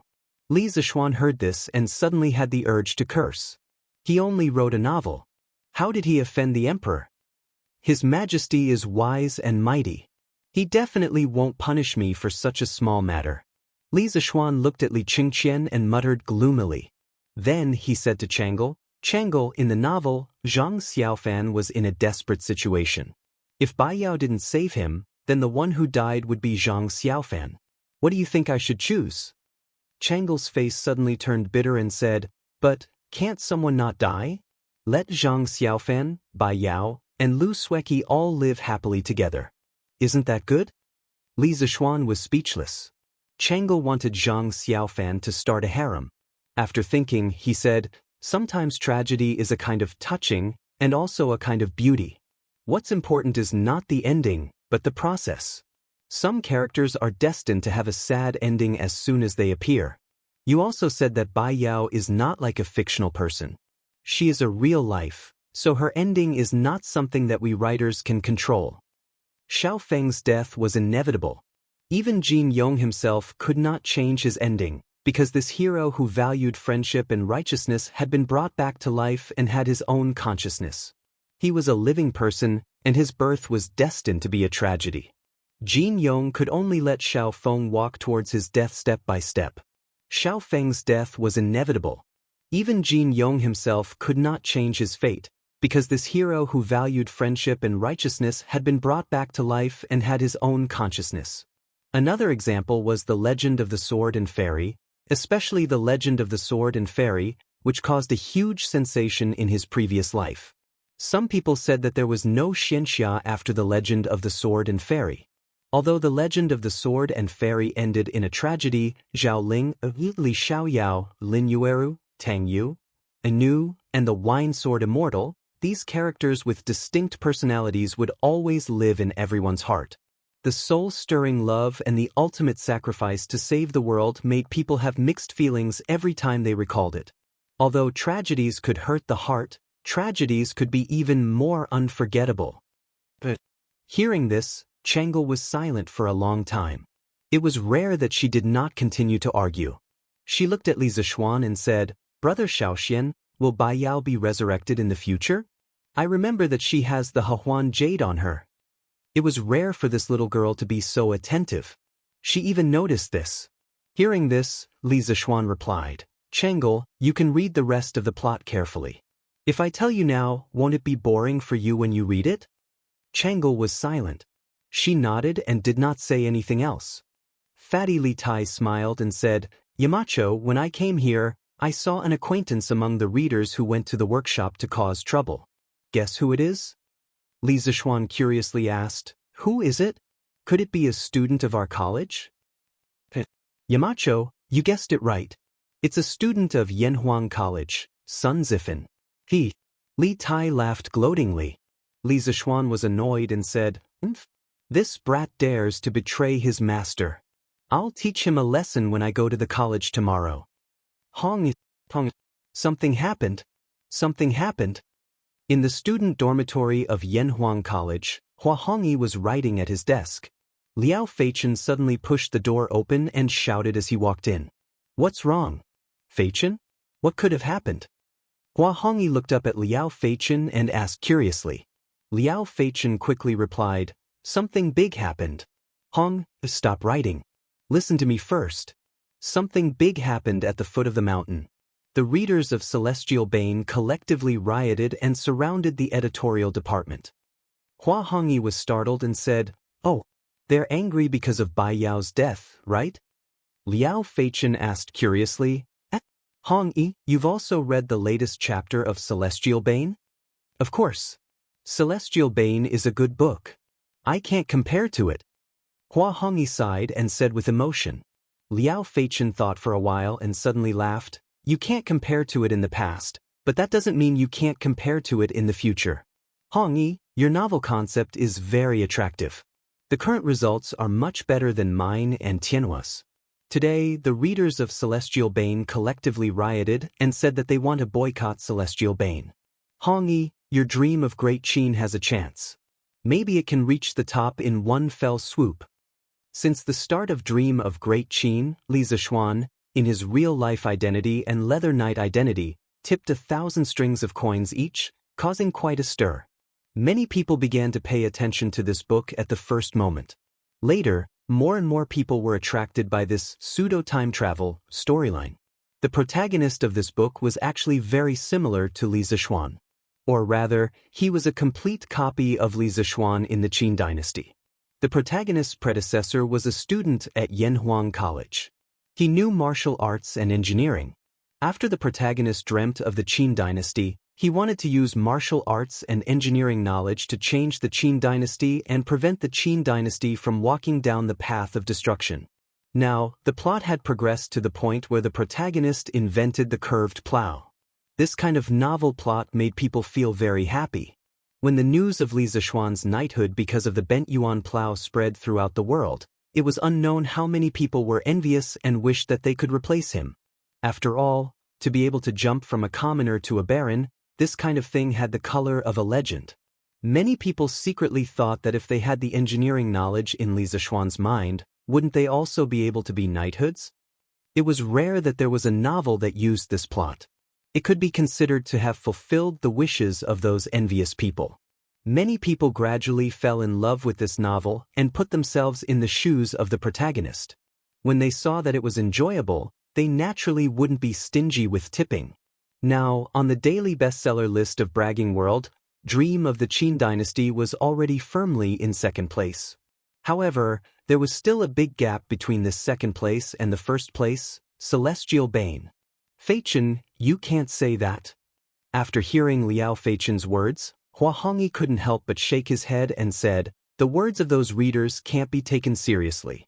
Don't listen to them now saying that they want to boycott Celestial Bane. I can guarantee that when they buy Bragging World tomorrow, The first book they read will definitely be Celestial Bane. Because although Bai Yao died, it doesn't mean that she can't be resurrected. She has the Hehuan bell on her. Not only do they want to read the plot later, but I also want to read it. When Liao Feichen heard that, he was instantly speechless.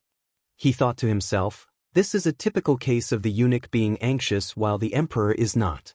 I worked so hard to help you plan, but you directly defected to the enemy.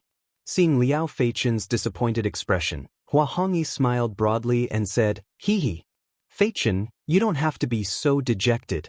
Today, so many fans went to the editorial department to cause trouble because of Bai Yao's death. This also shows the success of Celestial Bane's characterization. Sometimes, we have to admit the excellence of others so that we can improve.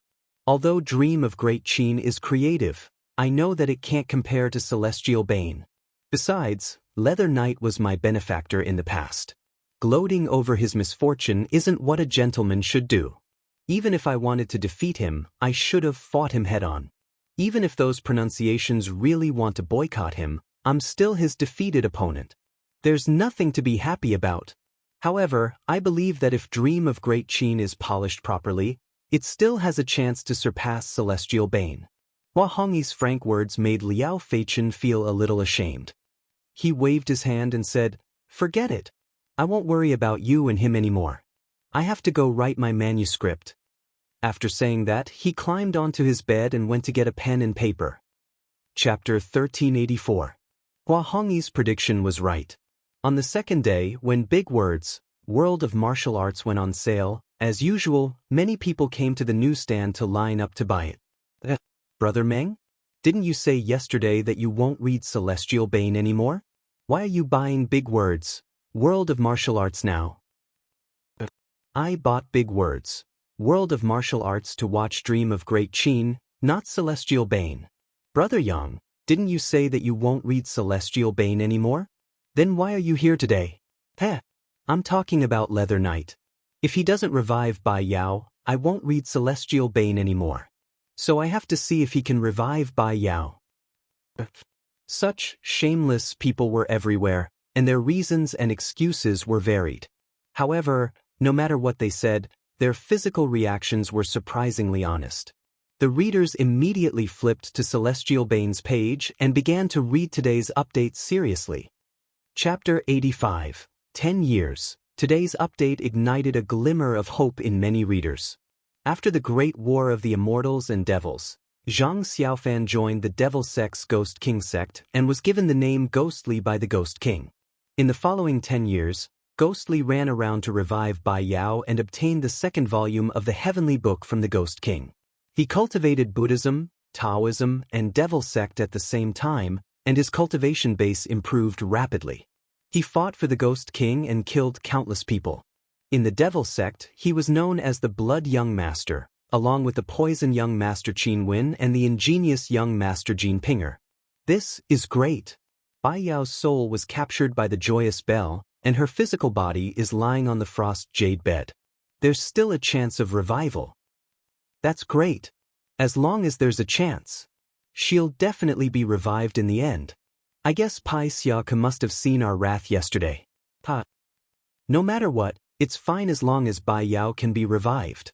That's right. I've decided to continue supporting Celestial Bane.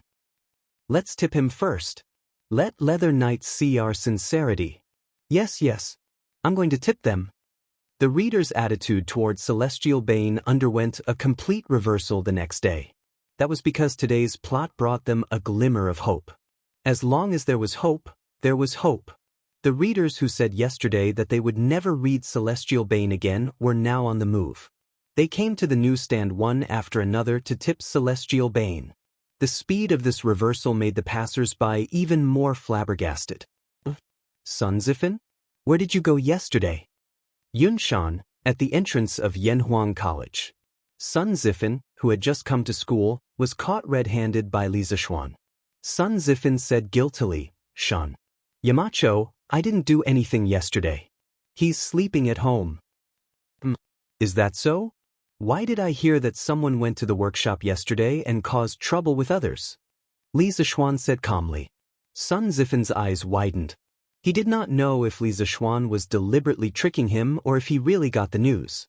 Regardless, he was determined not to take the blame. Therefore, he quickly waved his hand and said, "Yamacho, I'm innocent. How would I dare to cause trouble at the workshop? Who doesn't know that the workshop is your property? I really slept at home yesterday. My dad can testify. If you don't believe me, you can ask him. So, I have to write a letter to my dad to collude with him." Sun Zifan added in his heart. Li Zixuan stared at Sun Zifan for a while until the latter felt a little scared. He then smiled and said, "All right. You didn't go, so be it. I won't ask Sun Tingwei. Go to class. If you don't do well in the midterm exam, I'll personally talk to Sun Tingwei." After all, Sun Tingwei was the top scholar. How can his son's results be bad? Sun Zifan shuddered. What a devil! This is obviously using public office to avenge private grudges. He really wanted to ask Li Zixuan, "Are you the devil?" "Yamacho, this midterm exam is just a small exam. Don't you think it's a little inappropriate for you to make such a big trip?" Sun Zifan said with a bitter face. Li Zixuan waved his hand and said casually, "What's inappropriate about this? As a Yamacho, isn't it normal to care about the students' results? Coincidentally, Sun Tingwei and I haven't had a drink together in a long time. All right. Why don't you go to class?" After that, Li Zixuan pretended to kick Sun Zifan's butt. Sun Zifan was so scared that he did not dare to talk anymore and quickly ran away. This little bastard. Li Zixuan looked at Sun Zifan's back and scolded him. Then he turned to Mo Zhong and said, "Mo Zhong, after school ends at noon, go to class 3 and call Hua Hongyi to my office. Tell him that I have something to talk to him about." Mo Zhong had never heard of this student's name before. But since Li Zixuan pointed him to the class, it was easy to find him. He quickly bowed and said, "Yes. Yamacho." Li Zixuan nodded and then walked towards Guanghua Building. "Yamacho, you're looking for me?" After the 4 classes in the morning, Mo Zhong took Hua Hongyi to Li Zixuan's office. This was the first time he had come here. Looking at the luxurious decorations inside and the man he had always looked up to, Hua Hongyi cupped his hands and said respectfully, "Yes, you're here. Come in and have a seat." Li Zixuan raised his head and then greeted him very casually. Seeing that Li Zixuan was about to get up to pour water, Mo Zhong took the initiative to pour 2 cups of tea. Then he said goodbye to Li Zixuan and left. Half of his buttocks rested on the soft sofa. Smelling the faint fragrance of the immortal tea, Hua Hongyi was not in the mood to enjoy it at the moment. His heart was hanging in the air. "Mountain leader, I wonder what instructions do you have for me?"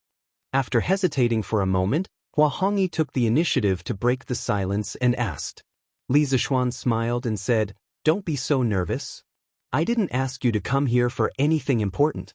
The main thing is that I came across a story a while ago. I asked you to come here today to tell you."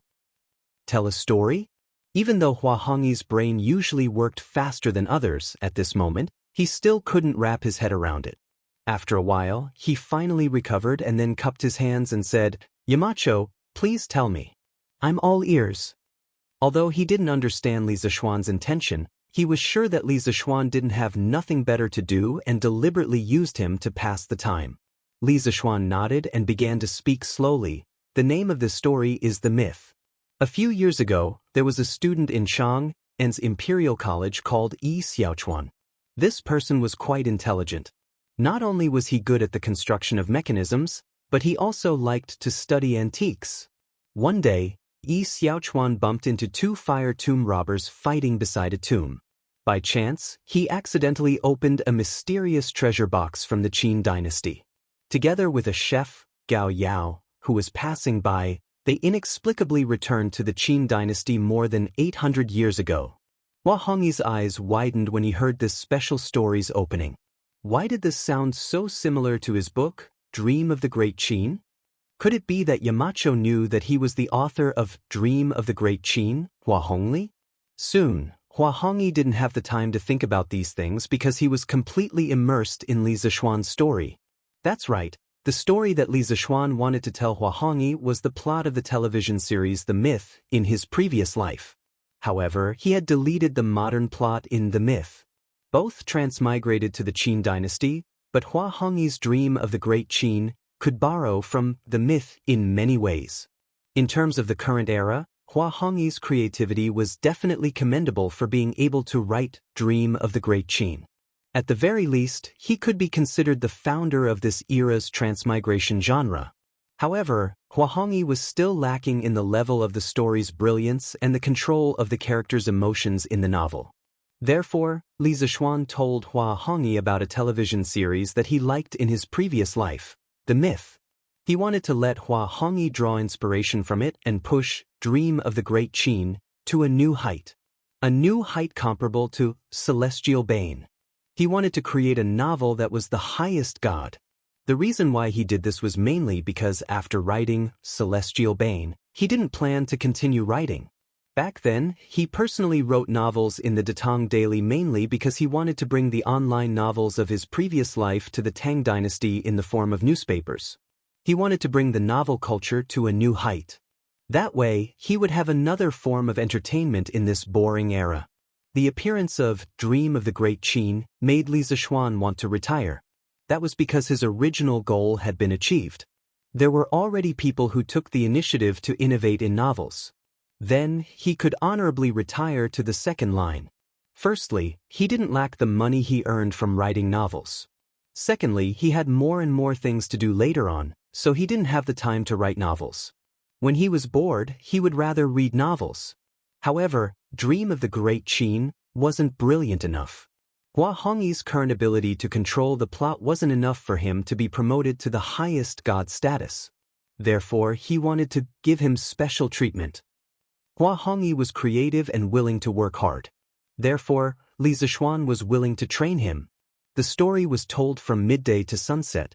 If Mo Zhong didn't personally ask for a leave of absence for Hua Hongyi from the head teacher of Class 3, the teachers of Class 3 would probably be looking everywhere for Hua Hongyi.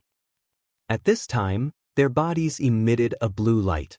Their hair instantly turned white and they became exhausted.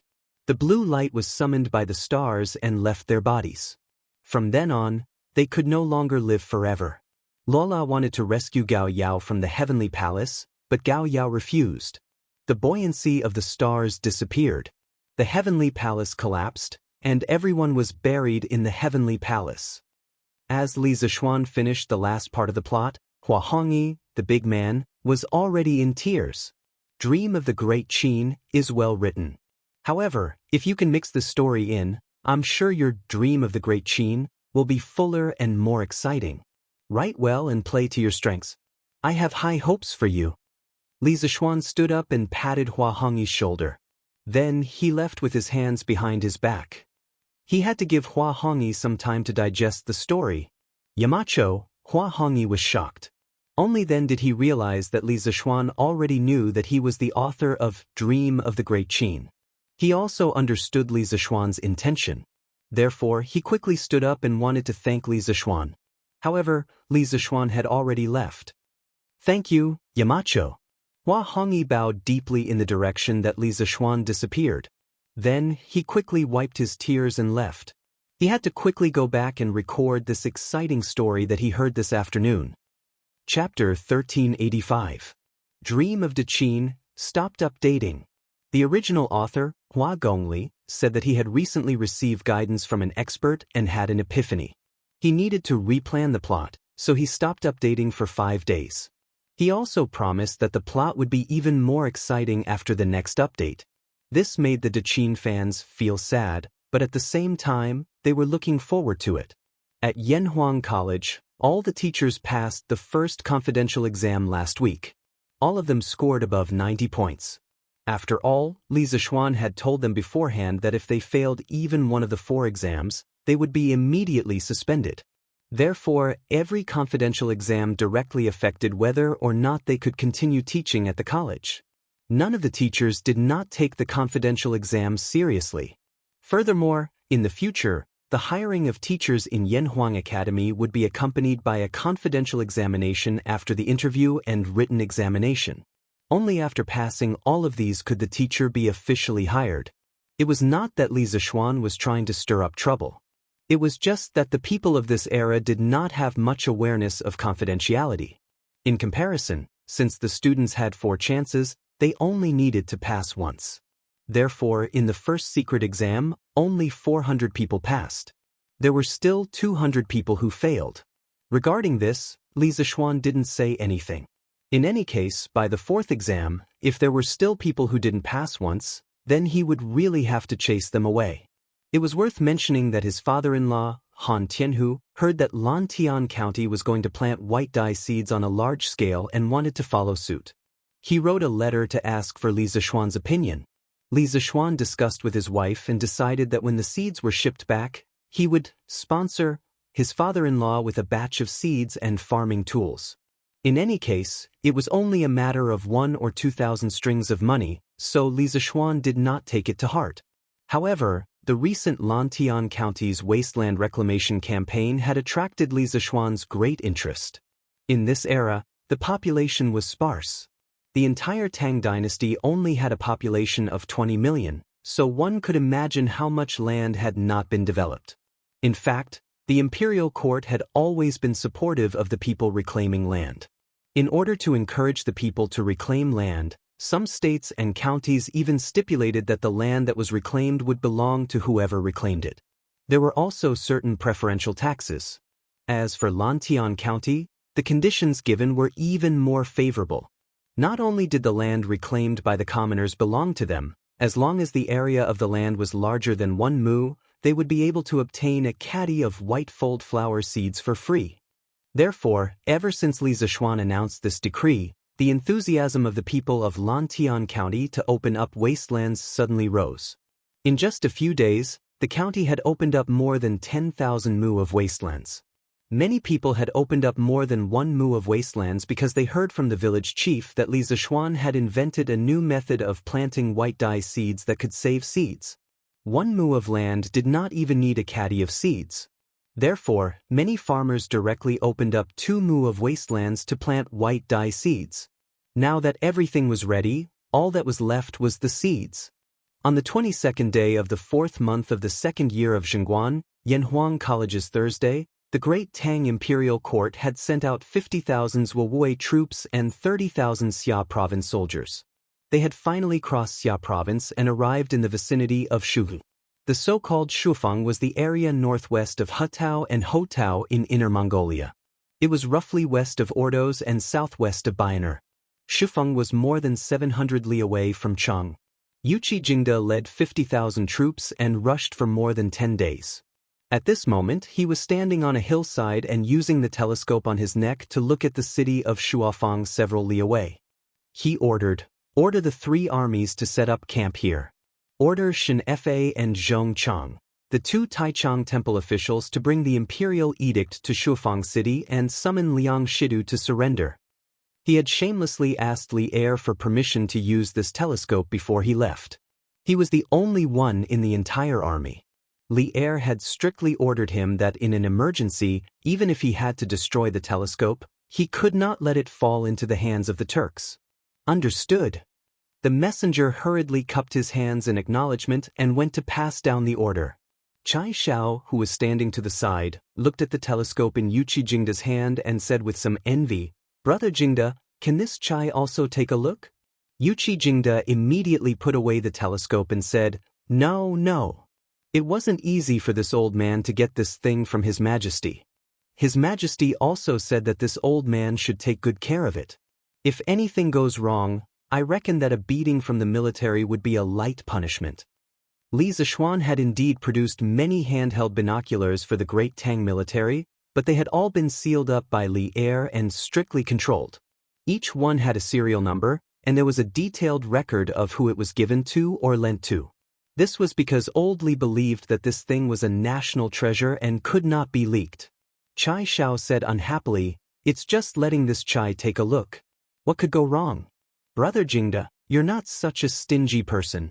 Quickly let this brother take a look. At most, when we return to Chang, and this Chai will invite Brother Jingde to drink wine at the drunken immortal house." Yuqi Jingde said in amusement, "Hee. But Brother Sikang, if you invite this old man to drink wine, will Princess Ping Yang agree?" Other than his identity as a great general, Chai Xiao also had another identity, and that was the current emperor's son-in-law. Originally, being the emperor's son-in-law of the Great Tang was a very difficult occupation. Because the Tang dynasty's customs were more open, especially as a princess, her status was even more revered. Perhaps it was because feminism was too strong. Many princesses had bad conduct. For example, although Tang Gaozu's princess Xianxia was married to Do Fengjie, she had an affair with Yang Yuji. Tang Taizong's princess Hepu was married to Fang Yai, but she had an affair with monk Bianji. Therefore, many good men would rather not marry for their entire lives than be the emperor's son-in-law.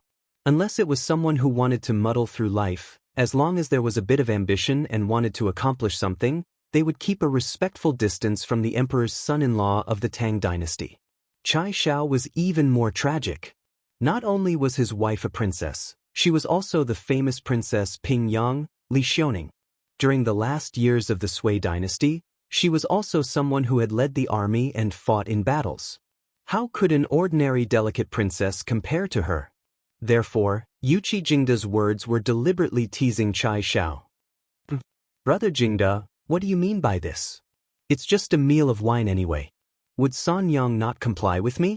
Quickly bring it out for me to see. Chai Xiao snorted angrily in dissatisfaction, then snatched the binoculars from Yuqi Jingda's hands. Instantly, he clicked his tongue in wonder. But this toy is really useful. Even from so far away, I can see how many guards are at the city gate. It's really too magical. Yuqi Jingda smiled and didn't argue with Chai Xiao because the binoculars were taken away. At this time, two middle-aged officials wearing light red official robes came to Yuqi Jingda's side and cupped their hands. General Yuqi, then we will go to Shuafang City. Yuqi Jingda nodded and said solemnly, this time, the two of you only need to read His Majesty's Imperial Edict to Liang Shidou. Whether he surrenders or not isn't important. After reading the Imperial Edict, immediately leave the city. Don't stay in the city. Hearing this, the two Taichang temple officials, Shen Fei and Zhong Chong, couldn't help but look at each other. Since ancient times, who would persuade someone to surrender like this? Directly reading the Imperial Edict and then running away without any persuasion or giving the other party any time to hesitate. This persuasion to surrender was too insincere, wasn't it? We obey the head chief's orders. Although they didn't understand, Yuqi Jingda was now the head of the three armies and the head chief supervisor to destroy Liang Shidou. The two Taichang temple officials still cupped their hands and accepted the order. Yuqi Jingda nodded and said, then go. Sir. The two of them took a few soldiers and left to carry out the order. Brother Jingda, this Shuafang city's security is lax and looks like it's normal. Could it be that Liang Shidou hasn't received the news that His Majesty wants to send troops to encircle and annihilate him? Chai Xiao held the binoculars and saw that Shuafang city's gates were wide open. Pedestrians and merchants were going in and out, and there was only a group of soldiers guarding the gates. It didn't look like a battle was about to break out. Duke Xiao, can you lend me the binoculars to take a look? Shui Wanjun said at this moment. Here you go. Chai Xiao nodded and reluctantly handed the binoculars to Shui Wanjun.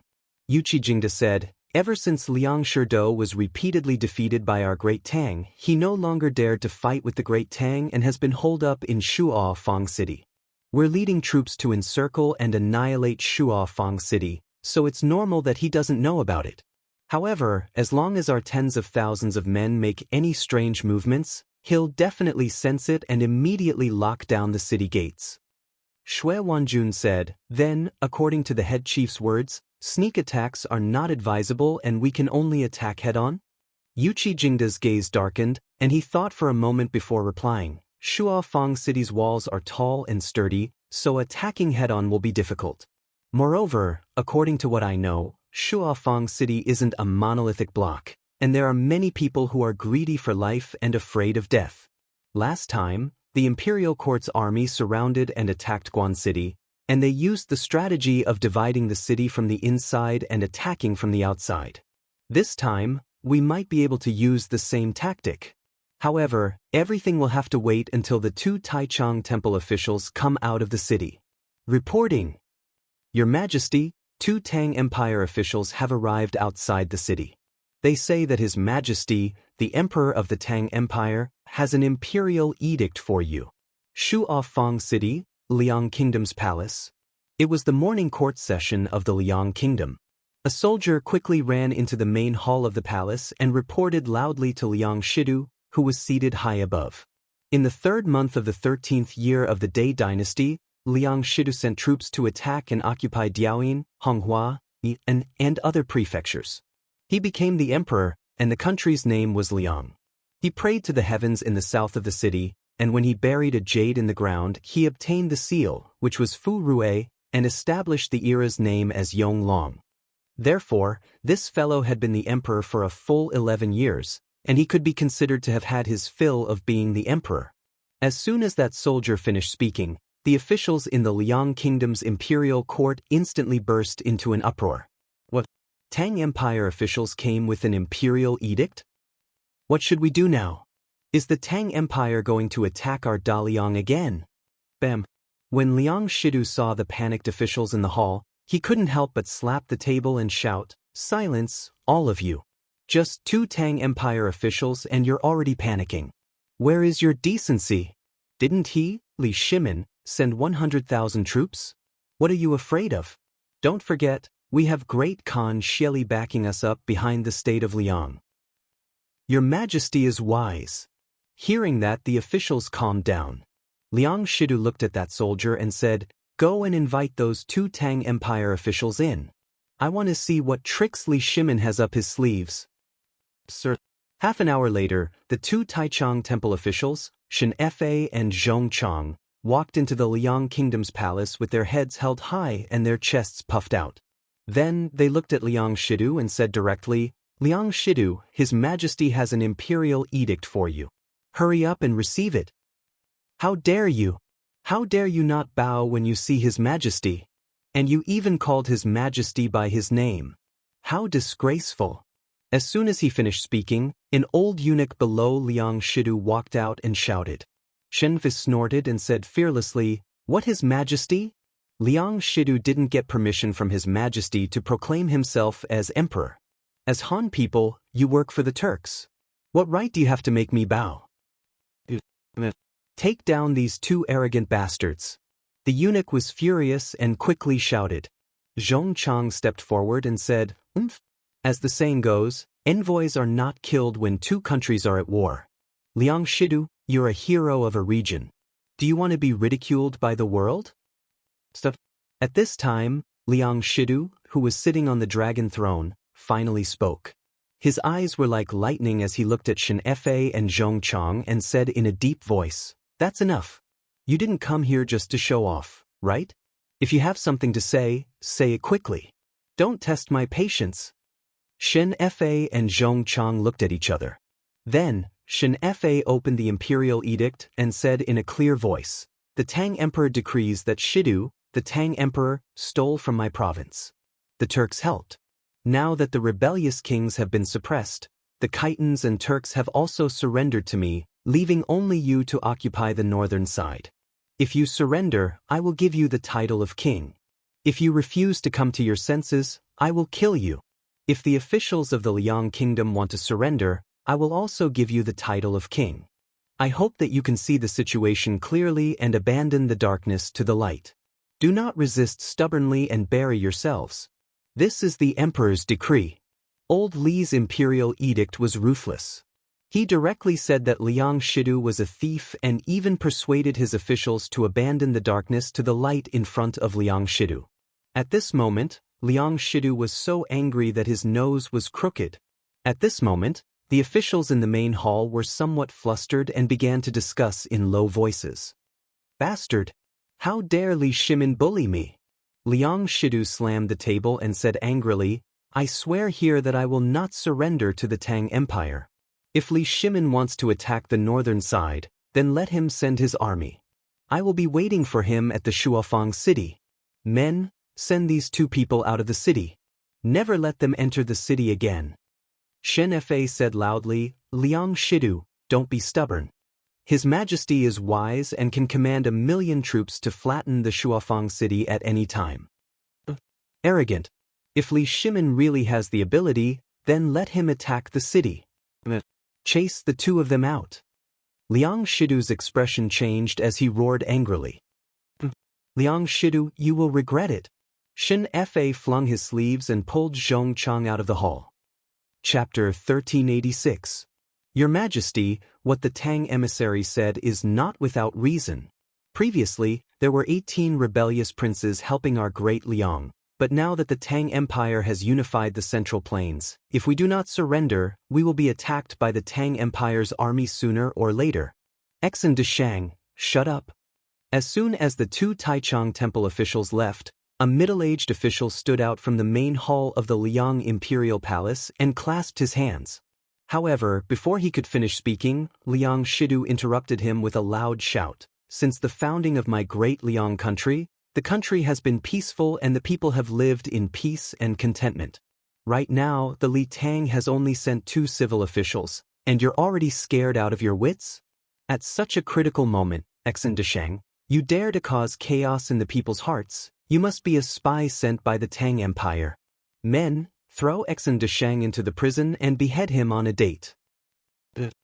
As soon as Liang Shidu finished speaking, 2 guards immediately came up and took the middle-aged official away. Your Majesty, you must not. Assistant Minister Exon is only thinking of Your Majesty's safety. Your Majesty, please show mercy and spare his life. Seeing that Liang Shidu was about to kill an official so rashly, how could the officials in the hall sit by and do nothing? A tall and sturdy general immediately stepped forward to plead for leniency. Yes. Your Majesty. Although Assistant Minister Xion's words are a bit out of line, his crime does not warrant death. Please retract your order and forgive Assistant Minister Xion. As the saying goes, the fox grieves for the rabbit. Originally, seeing that the Tang Emperor had the intention to attack the Liang Empire, the officials' hearts were already wavering. Now that Liang Shidu wanted to kill an official, the other officials in the hall naturally could not accept it. If Exon Deshang was killed today, would they be killed tomorrow as well? Thus, everyone began to plead. Liang Shidu's eyes flashed, and after a moment of hesitation, he said, Exon Deshang, since all my beloved officials are pleading for you, then I will spare your life for now. However, you can avoid death, but you cannot escape punishment. From today onwards, Exon Deshang will be stripped of his position as Assistant Minister of the Ministry of Revenue. As for the rest, if they continue to boost the morale of others and destroy the prestige of our great Liang like Exon Deshang, I will not spare them. Exon Deshang's face was ashen as he cupped his hands and said, Thank you, Your Majesty. The rest of the ministers felt a chill in their hearts, and they hurriedly cupped their hands and said, We obey the decree. Liang Shidu was still a little uneasy. Although Exon Deshang's words made him very angry, he had to admit that what Exon Deshang said was true. Now that the Central Plains had been unified, his Daliang kingdom, as the last thorn in the Tang dynasty's territory, was obviously unable to hold the fort alone. At this time, the most important thing was to unify the minds of his subordinates and not let their hearts waver. His gaze was like lightning as he stared at all the ministers in the hall. Although the Tang Empire is strong, our Daliang is defending the city, and we can ask the Turks for help at any time. If the Tang army wants to take down Shuafang City so easily, it is nothing more than a fool's dream. Right now, the most important thing is for us, sovereign and subject, to be of one mind. While reinforcing the defenses of the city, we are also actively stockpiling food. Even if we are besieged by the Tang army, we will be able to hold out until the Turkic army comes to our rescue. I advise some people not to have any thoughts of seeking refuge with the Tang army. Li Shimin hates our Liang to the bone. Even if you seek refuge with the Tang Empire, you will not have a good ending. Thus, there is only one path left for you, and that is to follow me and protect the Daliang kingdom. Only this way can you enjoy a lifetime of glory and wealth. Liang Shidu's warning and tempting words drifted through the hall.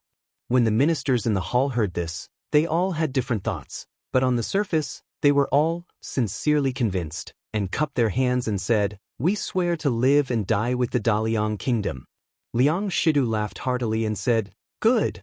But today, after those 2 Tang officials return, Li Shimin will definitely be unwilling, and may even send troops to attack Daliang. For the sake of today, you all need to reinforce the defenses of Shuafang City as soon as possible. Rolling logs, crossbows, kerosene, and other defensive items must be prepared as soon as possible. All officials must work together to build Shuafang City into a steel fortress that no one can break through. If Li Shimin dares to send troops over, then his people will not be able to return. We obey the decree. In the forest 3 li south of Shuafang City, the imperial court's army was hiding and waiting for orders. As there were many signs that Liang Shidu had not discovered the arrival of the imperial court's army, Yuqi Jingde ordered the army to hide and act according to the situation. In order to not be discovered, the army definitely could not start a fire to cook. They could only eat some dry rations and drink some water to fill their hunger. Report. Head steward, the 2 envoys who went to Shuafang City have returned to the main camp. Within the central tent, Yuqi Jingde sat at the head of the table, and the other main generals were on his left and right. At this moment, a messenger ran in to report. Quick, invite them in. Yuqi Jingde hurriedly ordered when he heard this. The messenger left, and not long later, 2 Taichung temple officials walked in and bowed. Greetings, head steward. Yuqi Jingde nodded and directly asked, what did Liang Shidu say when the 2 officials went to Shuafang City? Did he surrender or not? Shen cupped his hands and replied, head steward, Liang Shidu is stubborn. In front of me, he swore that he would never surrender.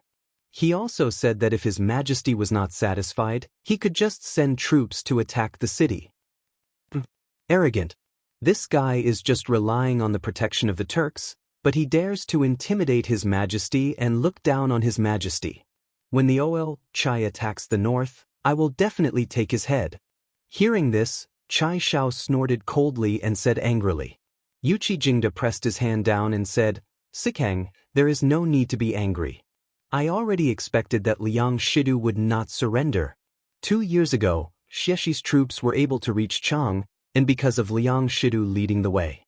He knows that His Majesty hates him to the core, so he will not surrender. Letting the 2 Taichung temple officials go to summon the surrender is to show His Majesty's benevolence to the world, and also to divide the hearts of the people of Liang. Deputy Shen, this general asks you, how did the civil and military officials of Liang react after hearing the imperial edict to surrender? The Turks had always been a great threat to the Tang dynasty. Their cavalry was too mobile, coming and going like the wind. However, in reality, it was not so easy for them nomads to come to the Central Plains. The Central Plains had big cities, many villages, and complicated roads. It was easy to get lost. Perhaps Xiexi originally came to attack Chang, but ended up going the wrong way and went to Taiyuan. Wouldn't that be a waste of time? Therefore, every time they came to rob, they would find a way to find a few Central Plains people to be their guides, living compasses.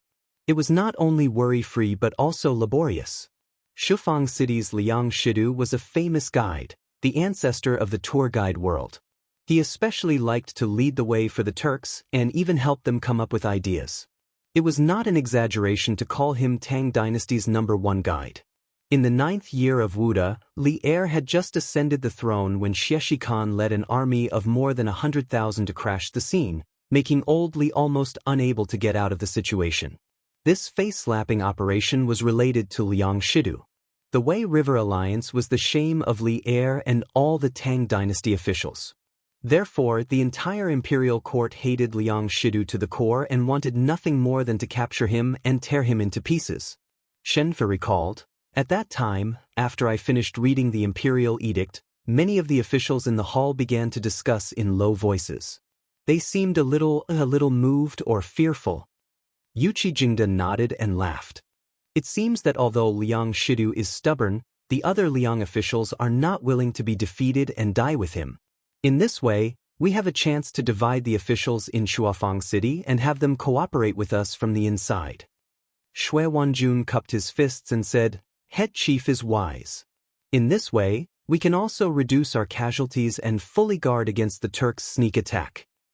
Head Chief, I have a plan. I wonder if it will work? At this moment, a general sitting on the right side of the hall stood up and bowed. Yuchi Jingda nodded and said, Governor Lu has been in charge of Summer Province for many years. You must know the situation in Shuafang City better than we do. If you have a brilliant idea, feel free to say it. It turned out that this person was Summer Province's Governor Lu Min. This time, Summer Province's 30,000 soldiers were under his command. Lu Min cupped his fists and said, I wouldn't dare to speak of a brilliant idea. I feel that since Liang Shidu still doesn't know that our army is lying in ambush outside Shuafang City, we can first send some spies into the city to act as spies from the inside.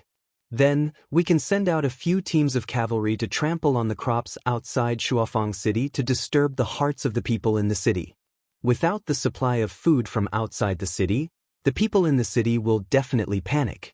At that time, not only will the people flee outside the city, Liang Shidu's officials might also take the chance to escape. At that time, when we send out troops to besiege the city, Liang Shidu will definitely seal the 4 city gates and not come out. Our spies can then spread the news of Liang Shidu's cruelty to the people in the city and promote the benevolence and righteousness of the current emperor, encouraging the people in the city and those generals who have the intention to rebel against Liang Shidu to help us take the city. With cooperation from the inside and outside, won't it be easy for us to take down Shuafang City? Yuchi Jingda laughed loudly and said, Good. Governor Lu's plan is excellent. Shuafang City's walls are sturdy. If we want to take it head-on, we will definitely suffer heavy losses. Cooperating from the inside and outside is the best plan. Governor Lu has lived in Summer Province for a long time, so you must know Liang Shidu's evil deeds like the back of your hand. You will send spies into the city. When the time comes, let them use Liang Shidu's crimes to encourage the people in the city to help us take down the city. From the beginning, Yuchi Jingda had never thought of taking the city head-on because Li Er had only given him 80,000 soldiers. If he wanted to take down Shuafang City with this amount of people, it was undoubtedly wishful thinking. Therefore, he had always had the idea of cooperating from the inside and outside to take down the city. It was just that he hadn't formed a complete plan like Lu Min's. Lu Min hurriedly cupped his fists and said, Yes. Head Chief. Yuchi Jingda then looked at Xue Wanjun and said with a serious face, General Xue, you will lead 1,000 light cavalry. After Lu Min's spies have infiltrated the city, you will lead the cavalry at night to trample on the crops outside the city. Be careful, you must not harm the innocent people. Xue Wanjun stood up and cupped his fists. This general understands. After instructing Xue Wanjun, Yuchi Jingda continued, Sikhang, I order you to lead 30,000 elites and lie in ambush on the east side of Shuafang City. Once Xieli sends reinforcements to Liang Shidu, they will definitely pass by the east side of the city. You will wait at ease and annihilate them with all your might. Chai Xiao said seriously, This general understands. Yuchi Jingda said loudly, Liang Shidu has been stealing from Shuafang for many years. In this battle, not only will we lure the Turks to send out their troops, we will also take down Shuafang in one fell swoop and pull out this poisonous thorn that is deeply rooted in the north of our great Tang. All the generals in the tent roared in agreement. Jianan Province, Peng Province, in the Chang tribe near the Lan family volcano. The Chang people were an ancient tribe. Their history could be traced back to the time of the Yellow Emperor. Back then, the Yellow Emperor's tribe had a great battle with the Yan Emperor's tribe. After the defeat, the Yan Emperor led his tribe and merged with the Yellow Emperor's tribe to form the Wuxia, Han Chinese. Later on, a small number of Han Chinese migrated to the west and merged with the local natives, forming the Tibetan, Chang, and other ancient tribes. Most of the Chang people had lived in the land of Sichuan for generations. After thousands of years of reproduction, they had already split into hundreds of tribes of various sizes. Usually, they would help each other and live a peaceful life. The Chang tribe near the Lan family volcano was the largest Chang tribe within a radius of 100 miles, with tens of thousands of people. The leader of the tribe was Qiao Feng. His ancestor, Qiao Zhou, was a high-ranking official in the Shu Kingdom during the Three Kingdoms period. During the Northern and Southern Dynasties period, the Qiao family was considered one of the top families in the Shu Kingdom. Later on, with the unification of the Sui and Tang dynasties, the Central Plains dynasty's military penetration into the land of Shu became stronger and stronger. Thus, the power of the Chang family was weakened to a certain extent. At this moment, the Chang family's courtyard was filled with all kinds of people. Most of them were Chang people. There were only a few Han Chinese. Ku Shiqing, a student of Yanhuang College, and Gao Shilian, the chief secretary of the Protectorate, were among them. Ku family's Dong, you were able to enter the Imperial College a few years ago. You have indeed brought honor to the Chang tribe in this area. When you pass the Imperial examination, even if your tribe's old Liang doesn't hold a banquet to celebrate, this old man will definitely hold 100 tables for you to celebrate. In the courtyard, a hale and hearty old man with white hair looked at Ku Shiqing and said with a kind smile. Ku Shiqing quickly clasped his hands and said, "Thank you for your kindness, Grandpa Chang. However, Grandpa Liang has already told me that as long as I pass the Imperial examination or enter the Imperial court, he will definitely hold a banquet for me to celebrate. If Grandpa Chang doesn't mind, please come and have a drink." "You child, what's there to mind? You're a member of our Chang tribe. This old man is more than happy to see you succeed. Why would I mind? When the time comes, this old man will definitely go and have a good drink. I'll drink all the good wine that old Liang has hidden away." Xiao Feng laughed heartily. At this moment, the person sitting next to Ku Shiqing looked at him and scolded, "Umph! Our great clan chief Chang is getting more and more shameless as he gets older. I see that you've hidden away a lot of good wine these past few years." Xiao Feng stroked his beard and smiled. Shiqing is from your tribe. When the time comes, it should be your turn to treat him to a drink. Hey, if you can't afford it, just say the word and this old man will do it for you. Who can't afford it? When the time comes, let's see if you won't be drunk. Clan Chief Liang said unhappily. Even if he lost, he couldn't lose. He didn't want to be such a petty person. Alright, Grandpa Liang, Grandpa Chang, thank you for your kindness. If that day really comes, Shiqing will treat you to a drink of immortal drunkenness. Today, this junior has come here to discuss some matters with Grandpa Ji. Chapter 1387. The Qiao Family Compound. Hearing that Ku Shiqing had something to ask of him, Xiao Feng's eyes narrowed. His weathered eyes contained a cunning insight into the mortal world. He took a sip of tea and said indifferently, "Shiqing, there's nothing to discuss about the Divine Mountain. Don't ask for it. Our Chang tribe has been passed down since ancient times. We can't be disrespectful to the gods, or we'll be punished by the heavens." That one sentence completely blocked Ku Shiqing's path of retreat. Although news was limited in Sichuan, Xiao Feng, as the chief of the tribe, still knew that Ku Shiqing was studying at Yanhuang College. In addition, San Bao, who claimed to be a servant of the Marquis of Yong, had just escaped from him a month ago. Today, Ku Shiqing, a student of the Marquis of Yong, had brought the chief of staff of the Protectorate to his door. How could he not guess Ku Shiqing's intentions? Chief Qiao, don't speak too confidently. It's hard to say whether or not there are gods on that mountain. Gao Shilian, who was sitting to the left of Xiao Feng, finally spoke up. That's right. Grandpa Qiao, that mountain is a mine, not a divine mountain. Previously, my Yamacho, the current Marquis of Yong, sent people to take 2 pieces of stone from that mountain. Before I came, the Yamacho had already refined iron and vanadium from those 2 pieces of ore. That's why that mountain is filled with vanadium titanium magnetite, which contains a large amount of magnets.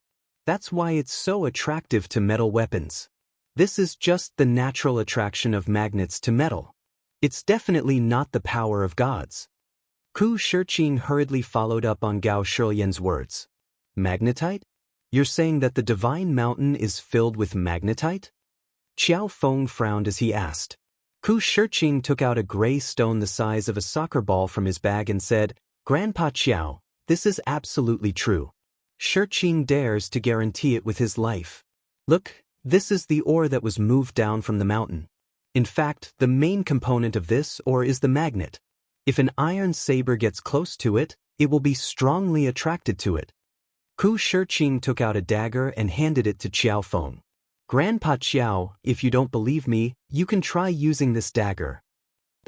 Qiao Feng hesitated for a moment before taking the dagger with one hand. He pulled the dagger out of its scabbard and brought it to the magnetic ore that Kushirqing had taken out. Suddenly, an inexplicable force sucked the dagger over. The Chang people in the courtyard could not help but discuss, there really is a magnet inside this rock. No wonder every time I get close to the mountain, the hoe in my hand will inexplicably fall down. It turns out that it's a magnet mountain. So it's not the power of an immortal, but the attraction of a magnet. In front of everyone's eyes, Qiao Feng had done the experiment himself, and the ore was indeed a rock from the divine mountain. The Chang people in the courtyard had no choice but to believe it. Qiao Feng put down his dagger and was silent for a while. After a moment of silence, he said, "Brother Ku, how can you be sure that this rock contains a magnet and not divine power?" In addition to the strange phenomenon of attracting soldiers, there was another strange phenomenon in this deep mountain. Every time there was a thunderstorm, there would be very little thunder and lightning in other places, but there would be frequent flashes of lightning and roars of thunder on this mountain, so much so that it would not rest for the entire night. Since ancient times, no one knew how many hunters had been struck to death on this mountain, so no one dared to go up the mountain on a rainy day. Tell me, if there's no divine power on that mountain, why would it attract lightning? Yes. The chief is right. When it rains, there's lightning and rumbling thunder on that mountain, and no one dares to go near it. That's a divine mountain, but when it rains, it becomes hell. As soon as Qiao Feng finished speaking, the Chang people in the courtyard all began to talk at once. Kushirqing's brows furrowed slightly, then relaxed. He smiled slightly and said, "Grandpa Qiao, the reason this mountain can attract lightning has nothing to do with divine power. It's because of the magnetic ore inside." Qiao Feng frowned and said, "Shirqing, don't lie to me. This ore isn't iron, so how could it attract lightning?" Gao Shilian also frowned. Although he didn't say anything, he didn't believe that magnetite could attract lightning either. Kushirqing smiled and said, "Grandpa Qiao, Shirqing isn't lying to you. The theory behind this can be completely explained with my knowledge of engineering from Yanhuang College. First of all, the magnetite in the mountain would produce a very strong magnetic field. These magnetic fields would have a strong attraction to the electric charges in the thunderclouds. Therefore, there would often be some thunderclouds with electric charges gathered above the mountain. Once someone entered, they would become a live target and be struck by lightning in an instant. You don't understand these theories from Yanhuang College's engineering, so you might not understand. However, all of Yanhuang College's theories can be proven through experiments. Right now, we don't have the conditions here, so it's very difficult to simulate this scene. If Grandpa Qiao doesn't believe me, you can send a few people to follow me back to Chang. Yamacho will definitely have a way to simulate this scene for everyone to see with their own eyes. At first, Qiao Feng was also confused. He didn't understand anything about magnetic fields or electric charges. However, after hearing Kushirqing's last few words, he couldn't hide his shock and said, "Shirqing, you're saying that the Marquis of Yong and can simulate lightning? How is that possible?" The Chang people in the courtyard couldn't help but whisper among themselves. Wasn't simulating lightning the work of an immortal? Kushirqing smiled slightly and said, "Grandpa Qiao, what's impossible about this? Our Yamacho created electricity last year, and this year, we're planning to build a large power station in Lantian County. Although not many people know about this, it's definitely not a small number. Just send someone to ask around and you'll know. This official can testify to this." At this time, Gao Shilian, who was sitting on the left, suddenly said, "Although this official is an official in the land of Shu, I've always been paying attention to news from Chang. The Marquis of Yong and did create electricity last year and used it on the battlefield. This year, the Marquis of Yong and's telegraph machine made a great contribution to the rebellion of the aristocratic families in Hunan County." Gao Shilian intentionally or unintentionally mentioned quelling the rebellion in Chang, and a few days earlier. Those who understood would naturally understand the deeper meaning behind it. Qiao Feng's eyes flashed imperceptibly, then he smiled and said, Since Chief Gao has said so, then this Qiao naturally won't have any doubts. It's said that the Marquis of Yong and is the descendant of our ancestors. Although I don't know whether it's true or not, just the ability to create lightning is unparalleled. The Marquis of Yong and is really capable. Amazing, amazing. The Chang people in the courtyard all exclaimed in amazement. Gao Shilian had been an official in the land of Shu for more than a year, promoting irrigation, running schools, and getting rid of vulgar practices. He had a very high prestige among the people. Now that he was personally supporting Li Zishuan and Ku Shiqing, they naturally believed him without a doubt. Ku Shiqing saw that Xiao Feng was interested, so he struck while the iron was hot. Grandpa Xiao, even if there are gods watching over us, Shiqing can guarantee that there are no gods on this mountain. This is just an ordinary magnet mine. Not only do we have one here, but there are also mines in other places in the Tang Empire that can attract weapons and thunder. The only difference is that the mine near us contains an extremely rare and special material that our Yamacho greatly needs. If Grandpa Xiao can convince your clansmen to allow our Yamacho to mine this magnetic iron mine, it will bring endless benefits to the tens of thousands of Chang people around us. What benefits? Xiao Feng asked after a moment of thought. Ku Shiqing's expression shook as he hurriedly said, "Naturally, there will be many benefits. Before coming here, the Yamacho already told me that the mining of this mine will all be done by the local Chang people. The wages will be 3 to 5 times that of other mines, roughly 50 to 100 copper coins a day for a miner. In addition, the Yamacho will pay to help our Chang people build roads, schools, and shops. In the future, we will be able to buy all the high-quality goods in Chang.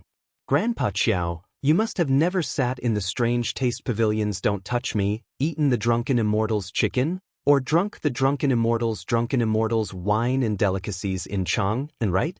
These things are in short supply in Chang, and the Shu lands are remote, so they naturally won't spread here. But once our roads are built, the Yamacho will call for merchants to open shops here.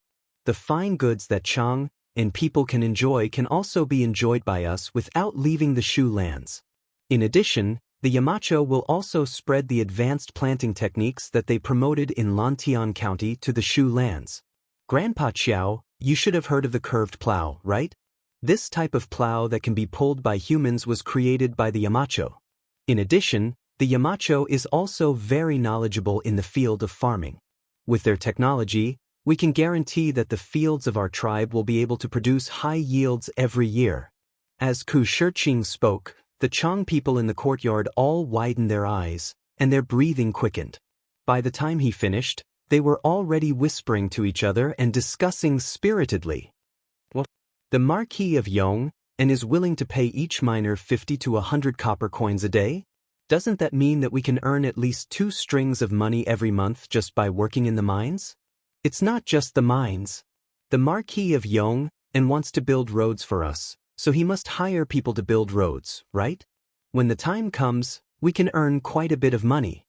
Hey, you guys are really short-sighted, only seeing these small benefits. Most importantly, the Marquis of Yong and wants to build a school here. In that case, won't our children have the opportunity to learn immortal knowledge like the Ku family's Dalong and become successful? That's great. That's right. Didn't you guys hear what Official Gao said? The Marquis of Yong and is an immortal disciple, and he can even create lightning. How can his knowledge be lacking? Tisk tsk. Chang and city's drunken immortal, the land of warmth, these are things that I heard people talking about when I went to Chengdu. It's hard to buy a cup of drunken immortal with money. I heard that the taste is so good that mortals will get drunk after drinking 2 cups. It's really a wine for immortals. It's that magical? Isn't that so? And this curved plow, the Ku family's dung was right. This thing was indeed made by the Marquis of Yong, and last year, there was a drought near Chang and the farmers couldn't plow the fields. In the end, they relied on this curved plow to make it in time for the spring plowing. Whoa! Then this is a good thing. Since this mountain is not a sacred mountain, then let the Marquis of Yong and mine it. When the time comes, our tribesmen will also benefit from it, don't you guys think so? That's right. That's right. Since it's not a sacred mountain, what's there to worry about? In this world, there were very few hermits who didn't value profits. Most of them were mortals.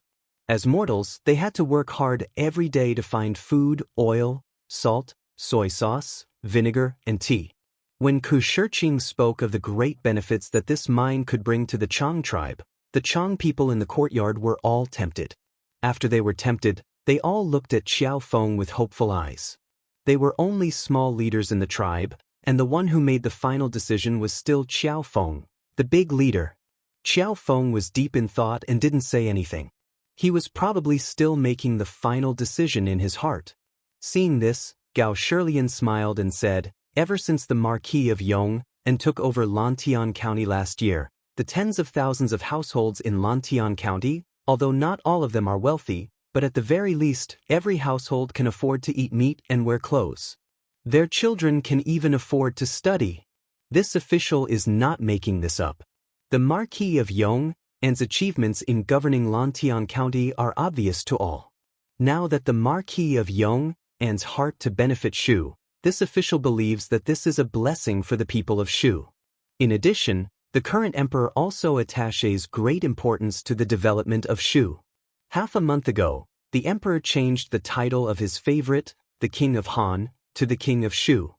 He also took the position of governor of the Yi Protectorate and was in charge of the affairs of the 36 provinces of Jiangnan. The King of Shu also has another identity, and that is the student of the Marquis of Yong.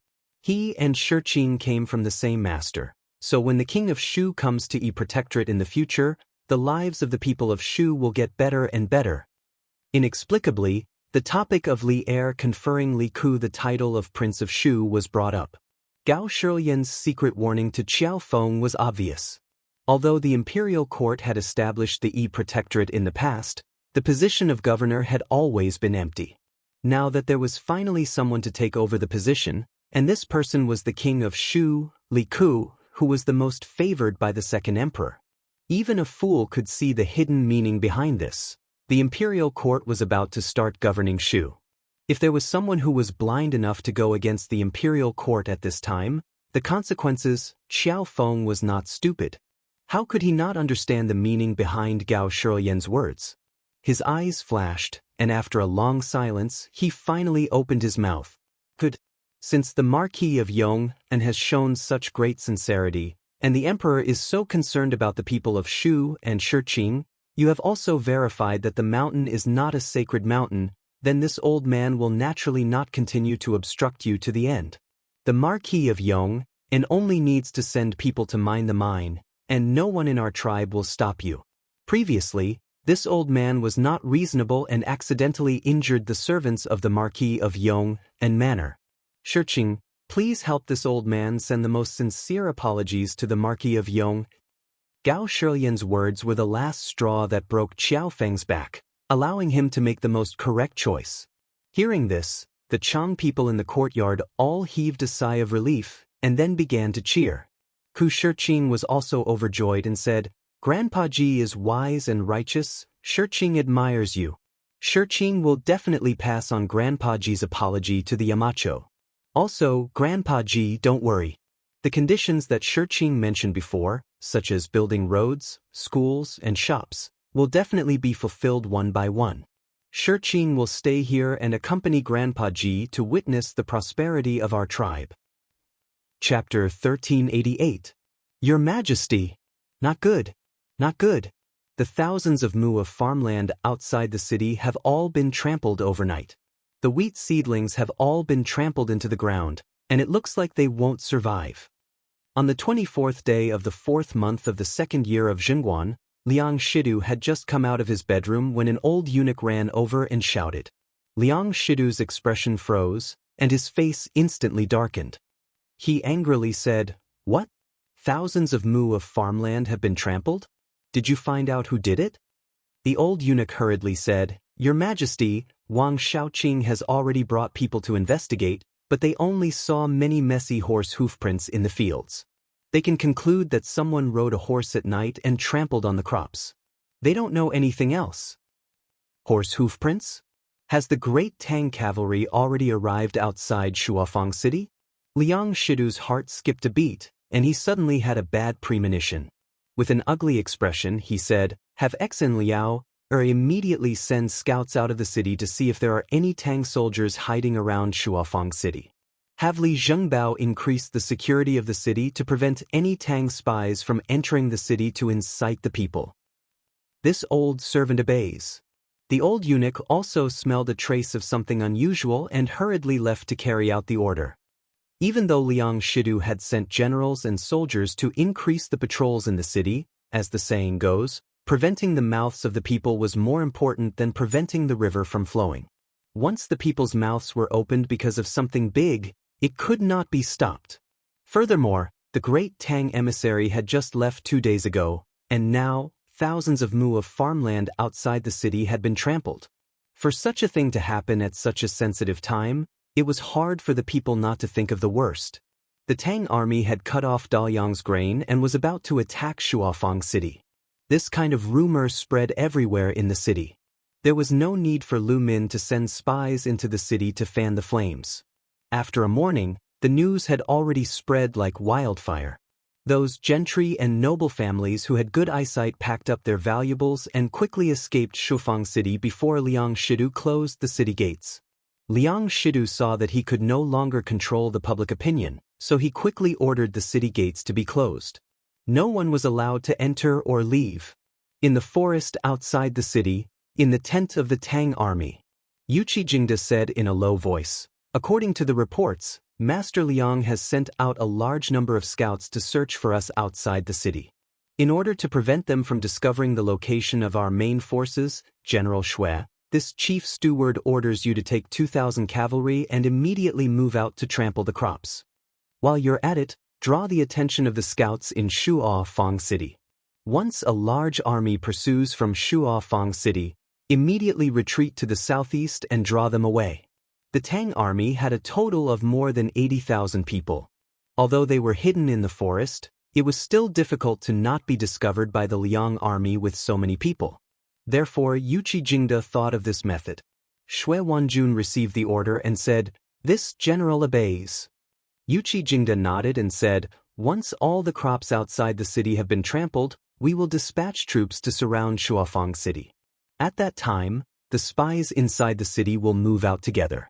Without food and being surrounded by us on all sides, the officials and common people inside the city will definitely be alarmed. At that time, we will break through the city in one fell swoop." Head Chief, Lantian County, Cloud Mountain Courtyard. Boss Feng's fleet has returned. They are now nearing the Ba River Pier. When it was close to noon, Pang Feiji rushed into the house and reported to Li Zishuan. Li Zishuan's spirit was lifted. He could not help but be overjoyed and said, "Really? That's great. Immediately go to Lantian County and find County Magistrate He. Tell him to send all the bailiffs in the county to the pier to transport the seeds. At that time, you will bring all the guards in the residence over as well." It was already the end of April. Logically speaking, it was a little late to plant cotton. However, if they wanted to plant it, they would definitely be able to do so. Moreover, the nutrient bowl method could also increase the survival rate of the seeds. Therefore, in general, if they immediately started planting now, they would still be able to catch the last bus. Pang Feiji clasped his fists and said, "Yes." Li Zishuan nodded and immediately went out. He asked someone to bring Big White over. He rode alone on the white horse and galloped towards the pier downstream of the Ba River. When he arrived at the pier, Li Zishuan happened to see the Feng family's big boat approaching the pier.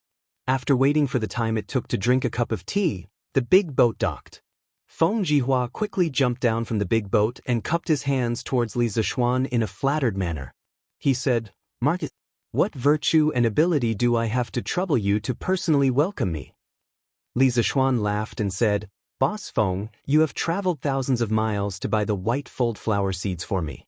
How can you not be worthy of me personally welcoming you? Boss Feng, you have worked hard on this journey."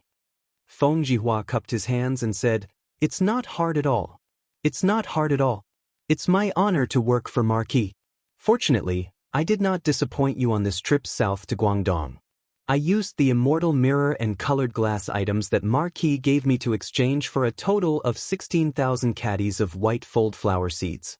I have a balance of more than 3,200 strings of silver.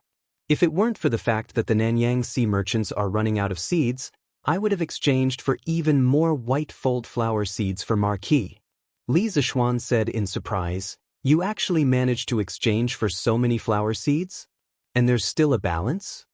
Back then, he had given Feng Jihua 80,000 strings of cash worth of rare products from the workshop and asked him to bring them to Guangdong to exchange for 10,000 caddies of white fold flower seeds with the Nanyang Sea merchants. Although the merchants of small Nanyang countries loved the items in the immortal mirror and colored glass cups and would give a lot of premium, Li Zishuan did not expect that there would be so much premium. After calculating, the 80,000 strings of cash worth of goods had been sold to the Nanyang merchants for almost 160,000 strings of cash. Feng Jihua smiled slightly and said, "This is mainly due to the Nanyang Sea merchants. It's rare to see so many immortal mirrors and colored glass cups. The price they offer is usually about 50% higher than the market price in Chang. Moreover, Marquis, don't think that the white fold flower seeds in Chang and city are expensive. That's because the barbarian merchants raise the price. In the Nanyang Sea merchants, 1 or 2 white fold flower seeds only cost 300 copper coins. Therefore, in the end, not only was I able to exchange for 16,000 caddies of seeds, but I also have a balance of more than 3,000 strings of cash."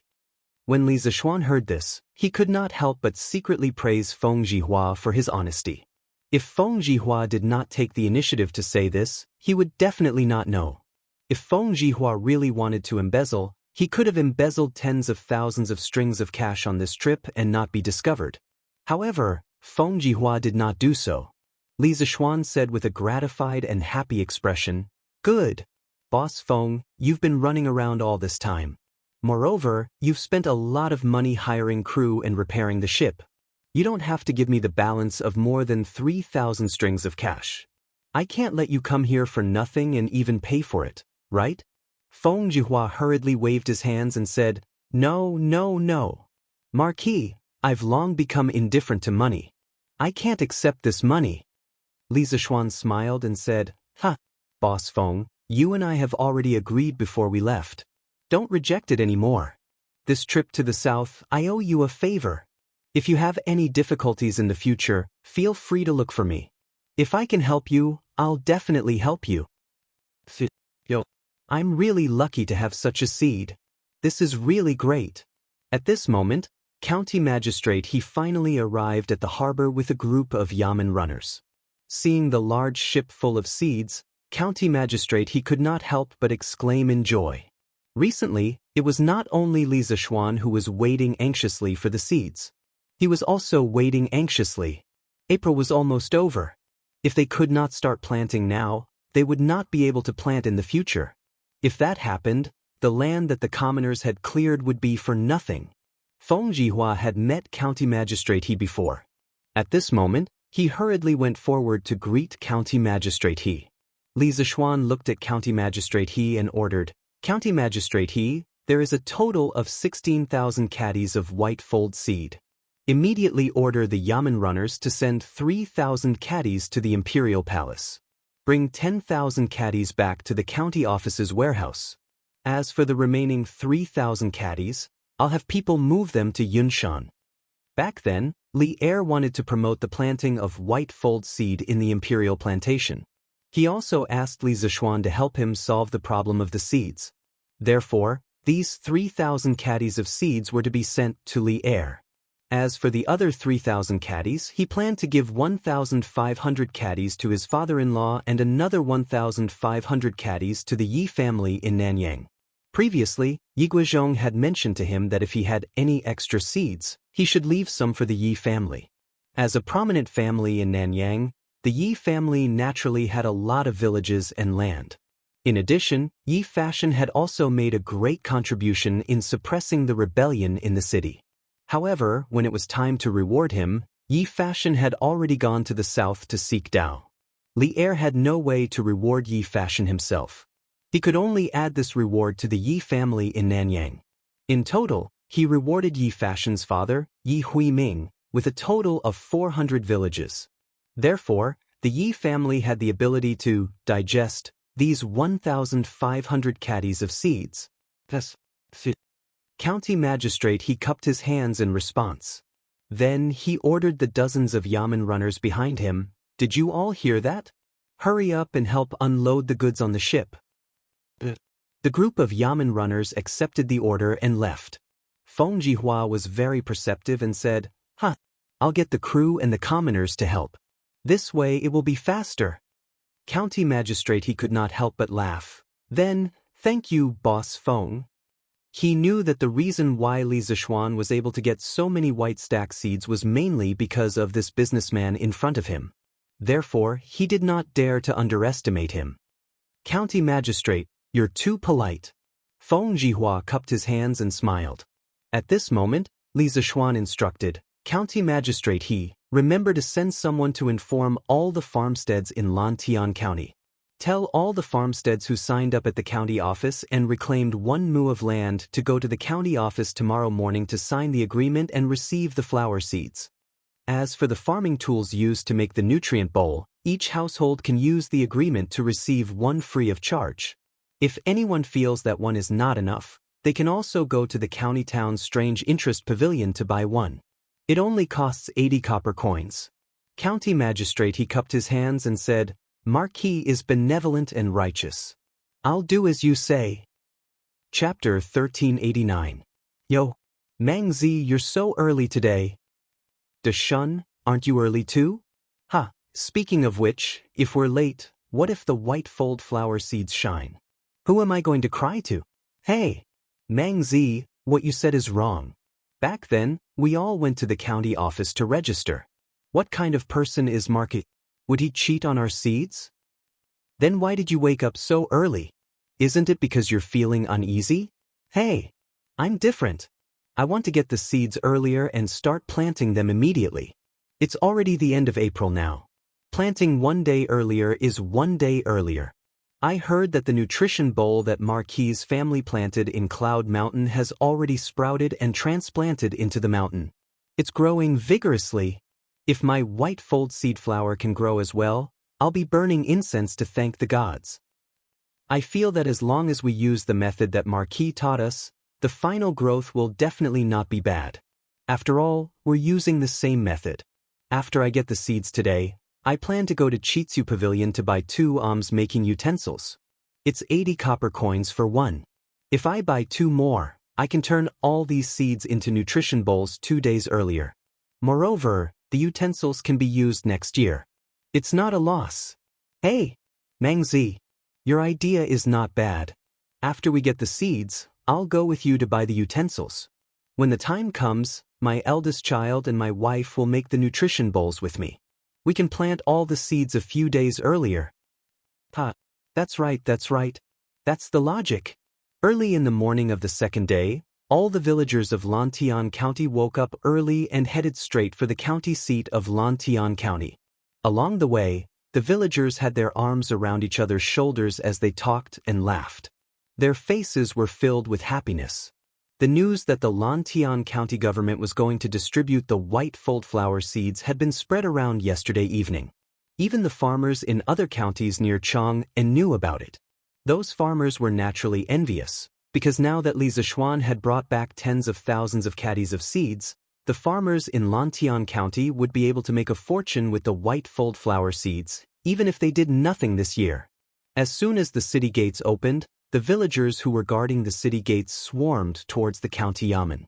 The yamen runners and petty officials of the county yamen were all mobilized today.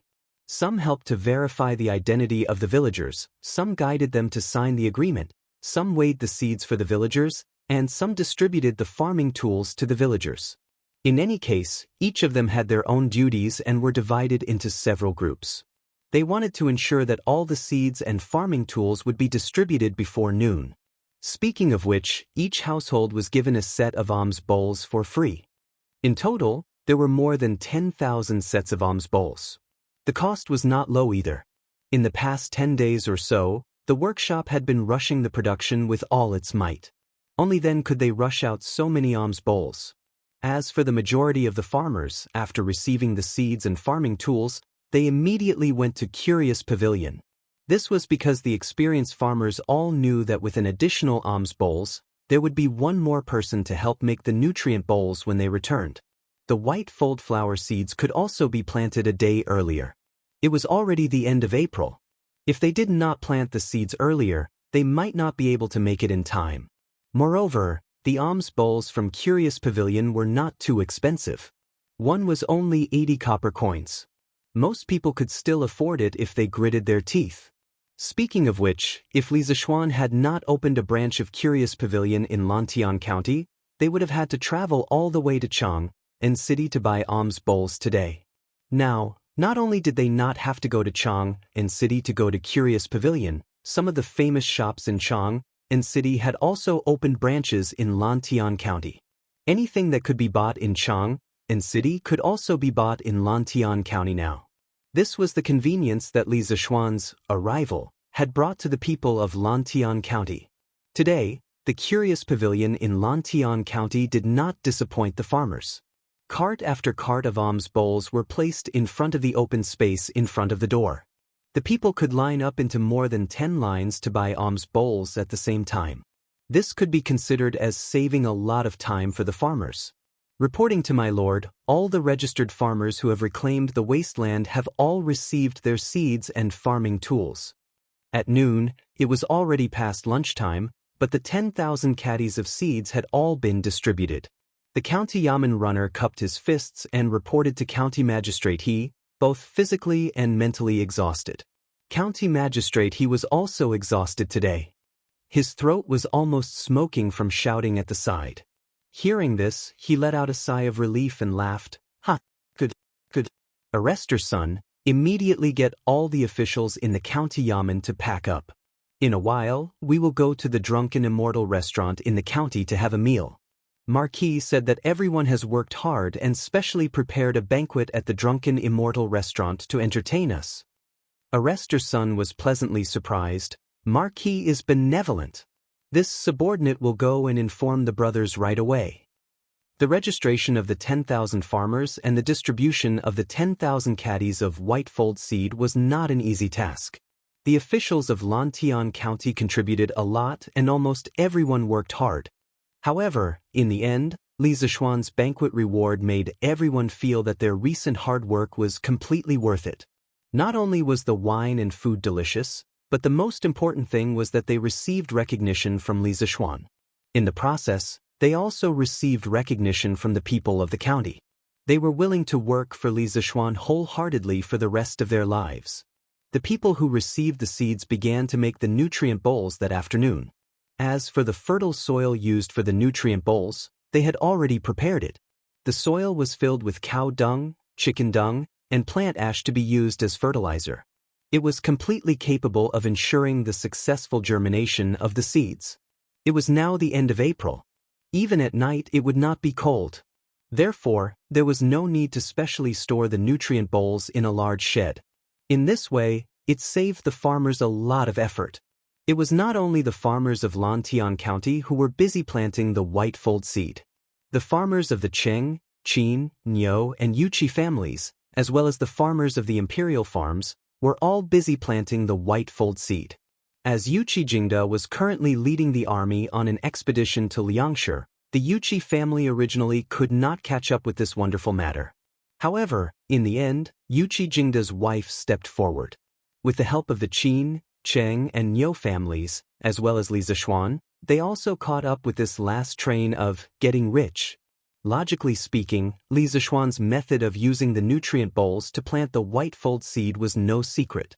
Not only did the people of Lantian County know about it, the people of Chang and the surrounding counties also knew about it. However, there were very few people who imitated it. Among the people, there were many who believed that Li Zishuan's method could obtain a better harvest and earn a lot of money. However, even if they wanted to imitate it, they did not have the capital to do so. According to the current market price of the white fold seed, most people could not even buy a caddy of seeds even if they used all their savings. As for those wealthy families, although they had the capital, there were very few white fold seed on the market. If they wanted to buy a large amount of seeds, they could only do what Li Zixuan did and send people to Guangdong to buy from the Nanyang Sea merchants. However, they were not willing to invest so much capital and energy to risk following behind Li Zixuan. In this world, those who were willing to be the first to eat crabs were always the brave ones, and they were also the minority. If more than 70% of these white fold seed can survive, not to mention Lantian County, all the people around Chang, and will probably be able to wear winter clothes made of white fold seed this year. Yanhuang College, Yamacho office. Yi Guozhong stood in front of the huge floor-to-ceiling glass window and looked at the people who were busy planting the white fold seed at the foot of the mountain. He was full of smiles as he lamented. I don't think it will be possible this year. At the very least, it will have to wait until next year. Li Zixuan stood behind Yi Guozhong and said faintly, just relying on these white fold seed in Lantian County, it will be difficult to lower the price of the white fold seed. When the time comes, the people of Lantian County will be able to wear winter clothes made of white fold seed, but the people of other counties will definitely not be able to afford it. The extra white fold seed will probably be bought by the merchants and sold to the officials and nobles. After all, who would like the warmth of this thing? However, when this batch of white fold seed blossoms, we will be able to obtain hundreds of thousands of caddies of white fold seed. When the time comes, we will really have the conditions to promote the planting of white fold seed in all the counties around Chang. It all depends on whether His Majesty has this intention. Yi Guozhong nodded and said, that's true. Relying on Lantian County alone, it's indeed impossible to suppress the price of the white stack tidbits. However, little Xian, you've truly benefited the people. Grandfather is very gratified. Your father and mother are also proud of you. Grandfather is too kind. Grandson just doesn't want to see so many people suffer. Li Zixuan said honestly. It wasn't that he was a saint, but that he really didn't like to see the people around him suffer. Although he was now a true marquis, if he couldn't lead the people in his fief to prosperity, then when he went out, he would only meet pitiful people who couldn't even afford to eat.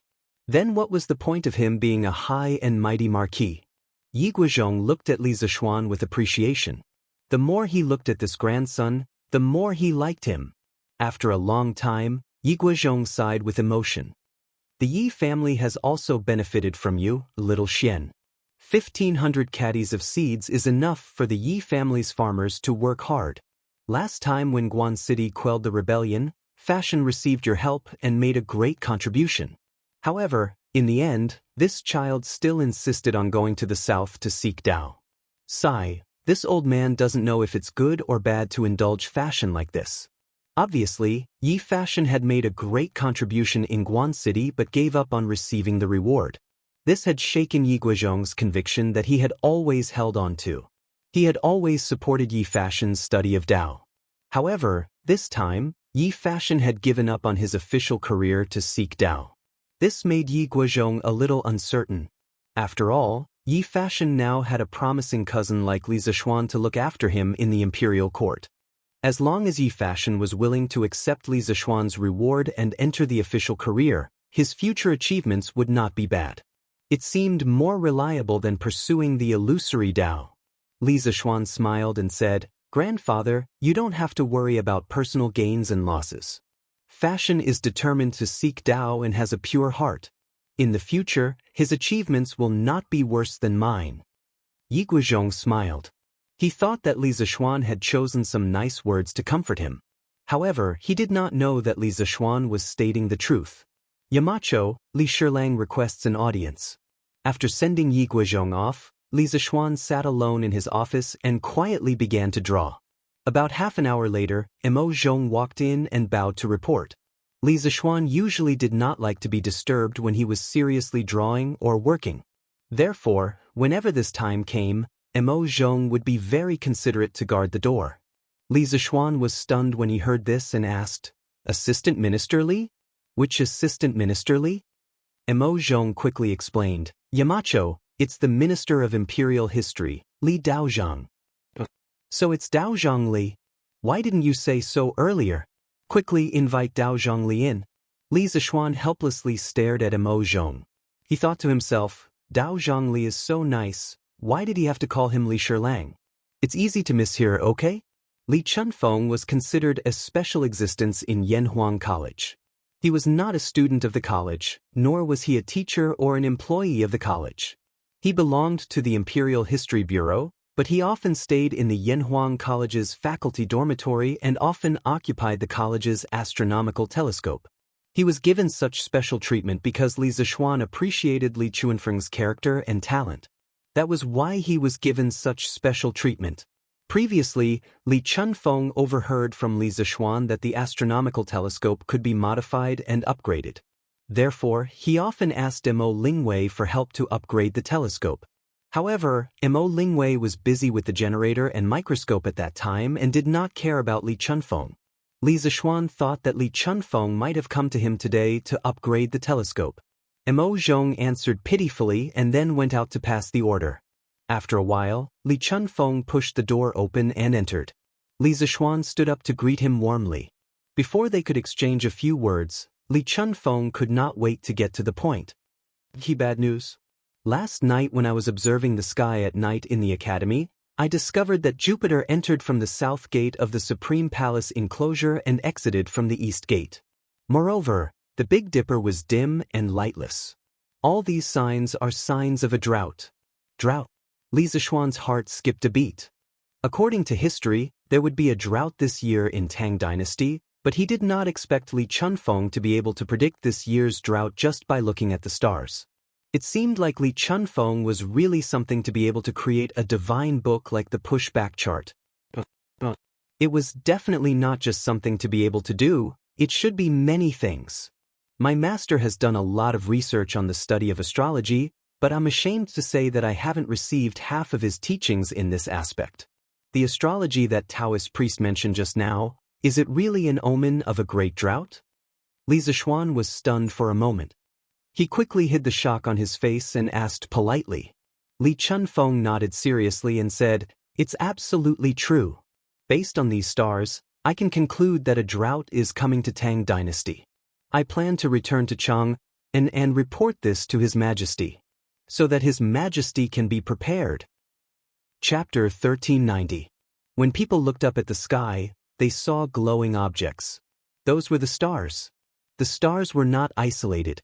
People used their imagination and organized them into various shapes. That was how the image came to be. The Book of Changes said, "Images formed in the sky and on the earth. Changes can be seen." The changes in the sky were originally caused by the stars. When people looked up at the sky, observed the stars, and thought about their periodic changes, they would find that the sun rose in the east and set in the west every day. They would find that the moon was full and then full again. If they were in the northern hemisphere, they would find that the North Star was always shining and the other stars were moving around. If they were a persistent observer, they would find that the movement of the sun and the moon was related to the seasons, and the seasons were related to the harvest of agriculture. The distant celestial phenomena were not unrelated to the fate and production of human beings. However, when people looked at the stars, different people saw different worlds and gained different experiences. Some people strived for the accuracy of their observations and explained them mathematically. That was how astronomy was formed. Others used their imagination and explained it in words. That was how the myths of the stars were formed. These myths often evolved into legends, stories, and folk customs. In ancient China, astrology was the same as astronomy. It was an ancient and mystical knowledge. Astrology had a history of at least a few thousand years in China. In fact, its history might be even further back. In essence, astrology, along with Tai Chi, Hichu, Luo Shu, Zhou Yi, and Bagua, all originated from prehistoric civilization. The ancients believed that heaven and man are one, and heaven and man are one. They could predict what was going to happen to human beings from the changes in the sky. When people followed the heavens would show auspicious signs. The human world would have a bountiful harvest, good weather, and peace. If people went against the heavens and did bad things, the heavens would send bad omens. The human world would experience droughts, floods, rebellions, and so on. That was why the ancients attached great importance to the observation of celestial phenomena. During the Tang dynasty, the imperial court set up the Imperial Historian Bureau and the Imperial Astronomer. They were responsible for observing celestial phenomena and predicting good and bad luck. Li Zixuan had never come into contact with astrology before. His first reaction was disbelief. However, the person in front of him was Li Chunfeng, and the prophecy was exactly the same as history. Therefore, he could not help but admire and respect this knowledge. The study of astrology is extremely mysterious. I'm afraid that your majesty will find it hard to believe just based on the Taoist priest's words. Li Zixuan pondered for a moment and said. Li Chunfeng's eyes darkened. His majesty will believe me. This is because according to my observations and calculations through the astronomical telescope, the heavenly dog will devour the sun in 3 days. According to ancient records, a solar eclipse in the first month would cause many people to fall sick, a solar eclipse in the second month would cause many deaths, a solar eclipse in the third month would cause floods, and a solar eclipse in the fourth and fifth month would cause a great drought and starvation. If Marquis and your majesty don't believe me, you can just wait for the heavenly dog to devour the sun in 2 days. Li Zixuan was shocked. A solar eclipse might seem like a normal astronomical phenomenon to modern people, but in the eyes of the ancient people, it was not normal at all. Most of the time, a solar eclipse was an omen of great misfortune. It indicated that there was a traitor in the country, a fatuous ruler, or a great disaster. If someone took the opportunity to mislead the people and cause trouble, it would be very easy for them to succeed. Li Zixuan looked at Li Chunfeng sternly and said, "The heavenly dog devouring the sun is a very important matter. We must let your majesty prepare for it. Otherwise, Chang and city will be in chaos if someone uses it to their advantage. Please go to the palace as soon as possible." Li Chunfeng nodded and saluted. "Then I will go to the palace and request an audience with your majesty. I would like to thank Marquis for providing me with the astronomical telescope. If not, I would not be able to predict that the heavenly dog will devour the sun in 3 days." You are too kind." Li Zixuan saluted and smiled. Li Chunfeng saluted and turned to leave. Li Zixuan, who was in the office, suddenly looked serious. He turned to look out the window and looked at the busy farmers at the foot of the cloud mountain. He thought about how there would not be a single drop of rain in the next few months. After the drought, there would be a plague of locusts. His heart ached for the people who were working in the fields. He hesitated for a moment and then turned to leave. "Yamacho, where are you going?" Mo Zhong's voice came from outside the door. "To the dam." In this era, there was no artificial rainfall and no water pumps for irrigation. The most direct and effective way to fight a drought was to use dams and water trucks. For example, the Dujianjian in Sichuan had protected and nourished the people of Sichuan for almost 1,000 years. It was also known as the Land of Abundance. The current Ba River Dam was built by Li Zixuan to protect the people of Lantian County. It had been more than 4 months since the construction of the Ba River Dam began. Tens of thousands of craftsmen and workers had been mobilized. After solving the critical problem of cutting off the river, the construction of the dam had progressed by leaps and bounds. However, Li Zixuan did not know how much progress had been made. Usually, he did not pay enough attention to dams. Li Zixuan came to the construction site of the dam next to Plum Village. He saw a wide dam that crossed the Ba River from north to south. It looked very majestic. Li Zixuan saw this scene and could not help but nod.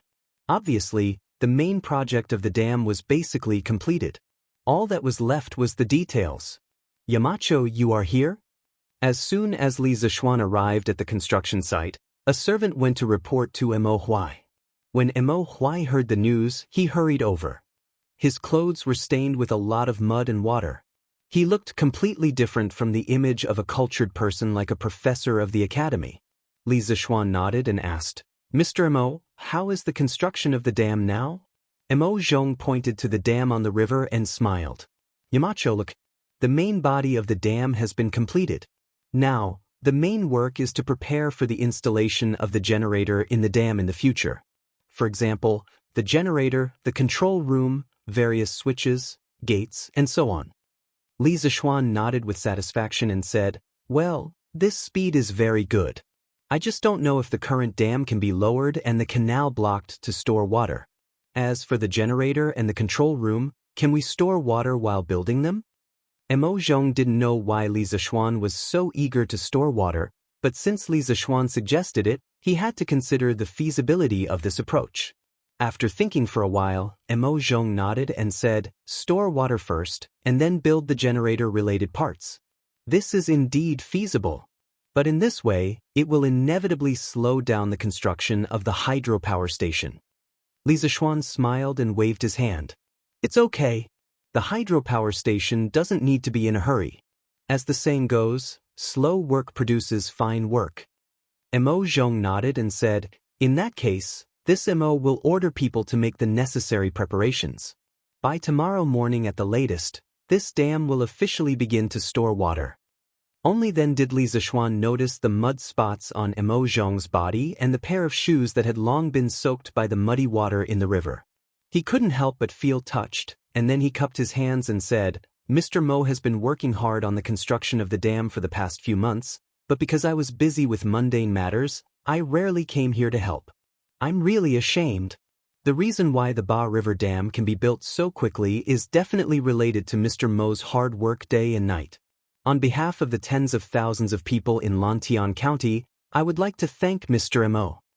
After saying that, Li Zishuan solemnly bowed to Mo Zhong. "Hey, you can't. Yamacho, you can't." Mo Zhong was caught off guard by Li Zishuan's bow. After he reacted, he quickly stepped forward and helped Li Zishuan up. "Yamacho, the Ba River Dam gathered your wisdom and the energy of tens of thousands of workers at the construction site. I only did what I should do, and I dare not take credit for it. Moreover, the Mo family's divine ancestor pitied the suffering of the people in the world. He wanted to use his talent in siege weapons to help the people to live a better life. I'm just fulfilling the divine ancestor's last wish. Once the Ba River Dam is built, it will definitely ensure that the people of Lantian County will no longer be afraid of drought. Therefore, I have to thank Yamacho for giving the Mo family a chance to use their knowledge to benefit the people. Otherwise, with the Mo family's gradual decline, it would be even more difficult to benefit the people of a county." After saying that, Mo Huai sincerely bowed to Li Zishuan. These words came from the bottom of his heart. Although Yanhuang Academy did not impart the school of Mo, but rather the school of engineering, its philosophy of helping the world was similar to that of the school of Mo. In Yanhuang Academy, under Li Zishuan's command, the disciples of the school of Mo were able to use what they had learned to practice Mo's philosophy of helping the world. It could be said that they had indirectly promoted the school of Mo. Without Li Zishuan's strong financial support, it would have been impossible for Mo Huai to participate in and complete such a huge project like the Ba River Dam that would benefit the people of a county. "Mr. Mo, please get up." Li Zishuan quickly helped Mo Huai up and said respectfully, "Mr. Mo has noble character and is wholeheartedly devoted to the people. Ziyuan admires you. The people of Lantian County will definitely remember Mr. Mo's contribution and great kindness." So, to tell you the truth, just now, Li Chunfeng, the official of the Imperial Historian Bureau, told me that he had observed the stars and predicted that our Tang Empire would soon suffer from a severe drought. That was why this marquis was so anxious to have Mr. Mo lower the dam gates and start storing water. What? There will really be a drought? Mo Huai's expression changed. No wonder since the beginning of the year, the number of days of rain can be counted on one hand. I think that Li Shilong's prediction is very likely to be true. This won't do. I will ask the craftsmen and the people to speed up the progress. The Ba River Dam must be stored as soon as possible. Otherwise, when the weather gets hot, there won't be any water to store. After saying that, Mo Huai clasped his hands at Li Zishuan and turned to leave. Imperial Palace, Suite Du Hall. Li Er paced back and forth in the hall with a gloomy expression. Recalling Li Chunfeng's words, his frown deepened and he would sigh from time to time. Inside the hall, Zhao Songjing dared not make any noise. She was afraid that she would disturb Li Er, who was in a bad mood. Thump, thump, thump. At this moment, there was a series of footsteps outside the hall. A moment later, Empress Zhangsun walked in with a few palace maids. "Your Majesty, the weather is very hot. I have made iced mung bean soup for you. Would you like to try it? Empress Xianxia took the plate from the palace maids behind her and walked to Li Er. Li Er waved his hand and said, Guanyin, put it down. I'm not in the mood to eat now. Empress Xiangxuan's expression froze. After being husband and wife for so many years, how could she not see that Li Er was troubled at this moment? She turned and waved her hand. All of you leave? Yes. Your Majesty. Everyone in the hall, including Zhao Song, left the hall. Empress Xiangxun stared at Li Er and asked softly, Your Majesty, are you troubled by something? Li Er sighed and hesitated for a moment before saying, Guanyin, Li Chunfeng from the Imperial Bureau of History came to me just now. He told me that last night, Jupiter entered from the south gate of the Supreme Palace enclosure and left from the east gate. Moreover, the Big Dipper was dim and dim, indicating that there will be an unprecedented drought in the Tang Empire. Also, he told me that in 3 days, there will be a heavenly dog eating the sun. Drought? A heavenly dog eating the sun? Empress Xiangxun opened her mouth in shock and said in a panic, Last year, Mark Yong, and told your Majesty that this year, there will not only be a drought, but also a plague of locusts. However, once the heavenly dog eating the sun appears, I'm afraid there will be rumors among the people? Li Er shook his head and said, I'm not worried about the rumors. Since I ascended the throne, I have always been diligent in government and love the people. The lives of the people in the Tang Empire have been improved significantly. What can mere rumors do to me? What I'm worried about is that the drought is really coming. Last year, Li Zishuan's prophecy made me feel a little lucky. However, now that even Li Chunfeng has said so, this year's drought will definitely appear. When that time comes after the drought, there will be a plague of locusts. The people in many places in the Guanzhong Empire will not be able to harvest a single grain. My heart hurts. If this is a punishment from the heavens for the Tang Empire, I'd rather bear it alone than let the millions of people suffer this unprecedented disaster. Your Majesty, you can't be so dejected. Empress Xiangxun saw Li Er frowning and couldn't help but feel sorry for him. Your Majesty, have you forgotten about Mark Yong'an?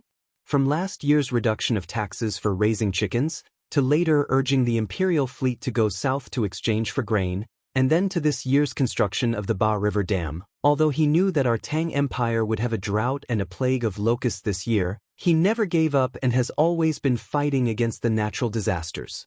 He is the son of an immortal. With him, I believe that our Tang Empire will be able to survive this disaster. Your Majesty, please don't worry too much. This will hurt the dragon body. Li Er was stunned. Then, he patted Empress Xiangxuan's shoulder and sighed, Yes. How could I forget about that kid? With the Tang Empire's full granary, even if there is no harvest in the Guanzhong Empire, the Tang Empire will be able to resist this natural disaster. That kid is really the lucky star that the heavens have given to the Tang Empire. Chapter 1391. 2-in-1 chapter. The next day, the Datong Daily published an article written by Li Zishuan himself. It was called Overview of Astronomy. This was an article to popularize basic astronomical knowledge to the public. In the article, Li Zishuan formally introduced the concept of the solar system to the public. He pointed out that the sun was a star, and the earth under our feet was called the earth. It was a planet in the solar system. Moreover, there were 5 planets in the solar system: metal, wood, water, fire, and earth. The planets in the solar system all revolved around the sun. At the same time, he also pointed out that it took about 365 days for the earth to revolve around the sun, which was what people often called a year. Therefore, people could feel the changes of the 4 seasons in a year. The moon was the earth's satellite, and it would revolve around the earth. It took about 27 days for it to revolve around the earth, which was about a month. Therefore, every month, the moon would be waxing and waning. In addition, the earth also rotated, and its rotation period was about a day. Therefore, people could see the sun rise and set every day. In addition, in this article, Li Zishuan also explained to the public the cause of the solar eclipse phenomenon. When the moon moved between the sun and the earth, if the 3 of them were in a straight line, the moon would block the sun's light, and the shadow behind the moon would fall on the earth. At that time, a solar eclipse would occur. In order to better let the readers understand the theory in the article, he also added some simple diagrams of the orbit of the stars.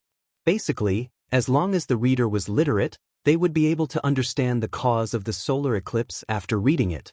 Finally, Li Zixuan stated that the above content could be observed and verified with the telescopes of Yanhuang College.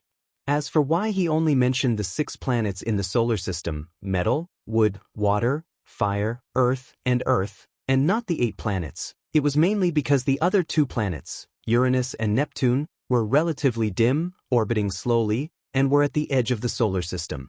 Yanhuang College's telescopes couldn't observe them. Therefore, he could only tell people that there were 6 planets in the solar system. In fact, the ancient people mentioned several planets in the solar system in astrology. The most important content of astronomical observation was the 5 stars, 7 policies. The so-called 5 stars were 5 planets visible to the naked eye: Mercury, Venus, Mars, Jupiter, and Saturn. The so-called 7 policies were the addition of the Sun and Moon on the basis of the 5 stars. Therefore, the concept of the 6 planets in the solar system proposed by Li Zixuan was very easy to understand. With the telescopes of Yanhuang College as supporting evidence, the theory was even more convincing. Li Zixuan's intention in writing this article was to give the people a heads up about the Heavenly Dog's solar eclipse that would appear in 2 days. Since ancient times, whenever the solar eclipse phenomenon appeared, it was regarded as a sign of the king's muddle-headedness, a sign that the country was about to die. This made the people panic, and those with bad intentions would take the opportunity to cause trouble, or even encourage the people to rebel. Li Zixuan wanted to tell the people in advance that the solar eclipse was a normal astronomical phenomenon, and it had nothing to do with the king's muddle-headedness. Once this article was published by De Tong Daily, it immediately caused a huge sensation. The world outside the earth, such as the sky, the moon, and the sun, had always been very mysterious in the hearts of the people. Moreover, celestial bodies like the moon and the sun had special meanings in many ancient myths and legends. Now that Li Zixuan had unveiled the mystery of these celestial bodies and officially proposed the concept of the solar system, it was refreshing, and the people were shocked. What? The earth under our feet is spherical? And it even orbits around the sun? Look at this picture. There are 5 other planets that also orbit around the sun, just like the earth? Nonsense. It's complete nonsense. How can the earth under our feet be spherical? Also, how can the earth under our feet revolve around the sun? Don't tell me the sun doesn't revolve around us? It's because of this that we can see day and night. You can't say that the Marquis of Yong and is spouting nonsense. Because according to the Marquis of Yong and's point of view, we have 4 seasons: spring, summer, autumn, and winter every year. Far from the sun is winter, and close to the sun is summer. A year is a cycle, and it also happens to be a revolution cycle. Furthermore, the Marquis of Yong and's Earth can rotate view is very unique, because if the Earth's rotation cycle is a day, then it can explain why there is day and night on Earth. The Marquis of Yong and's point of view is hard to not believe. I heard that there is a scholar in the Imperial Bureau of History who uses astronomical telescopes to observe the celestial bodies in Yanhuang College. If there was no proof, the Marquis of Yong and would definitely not dare to say these points of view with such certainty. Now that he has said it, then it can definitely be proven with astronomical telescopes. That's right. That's right. The Marquis of Yong and is a knowledgeable person, and since he dares to say this and has so much proof in his hands, it means that it is all true. I believe the Marquis of Yong and's words. I also believe it. And today I finally understand why there is a solar eclipse. It turns out that the moon is blocking the sunlight that shines on Earth. In the past, people thought that the solar eclipse was a bad omen, but looking at it now, it is so laughable. The people were discussing Li Zixuan's article.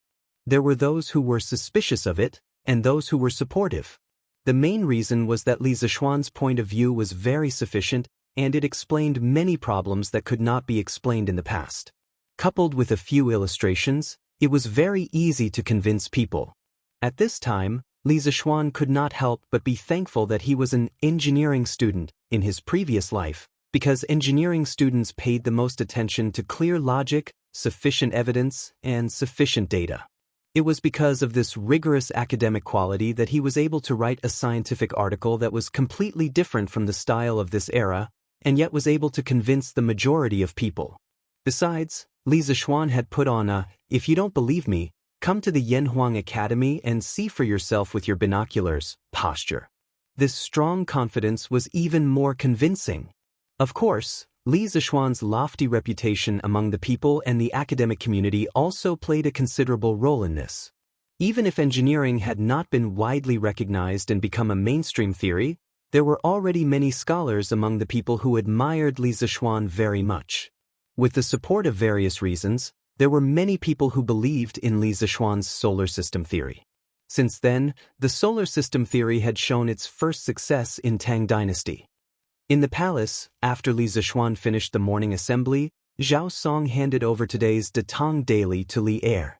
As he was present when Li Zixuan met the emperor yesterday, he immediately understood Li Zixuan's intention after seeing the article written by Li Zixuan today. In his opinion, Li Er would be happy to see this article. Solar system? Planet? Solar eclipse?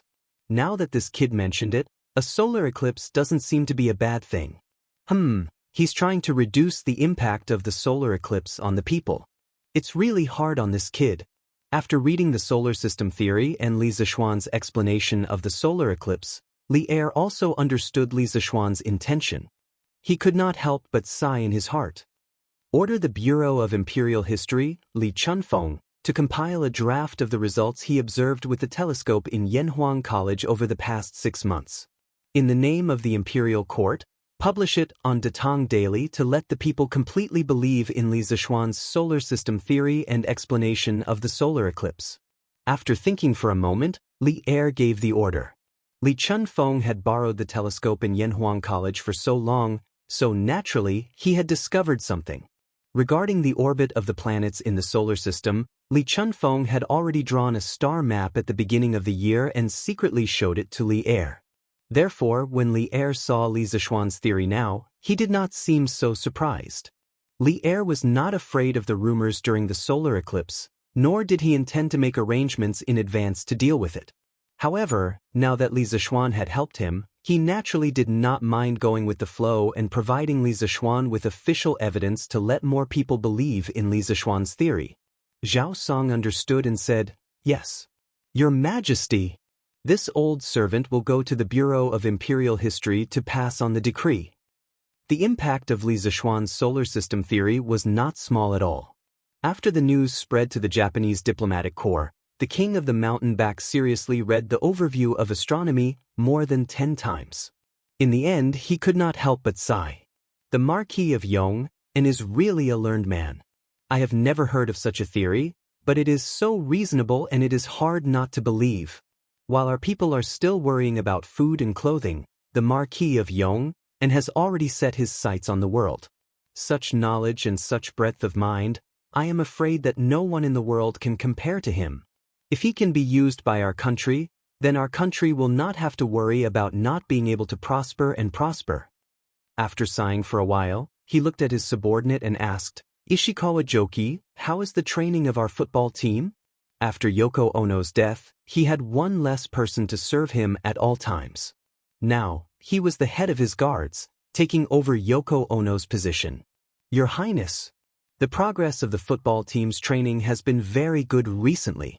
We have learned the tactics of a few of the top-ranked teams in Tang, and now the cooperation between the team members is very good. A few days ago, we had a private competition with a few Tang First Division teams, and we won all of them. This subordinate believes that we can fight against the best team in Great Tang and emerge victorious." Ishikawa Joki was a Japanese warrior in his 30s. Although he was not burly, his body seemed to be filled with strength, and no one dared to underestimate him. At this time, he was reporting to the King of the Mountain Back respectfully. The King of the Mountain Back said with satisfaction, "Good. When the Tang Football League is over, I will go to see the Emperor of Tang and request to compete with their best team. The Tang people are prideful, and the Emperor will definitely agree." If we win, maybe the Emperor of Tang will accept our conditions. In the future, the Japanese can send students to Yanhuang College to learn advanced knowledge. The term students originated from the cultural exchange between China and Japan during the Tang dynasty. It meant Japanese students who stayed in China to study after being sent back by the Tang dynasty. In modern times, it generally refers to students who stayed in foreign countries to study or do research. This guy really had a good plan. He had never given up on the engineering knowledge of Yanhuang College. As the saying goes, the onlooker sees more clearly. While the Tang people were still fighting each other over Confucianism and engineering, the king of the mountain back, an outsider, had already seen through the fact that engineering was more practical than Confucianism. He even had a faint feeling that engineering could make a country invincible in the world. He very much hoped that one day, Japan could surpass all the other countries in the world. Therefore, his obsession with Li Zixuan and Yanhuang College was very, very deep. However, in a country as powerful as Tang Dynasty, he did not dare to reveal the hidden ambition in his heart. He knew that the most important thing now was to keep a low profile, endure, and develop. On this day, other than the heated discussion about the solar system theory, something else happened. The Ba River Dam finally began to fill up. All the sluice gates have been closed. The current water level is 75 zhang. 2 hours have passed. The water level has risen to 10 zhang. 4 hours have passed. The water level has risen to 12 zhang. 6 hours have passed. The water level has risen to 13 zhang. Starting from 9 in the morning, all the sluice gates of the dam were closed. The previously built aqueducts were all blocked. The water level in the upper reaches of the Ba River was constantly rising. Fortunately, there were no people living near the riverbed in the upper reaches. Otherwise, they would be in danger of being flooded. Listening to the craftsman's repeated reports, Li Zixuan's heart didn't completely relax. This was because the water level was getting more and more difficult to rise. A mere 100 feet of water wasn't enough to satisfy the needs of Lantian County. Yamacho, there should still be some time before the drought. You don't have to worry about it. During this period of time, as long as there is rain in the upper reaches of the river, the water level of the Ba River Dam will easily break through to more than 25 zhang. When that time comes, it should be enough for the people of Lantian County. Mo Huai saw Li Zixuan frowning and could not help but comfort him. Li Zixuan nodded and said, "We can only wait now. Mr. Mo, you go ahead with your work. I will go back and think of other ways." The next day, the Tang Dynasty Daily published another article on the theory of the solar system. What was different was that this article was signed by all the important officials of the Imperial Bureau of History. The article introduced in detail the results that Li Chunfeng, the Imperial Bureau of History's official, had observed with a telescope for the past 6 months. The conclusion was exactly the same as Li Zixuan's article yesterday. When this article came out, the public was in an uproar again. This was basically equivalent to the imperial court supporting Li Zixuan's solar system theory. Since then, the solar system theory had gained a firm foothold. The explanation of the cause of the solar eclipse could be considered as an early precaution for the solar eclipse in a day's time. Chapter 1392. The 3 days that Li Chunfeng had mentioned had passed very quickly. In these 3 days, Li Zixuan's solar system theory spread like wildfire, with Chang and as the center. More and more people knew about it. Almost all the people within a few hundred miles knew what the solar system was, how many planets were there in the solar system, and what was the cause of the solar eclipse in the heavenly dog. This day seemed to be the same as usual. The sun still rose from the east in the early morning, emitting a golden light. When the sun rose, the people had already gone to work in the fields. The merchants had also entered the city. The officials were either attending court or on duty in the government office. Everything seemed so normal. Husband, it is said that the solar eclipse means that the world will be in chaos. Is that true? In the courtyard of Yunshan, the Li family, who had known that the solar eclipse would happen, did not go anywhere today. Han Yushi leaned on Li Zixuan in the backyard and asked softly. Li Zixuan shook his head and said, "Of course not. Didn't I say it before? The solar eclipse is just an astronomical phenomenon caused by the movement of the stars. It has nothing to do with the world being in chaos or the prince being muddle-headed. Han Yushi frowned and said, but these legends have been around since ancient times. It is hard for me to understand them in such a short time. Li Zishuan smiled and was about to speak when Pang Feiji suddenly walked in from outside and said, Marquis, bad news. Priest Li insists on going to the courtyard of the Guanghua building of the academy. He wants to use the astronomical telescope to observe the solar eclipse. No one can stop him. Previously, Li Zishuan had not only introduced the cause of the solar eclipse in the article Overview of Astronomy, but also reminded the people not to directly stare at the sun for a long time when the solar eclipse was coming. Otherwise, it would hurt their eyes. Although he had mentioned this, not many people seemed to have noticed it. Because people were shocked by his solar system theory, who cared if it would hurt their eyes if they looked at the sun with the naked eye? Besides, no one would have thought that in just 2 short days, the heavenly dog eating the sun would really appear on the land of the Great Tang. However, Li Zishuan did not care whether the public noticed it or not. He could do what he had to do, and that was to seal off the atrium of Yanhuang College's Guanghua building and prohibit students and teachers from using telescopes during the solar eclipse. He did not expect that even though he had banned the students and teachers of the academy, he could not stop Li Chunfeng, who was obsessed with astronomy. Hearing this, he quickly stood up and said, Is there such a thing? I'll go take a look. Then he greeted Han Yushi and left with Pang Feiji. Taoist Li, the Yamacho, said that no one is allowed to enter today. I can't open the door for you. When Li Zishuan arrived at the courtyard on the 4th floor of Guanghua Tower, he heard Mo Zhong's helpless voice. Commander Mo, please do me a favor. I have to use this telescope today because I have something very important to do. I'm willing to bear all the consequences. Li Chunfeng said stubbornly. Mo Zhong, you can go now. Seeing this, Li Zishuan coughed softly and walked out. When Mo Zhong saw that Li Zishuan had come personally, he could not help but let out a sigh of relief. Then he cupped his fists in acknowledgement and slowly walked away. Martin. Seeing Li Zishuan, Li Chunfeng's face suddenly showed a trace of awkwardness. Li Zishuan frowned and asked, Taoist Li, what is so important that you have to use the telescope today? I've told you before that when the heavenly dog eats the sun, it will hurt your eyes the most. If you use the telescope to observe the sun, you will most likely be blinded by the sunlight. Why do you insist on doing this? Li Chunfeng said seriously, Marquis, the sun is usually very bright. Whether it's with the naked eye or with the telescope, it's impossible to observe the sun directly. It's rare to see a heavenly dog eat the sun. When that time comes, the sun will be much dimmer. If I don't take this opportunity to observe it with my own eyes, I will not be satisfied. I hope that Marquis will allow me to do this. I will end my observation before the sun reappears. It should be fine.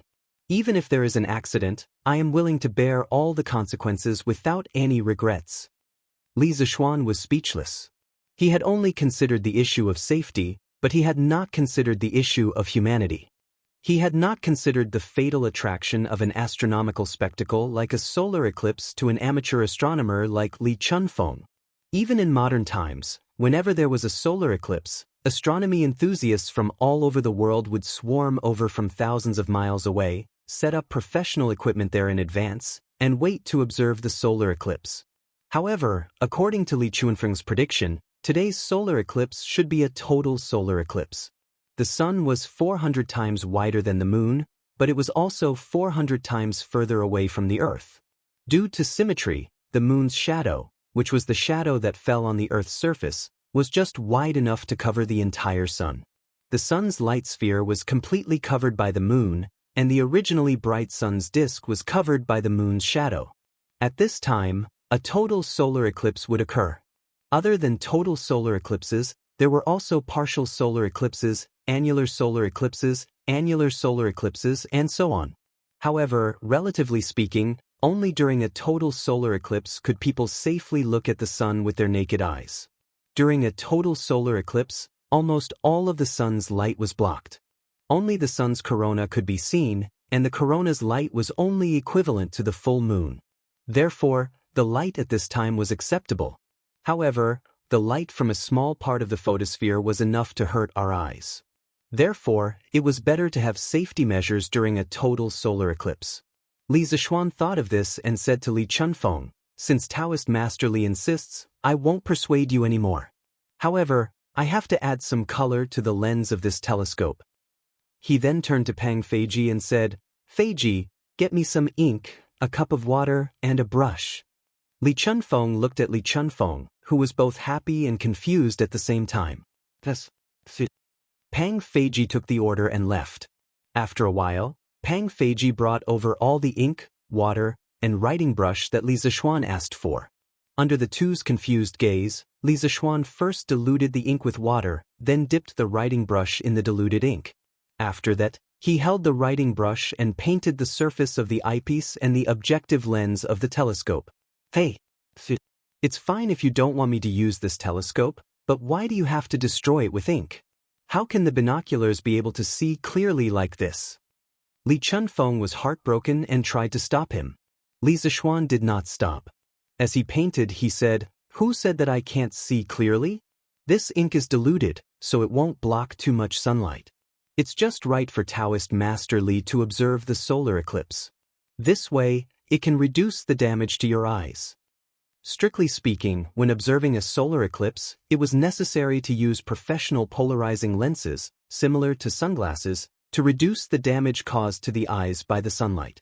However, Li Zishuan couldn't make such lenses in a short time, so he thought of a simpler method, which was to use diluted ink to smear the lenses of the telescope. Although this method was simple, it was indeed effective. In modern times, many people use this method to observe solar eclipses.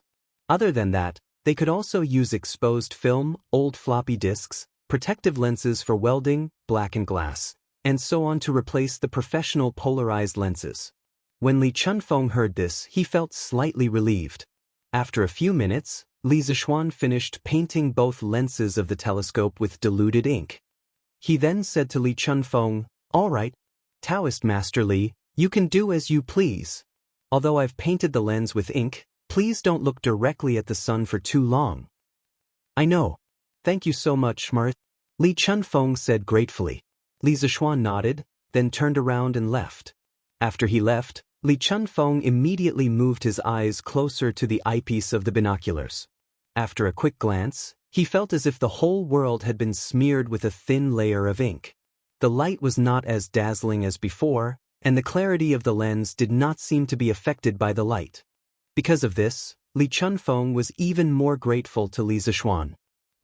Around noon, the farmers in the fields packed up their farming tools and prepared to go home for lunch. The pedestrians and peddlers on the streets also went home or went to the restaurants. Everything looked the same as before. But at this moment, the originally clear and cloudless sky suddenly darkened. The sun that was still shining brightly a moment ago seemed to be partially blocked by something. As time passed, the area where the sun was blocked became smaller and smaller. Before long, the sun was completely blocked, and the entire world suddenly became as dark as night. Panic. Faced with the sudden darkness, the citizens' first reaction was panic. After all, it was still noon a moment ago. Now, the sky had turned completely dark. Many people had never experienced such a strange thing in their entire lives. How could they not panic when encountering such a strange thing? Inside and outside the city, the terrified screams of the commoners could be heard everywhere. The people outside hurriedly wanted to return home, but it was so dark that they couldn't even see their fingers clearly. How could they see the way home? "The ghosts are here. All the evil spirits from hell must have come out." It's not evil spirits, it's the heavenly dog eating the sun. The heavenly dog is going to eat the sun. Everyone, take out your weapons and take out your gongs. If you don't have a gong, take out an iron basin. Let's scare the heavenly dog away together. What heavenly dog eating the sun? This is called a solar eclipse. According to Duke Yong, the moon happened to be in between the earth and the sun. That's why the sky suddenly turned dark. There's no heavenly dog or evil spirit. Then when will the sky turn bright? Soon, in less than 15 minutes, the sky will return to normal. As the night fell, the people were in a state of panic. However, after the initial panic, the people began to think about the solar system theory that had been circulating for the past few days. Thinking that even the imperial court had acknowledged the validity of this theory, the people began to calm down. Although the faint sounds of gongs and drums could still be heard in the streets, it was far less noisy than during the days of the Heavenly Dog. Thus, it was obvious that the article Overview of Astronomy that Li Zixuan published on Datang Daily a few days ago had some effect. At Yanhuang College, when the solar eclipse suddenly descended, the students were still in class. The sky suddenly turned dark, and the students were panicking at first. However, under the comfort of the teachers of the college, they quickly calmed down. Many bold students even walked out of the classroom, wanting to see what was going on. When they saw what was going on, they were instantly mesmerized by the wonderful scene in the sky. What a beautiful belt of light! That's the moon, right? The moon seems to be wearing a necklace. It's so beautiful! Someone exclaimed, and immediately, the students in the classroom ran out of the classroom to look up.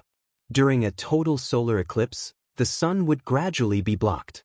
At this time, not only would the sky turn dark, but it would also show strange colors. The temperature would drop by a few degrees, and the wind would blow. The birds would think that the sun had set and would prepare to rest. When the total solar eclipse began, the light from the sun's photosphere would continuously circle around the moon's edge until it surrounded the moon. At this time, the moon would look like it was wearing a necklace. The bright spots on the edge were called Bailey beads. It looked very beautiful. Everyone, go into the classroom. Yamacho said that you can't look at the sun directly for too long.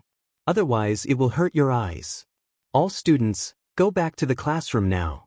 Even though the teachers of Yanhuang College could not help but marvel at the magnificent view in the sky, they still remembered Li Zixuan's instructions. Therefore, the teachers walked out of the classroom and chased the students outside into the classroom. In the open-air courtyard on the 4th floor of Guanghua Building, Li Chunfeng was looking at the sky with a pair of binoculars.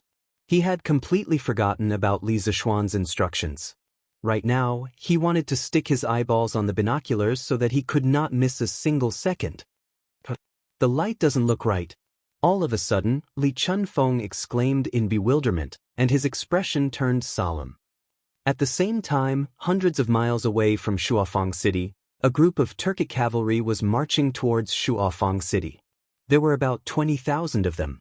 Even though the soldiers on the horses were not wearing heavy armor like the black armor troops, the aura they exuded was not any weaker than the black armor troops. This was an elite force, the world-renowned Turkic Wolf Cavalry. Speed up a bit more. We have to reach Shuofang City before the Tang army breaks through the city. The Turkic general who was leading the group turned around and shouted. The cavalry behind him replied loudly. Then, the entire group of cavalry rushed towards Shuofang City at an even faster speed, leaving a trail of dust behind them. However, the leader of the Turkic Wolf Cavalry did not know that there were people waiting for him outside Shuofang City. Chapter 1393. Reporting. General, the Turkic Wolf Cavalry is 20 miles away from the East City Gate. There are around 20,000 of them. 3 miles east of Shuofang City, in the bushes beside the official road, a cavalry galloped over. He quickly got off his horse and cupped his fists toward Chai Xiao. Chai Xiao was shocked and said excitedly, "Good. Xieli did not disappoint me. Did you recognize who the general is?" "General, the enemy general is Ashina Shirchu. A few years ago, the Turkic invaded our Tang border. I followed General Qin up north to fight the enemy and saw him." The soldier cupped his fists and replied. Ashina Shirchu, also known as Ashina Shirchu, was a Turkic noble. He was the second son of Chuluo Khan. When he was 11, he was famous for his courage and intelligence, and his archery skills were unparalleled. As such, he asked Tuo Xie, the leader of the tribe, to build the ivory flag, a flag decorated with ivory as the symbol of a general or leader. Together with Xieli Khan's son, Yugu Xie, he ruled the Tiela, Hueha, Tongluo, and other tribes. Ashina Shirchu used a relaxed policy to raise the troops and raise the people. As an official, he did not collect taxes for 10 years. He once said, "Since the tribe is rich, I am satisfied." It's actually Ashina Shirchu? Good. Today, I will help Shu Bao take revenge for that arrow.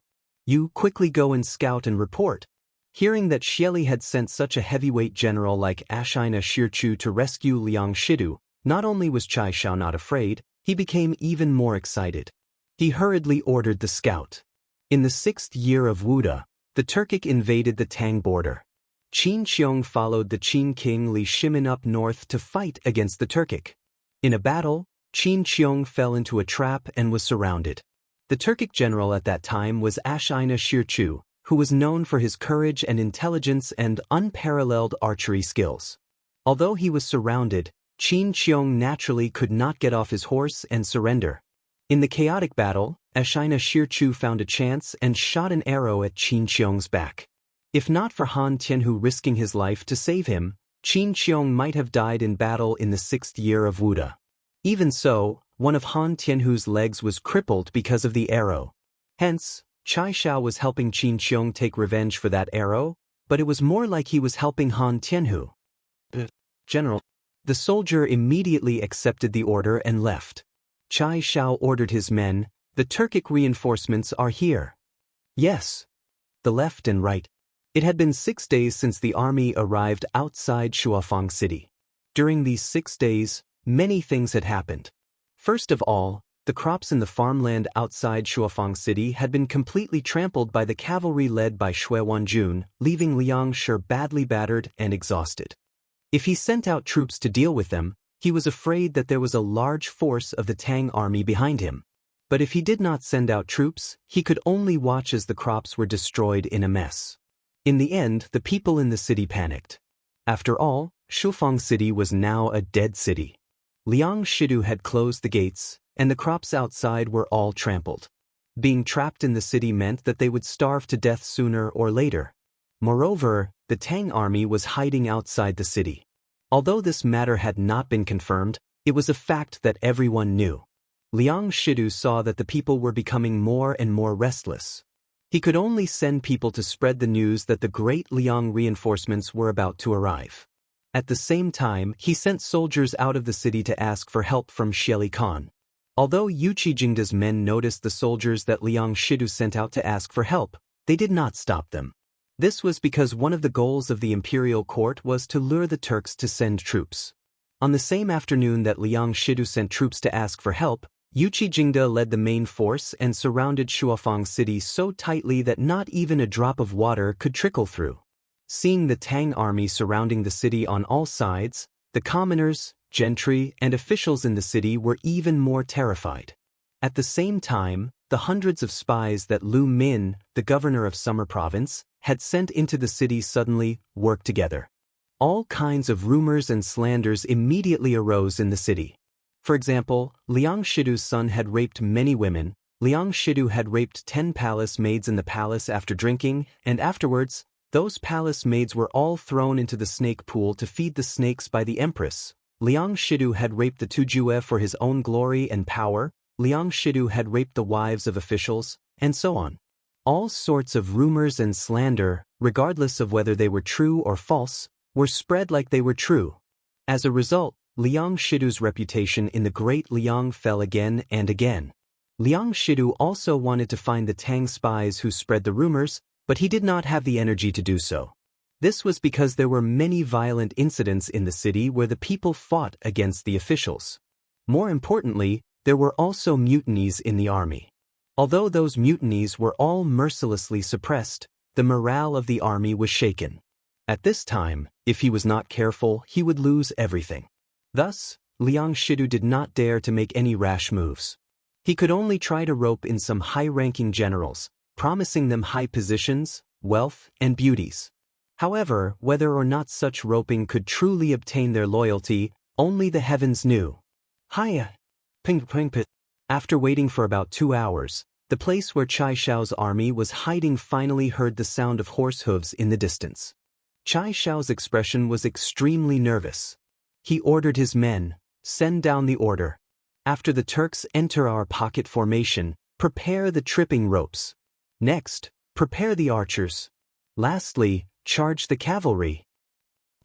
General. The left and right generals received the order and left. The sound of horse hooves was getting closer and closer. The Tang soldiers lying in the bushes on both sides of the road could already faintly feel the earth trembling. 20 zhang, 15 zhang, 10 zhang, 5 zhang, 3 zhang. The Turkic wolf cavalry did not realize that anything was wrong.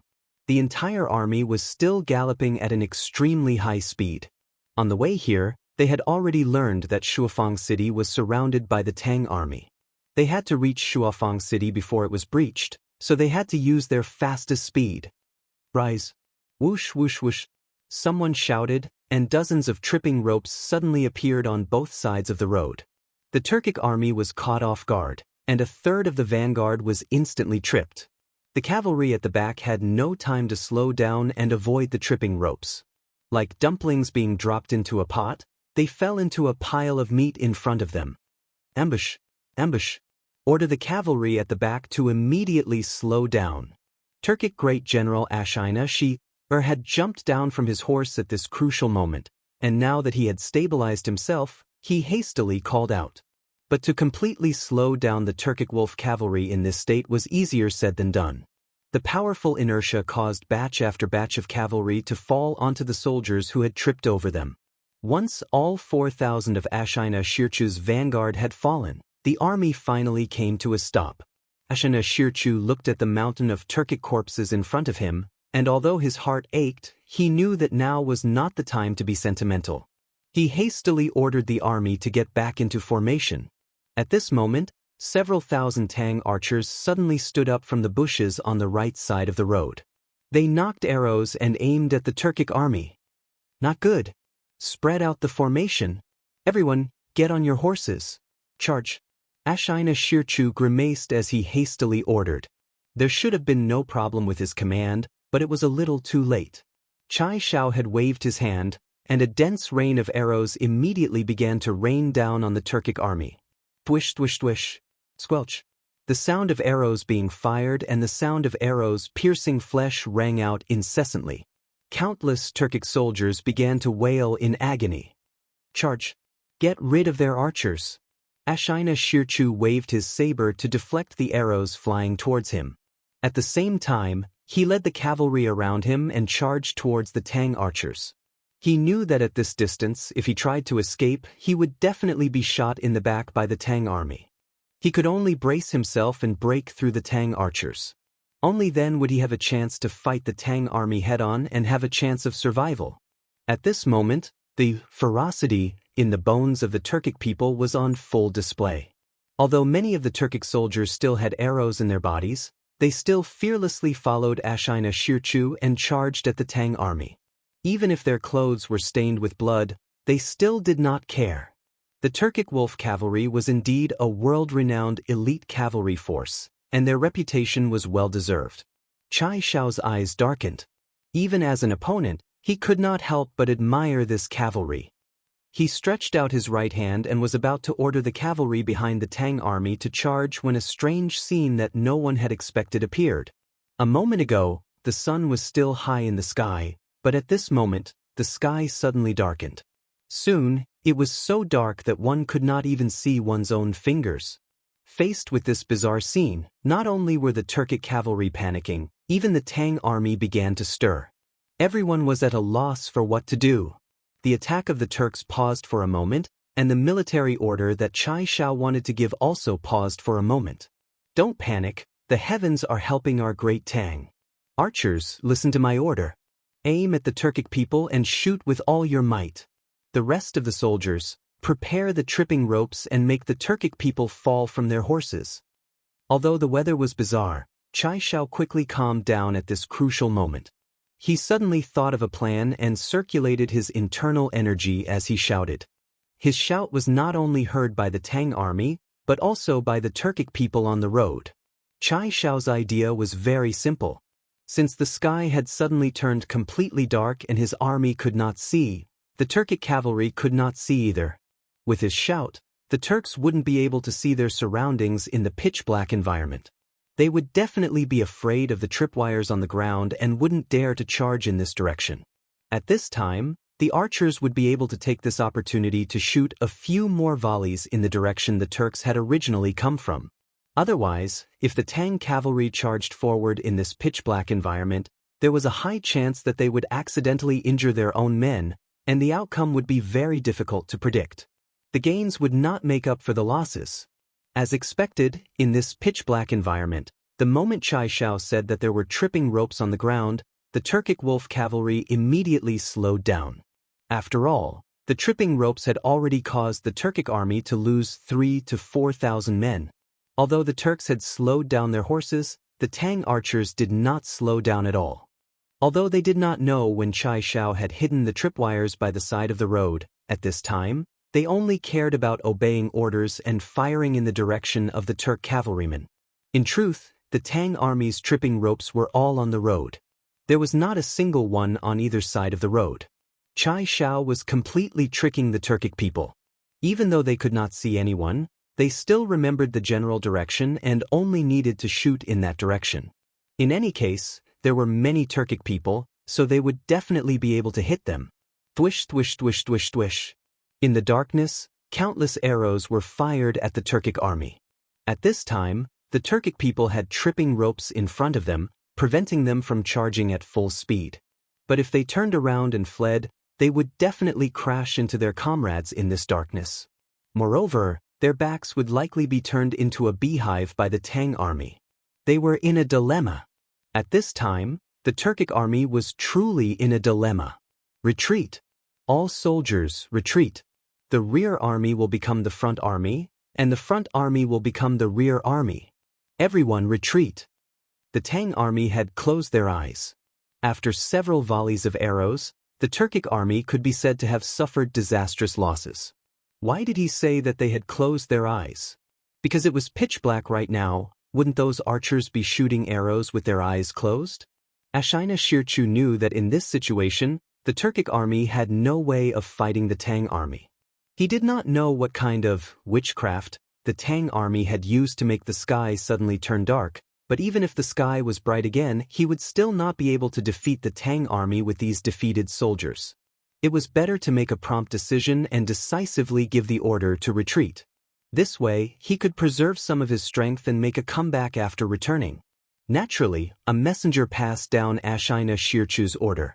The Turkic army immediately changed their formation, leaving behind a trail of corpses. Then, relying on their memories, they fled toward the road. Hearing that the Turkic army was about to escape, Xianxia panicked. Arrows had a range. If the Turkic army escaped the range, he would be completely helpless. But in this dark environment, if he rashly ordered the cavalry to give chase, not only would they not be able to catch up, the cavalry might even trip over themselves because they could not see the road clearly. At this moment, a miraculous scene appeared. A corner of the sun suddenly appeared in the sky. Soon, the exposed part of the sun grew larger and larger, and soon, the sky was bright again. The sudden change from night to day made it difficult for everyone to get used to this intense sunlight. Xianxia covered his eyes for a moment, and after getting used to the intense sunlight, he roared, "All soldiers, hear my order. Get on your horses. Pursue." "Yes." The Tang soldiers replied loudly, and not long after, Xianxia led 30,000 elites in pursuit of Xianxia. It was said that a cornered enemy should not be pursued, but today, he had to pursue these defeated Turkic soldiers. Chapter 1394. While Xianxia and Xianxia were fiercely fighting, a major event was taking place in Shuafang City, a major event that could affect the war. Although Liang Shidu had predicted that there would be Tang soldiers outside Shuafang City, he had thought that they would only be soldiers from the Summer Province, and there wouldn't be too many of them. Who could have imagined that there would be tens of thousands of elites brought by Yuqi Jingde from Chang? Thus, even when Yuqi Jingde had led his army to besiege the city, Liang Shidu's mind was still in a daze. He simply couldn't understand. The Tang emissary had clearly only left 2 days ago, so how could Yuqi Jingde have arrived outside Shuafang City? The only explanation was that the Tang emissary had come with the main force of the Tang army. But this also didn't make sense. Wasn't the Tang known as the Celestial Empire, a land of etiquette and propriety? How could the officials of the Great Tang Imperial Court allow Li Er to bring an army to persuade them to surrender so rudely? In any case, the Great Tang strategy of diplomacy before force had caught Liang Shidu off guard. Upon learning that the Tang army was besieging the city, the price of food in the city immediately soared, and the price grew more and more exaggerated with each passing day. On the second day of the siege, many of the grain stores in the city had been plundered. It was now the 6th day of the siege, and many of the common people and officials had no food to eat. In the desperate situation of starvation and near death, obedient people would also become mobs. In the past few days, there had been dozens of cases of mobs robbing the rich in Shuafang City. What was even more serious was that just yesterday, there had been a case of mobs attacking the county government and robbing the official storehouse. Although it had been suppressed, the rest of the citizens had already begun to stir. There was a fine line between mobs and obedient people. Now that someone had made a good start, the rest of the citizens would be able to follow suit.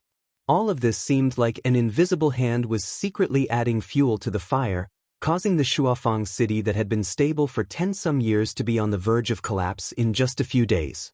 Of course, what made Liang Shi even more anxious was the army. In the past few days, there had been cases of generals leading soldiers to mutiny. The walls of Shuafang city were indeed impregnable, but the inside was shaky and could not withstand a single blow. When it was close to noon, in a courtyard near the imperial palace of Shuafang city, a middle-aged man dressed in rough clothes was anxiously pacing back and forth in the courtyard. His expression was very ugly. "Your Highness, General Xen has already come out from the palace." Just at this moment, a soldier came before the man and bowed. The man hurriedly asked, "How is it? Did my brother agree?" The soldier shook his head and replied, "Your Highness, His Majesty did not agree. It is said that he even scolded General Xen. He said that as the ruler of Daliang, he would rather die than surrender." It turned out that this man in rough clothes was Liang Shido's younger cousin, the Prince of Daliang, Liang Lun. This brother did not have any other skills, but he could eat a lot. It was not an exaggeration to call him a glutton. Shuafang city was now surrounded on all sides, and the crops outside the city had been trampled. Even if the Tang army retreated, Daliang would face a shortage of food this year.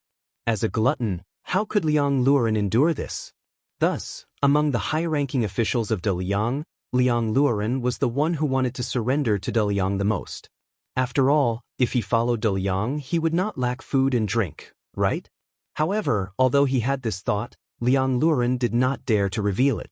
This fellow had always been timid, so he encouraged the generals close to him to persuade Liang Shido to surrender.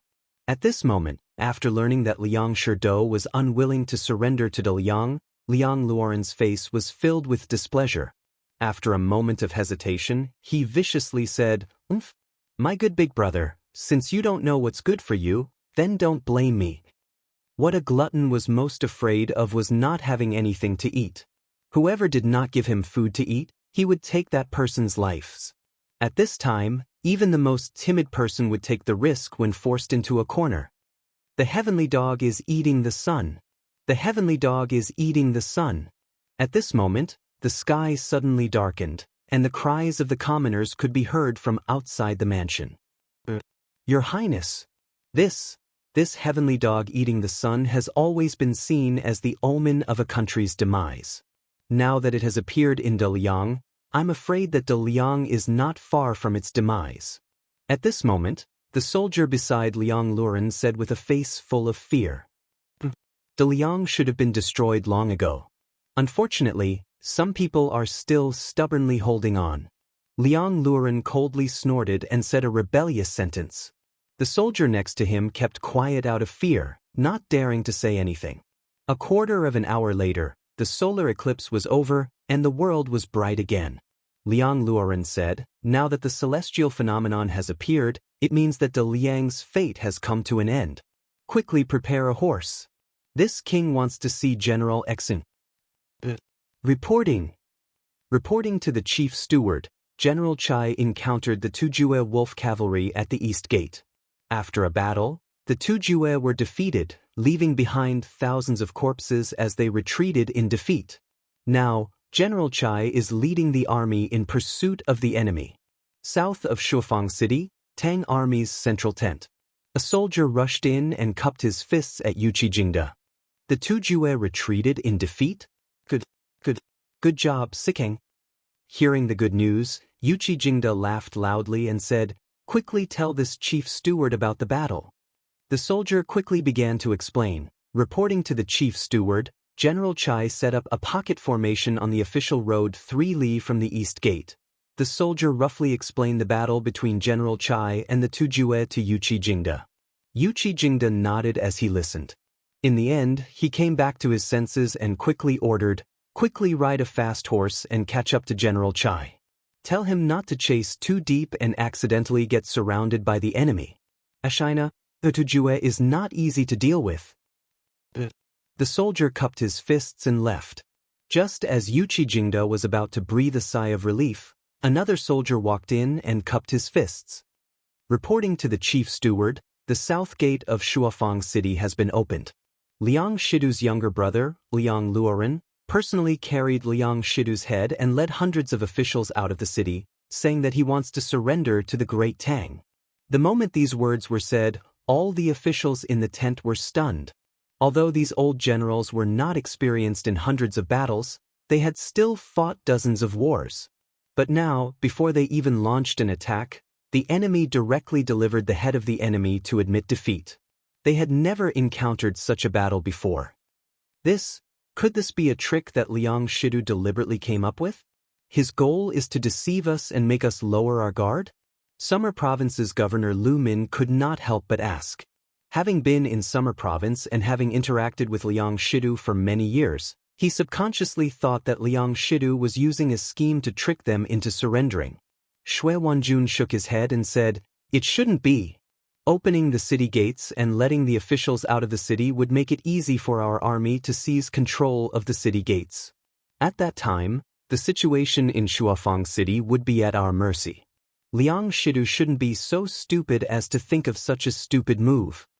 The soldier cupped his fists and said, reporting to the generals, "This general has already sent people to personally check.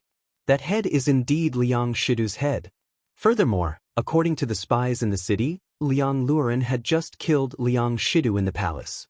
Together with great generals Xen Liao, Li Zhengbao, and Feng Duan, they took control of the situation in the court. Then they brought hundreds of officials out of the city to surrender." Yuqi Jingda laughed and said, Good. Since Liang Shidu is already dead and the generals in Shuofang City have surrendered without a fight, then we have taken down Shuofang City without shedding a drop of blood. Let's go. Generals, follow this old man into the city. Sir. The atmosphere in the central tent instantly surged. All the generals cupped their fists and agreed, their faces filled with joy. After all, to be able to take down Shuofang City without shedding a drop of blood was the most ideal result. Chang'an City. The solar eclipse only lasted for a quarter of an hour before the world regained its light. The commoners discovered an interesting thing. In the past, when the heavenly dog ate the sun, everyone needed to beat drums and gongs. They used this loud noise to scare the heavenly dog away and save the sun. However, because Li Zishuan's solar system theory had been widely spread, only a small portion of the citizens went to beat the drums and gongs during the heavenly dog devouring the sun. After the initial panic, Chang'an City became quiet. However, in the end, the sun still came out. This meant that the legend of the heavenly dog was a lie. There was no heavenly dog at all. Of course, this also meant that Li Zishuan's solar system theory was correct.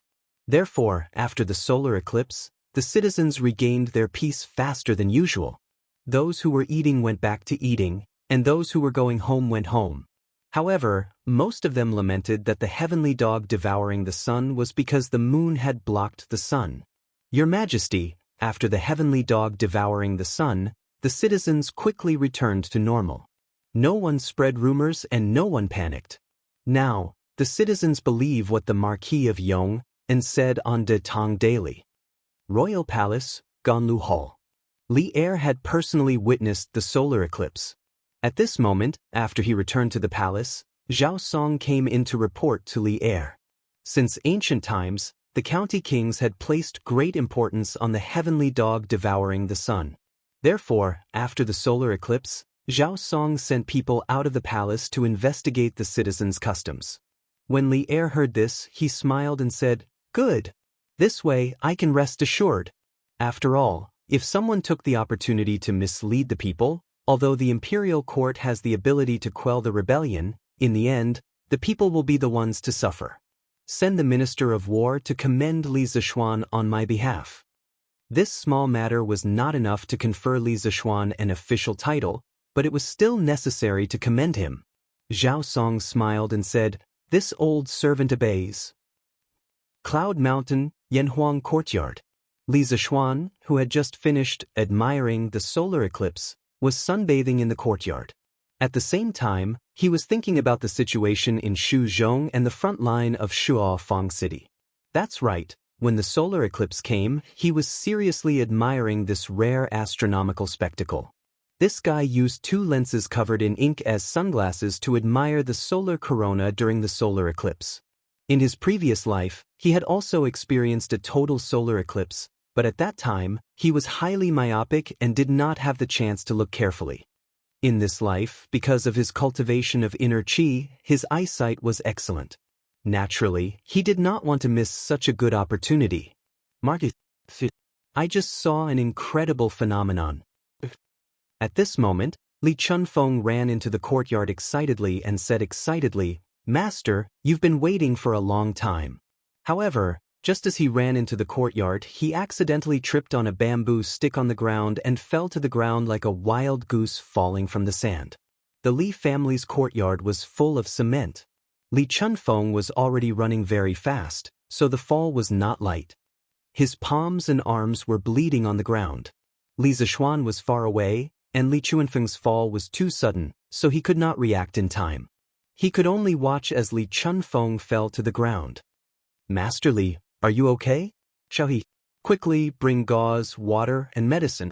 Li Zishuan only reacted when Li Chunfeng cried out in pain.